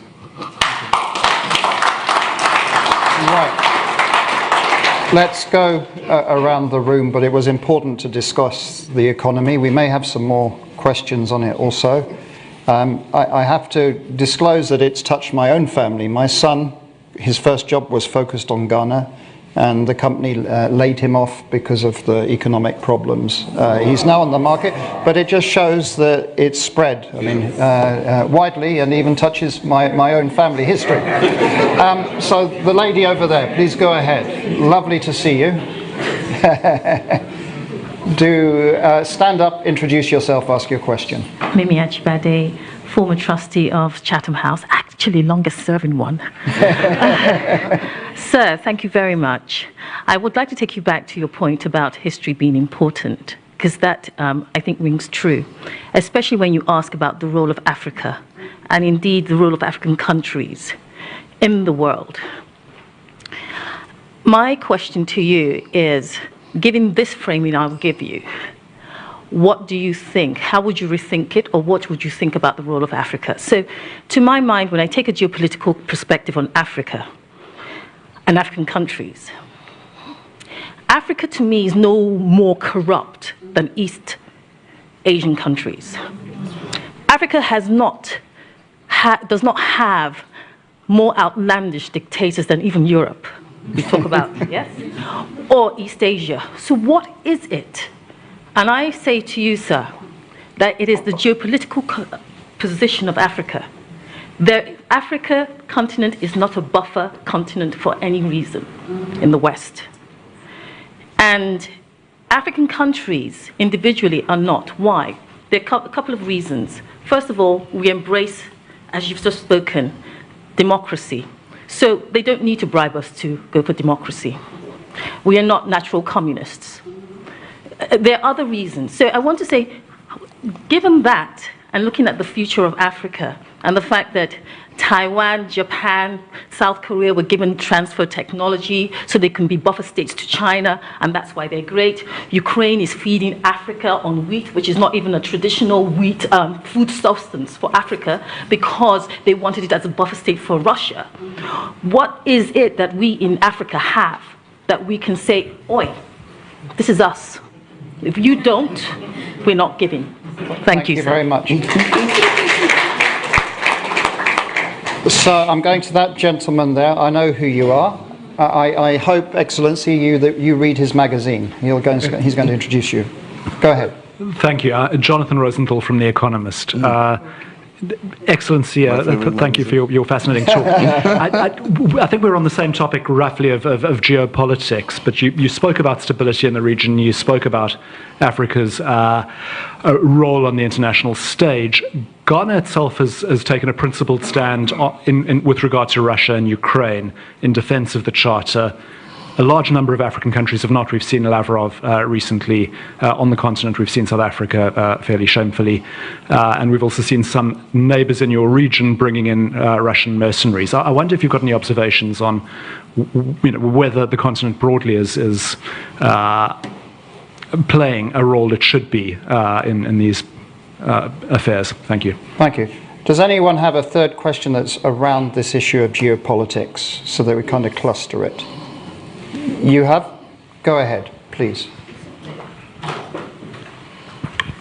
Thank you, Chair. Really quickly, sorry, I'm Edward Odonteng. I was the founder and president of the Ghanaian Society at Coventry Uni, but I doubt you ever saw me, Alex.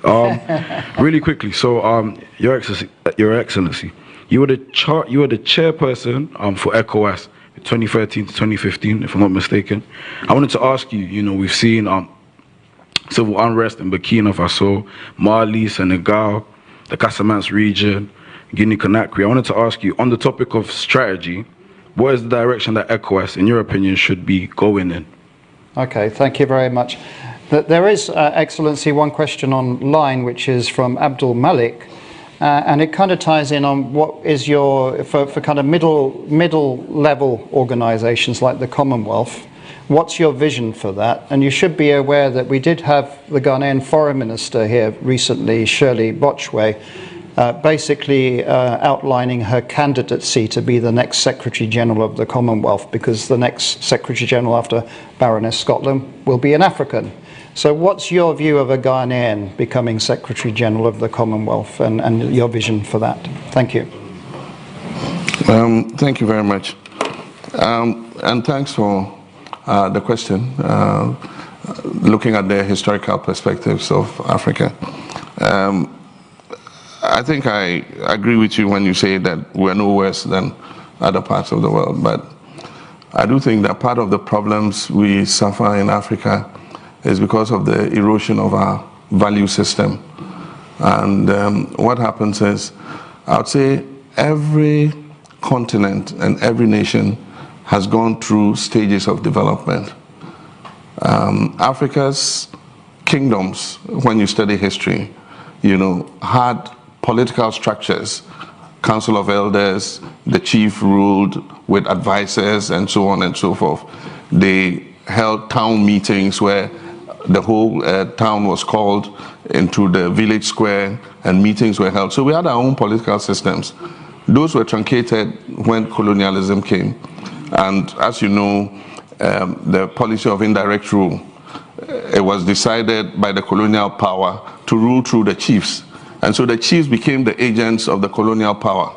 And so that all changed the political systems in Africa. Once we emerged from colonialism, and that's why I said everybody decided to follow whatever path there was. And in those days, the leading ideological and political systems were either socialism or capitalism.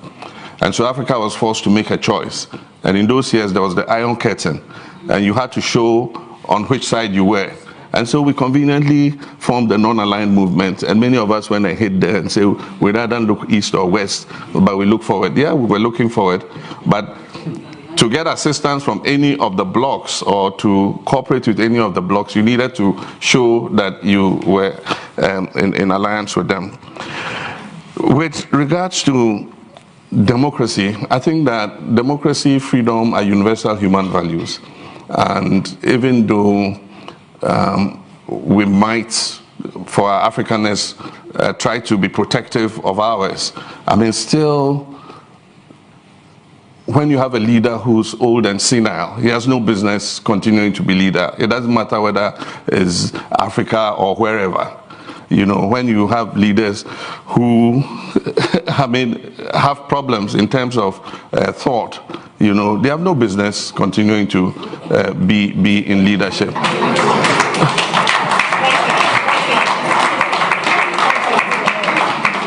And especially when you have a population, a continent as youthful as Africa. 60% of the population of Africa is young. And so, why would you have 80-year-old and 90-year-olds, still... I was going to say they should be home looking after their their grandchildren, but I recently became a grandfather myself, so... And so values of democracy are universal, and we need to continue to deepen democracy in the modern world. And so I would say that, yes, we're proud of our African heritage, but the values of protecting human rights and freedoms is something that every human being aspires to, and we cannot rule that out. With geopolitics, well, Europe and NATO, I would say, have been occupied with the Ukraine-Russia war, and several times, again, we're called on to choose which side, we're on. When Tigray and Ethiopia are fighting, we don't ask you, who do you support? Or when two African countries are fighting, we don't ask anybody in the world who you support. We try to intervene and resolve it. And so I think that the priority should be how to resolve the conflict. Of course, I don't believe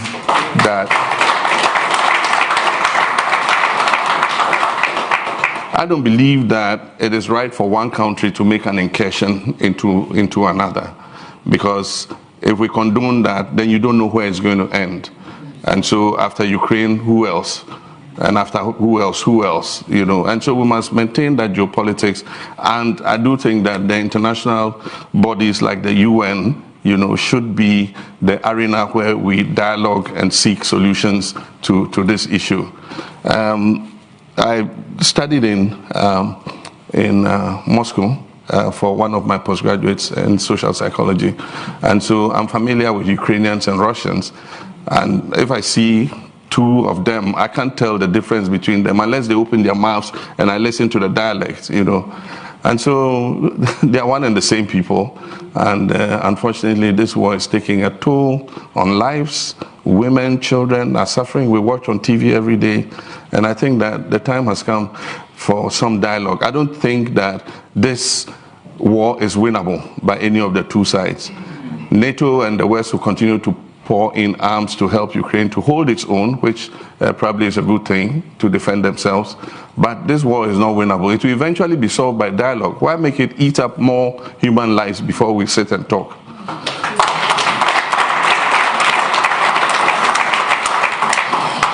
I think the issue about, and I'm sure you were talking about Wagner in Mali and other places, Central African Republic. I think it's all a discussion about the role of private military armies, and I do think that creates threats to security. We have national armies. When you start introducing private military, then it goes into the whole sphere of mercenaries. And we remember in the 70s and things, Africa had a very bad experience with mercenaries, where they invaded, some countries to try and overthrow the government and things like that. I think that if there's a multiplication of these private armies, it could go into areas that we do not intend it to go. What the countries that are facing terrorism need is the support and equipment to be able to defend themselves against terrorism, the training and all that. And I think that is the way to go. Ghana has a very good collaboration with UK, France, and the United States in terms of training against insurgency and terrorism. And I do think that African countries that face that threat, it should not only be the training and skills upscaling, it should also be supply of appropriate equipment to be able to defend themselves against these bandits. As chairman of the Commonwealth of Burkina Faso, I played a frontal role when Burkina Faso descended into crisis. That was when President Blaise Compaoré tried to extend his term of office, and there was civil unrest. The military took over eventually, and as chairman of ECOWAS, I had to lead a delegation there to help them establish a transitional government. And that's when President Kafando came as a transitional president, and then eventually elections were held, and it was handed over to President Roch Kabore. Of course, he got overthrown again, and it's similar to the case in Mali. There was insurgency and terrorism, and the armed forces believed that the civilian government was not prosecuting, the defense of the country enough against terrorists, and so the armed forces themselves took over. But there's no evidence anywhere in the world that the armed forces in control of a country, is better able to fight, terrorism or insurgency than a civilian administration. And it's improved. The security situation has worsened in both Mali and in Burkina Faso since the overthrow of the democratically elected governments. We need to continue to be engaged. I noticed that the EU, of course, with the Malian authorities asking the French to leave and all that, I noticed that there's a certain disengagement, and the attitude is like, okay, you're on your own and all that. I don't think we should give up on those countries, because terrorism anywhere is a threat to all humankind. And so even though those authorities are going in a certain direction, I think that the world should still remain engaged with both Mali and Burkina Faso and give whatever support we can to be able to help them deal with the situations they face. And I think the last one was about Commonwealth. I'm hearing for the first time that our Foreign Minister is interested in the position of the Secretary General of the Commonwealth. I've worked closely with Baroness Scotland. She's chosen me to lead several election observation missions in Kenya, in Sierra Leone, and other places. And I know her well. She's been quite capable Secretary General. Incidentally, she comes from the Caribbean, Dominica. And so if it's Africa's turn, why not? I mean, if we have a Ghanaian Secretary General female, it's something I would support. Thank you.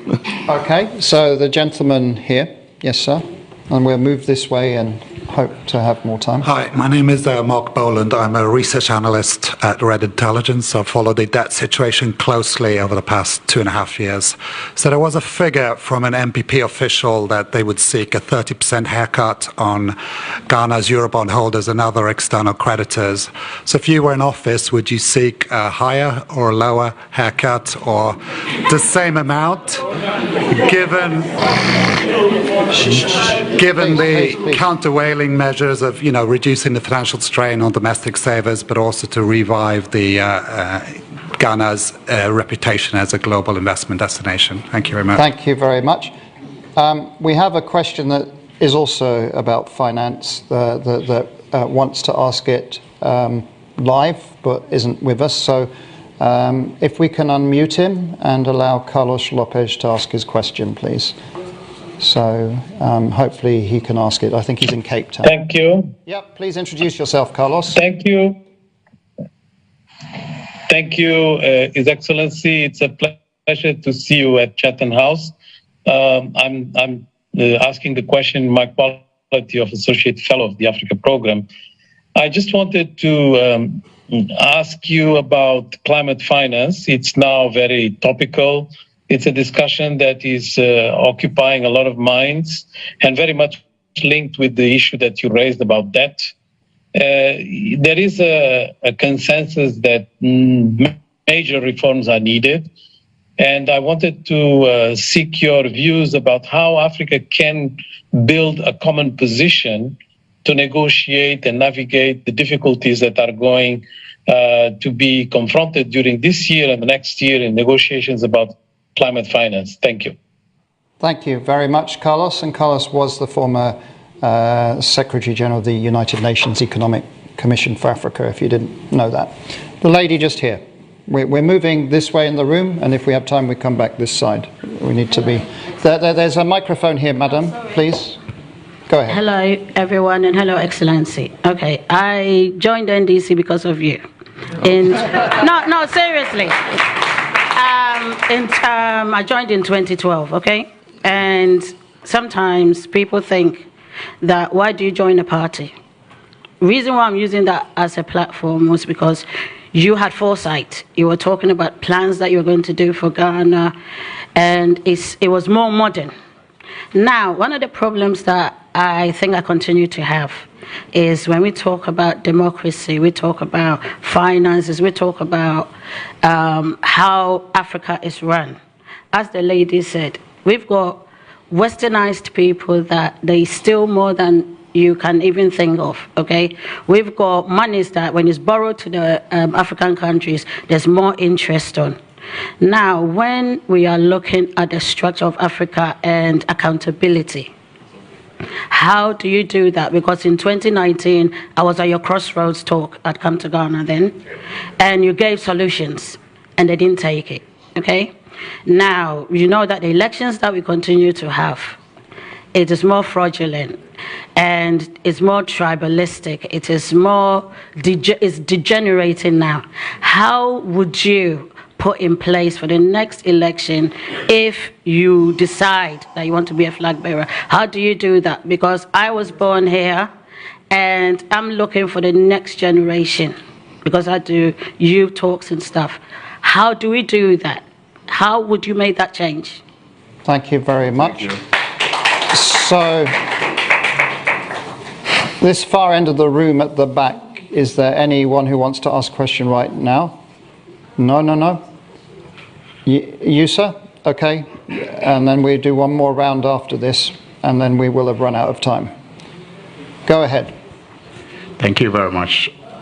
My name is Al Hassan Sohin. I'm a member of parliament from Ghana, and I want to find out from His Excellency, when you were making your presentation, you did say that Ghana's economy was at a point of takeoff at the time that you were handing over. That is expected from anybody who had the opportunity that you had at the time. What is the evidence in economic policy that indeed Ghana was at a point of takeoff when you were leaving office? Thank you. Thank you very much. Okay. Please go ahead. Yeah, thank you very much. And very quickly, that's exactly what I'm talking about. Off the top of their heads, they say, we want a 30% haircut. One, you need to look at the whole debt, the structure of the debt, you disaggregate it, external, domestic.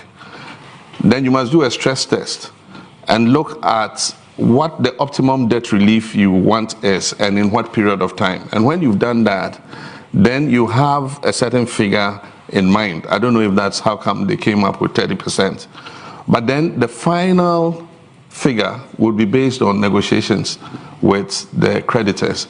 And according to the rules, if you get 60% buy-in, then it shows goodwill that you'll be able to complete the negotiation. But you need 80% of people to agree that, yes, this is the way to go. We'll extend the tenure of our debt to 10 years or 15 years or 20 years. I mean, I don't know what the outcome of the negotiations will be. But to just say 30%, I don't know what research went into it. If I were in charge, I would have more figures. And that's the problem with this government. It's not transparent. They're not sharing information with anybody. How they reach that figure, nobody knows. You know, they just sit in the finance ministry and, you know, come up with any figures they want. And they just try to ram it down everybody's throat, unfortunately. Climate finance. I think there's too much lip service to climate change, solving the issue of climate change. Since the Paris Agreement, I mean, we all agreed in Paris the steps to take towards climate change. That was the first serious breakthrough. And we clapped, we're all happy. I was at that conference. Former President Kufuor was one of the interlocutors in that climate change conference. And shortly after, enter Trump, says, no, America is pulling out of the agreement. And so for the period of Trump, America starts reversing all the issues to climate change. And the sad situation is that of Africa. Africa has been the least contributor to global warming. And yet we face the most adverse effects of global warming.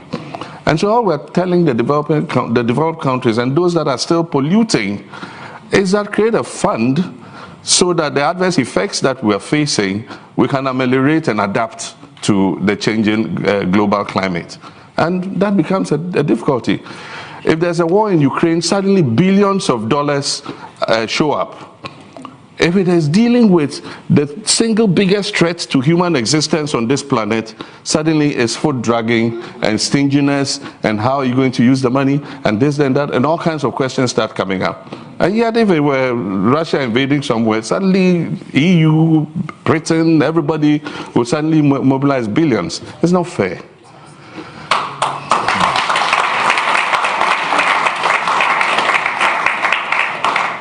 I think that climate change, not Russia, is the biggest threat to human existence.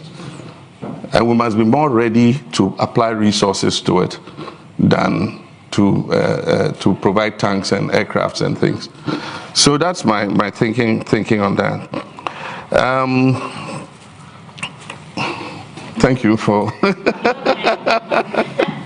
She says she became political because of me. She joined politics because of me. But I think it's a... One of your chairpersons, your ex-chairperson. Okay.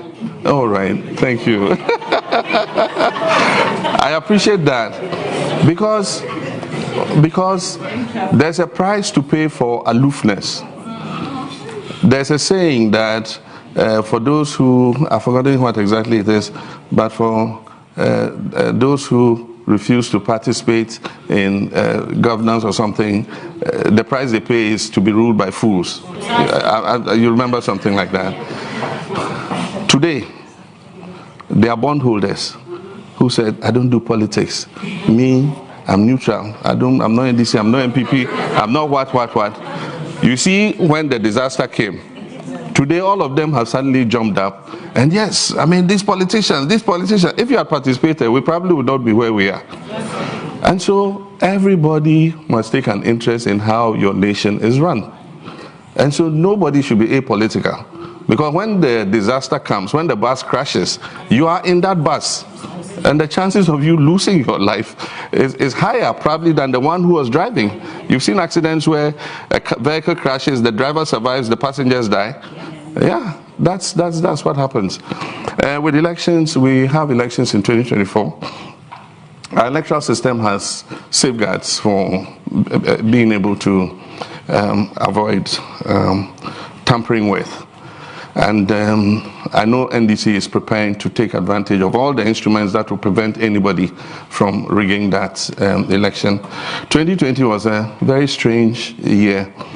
Because of the COVID exercise, the political parties, especially like ours, didn't have enough time to train our party agents and all that, and actually do the selection properly. Remember, there was lockdown, restrictions of people and all that. It was only in September that the restrictions were removed. So by the time the party went through the training program and all that, it was a bit too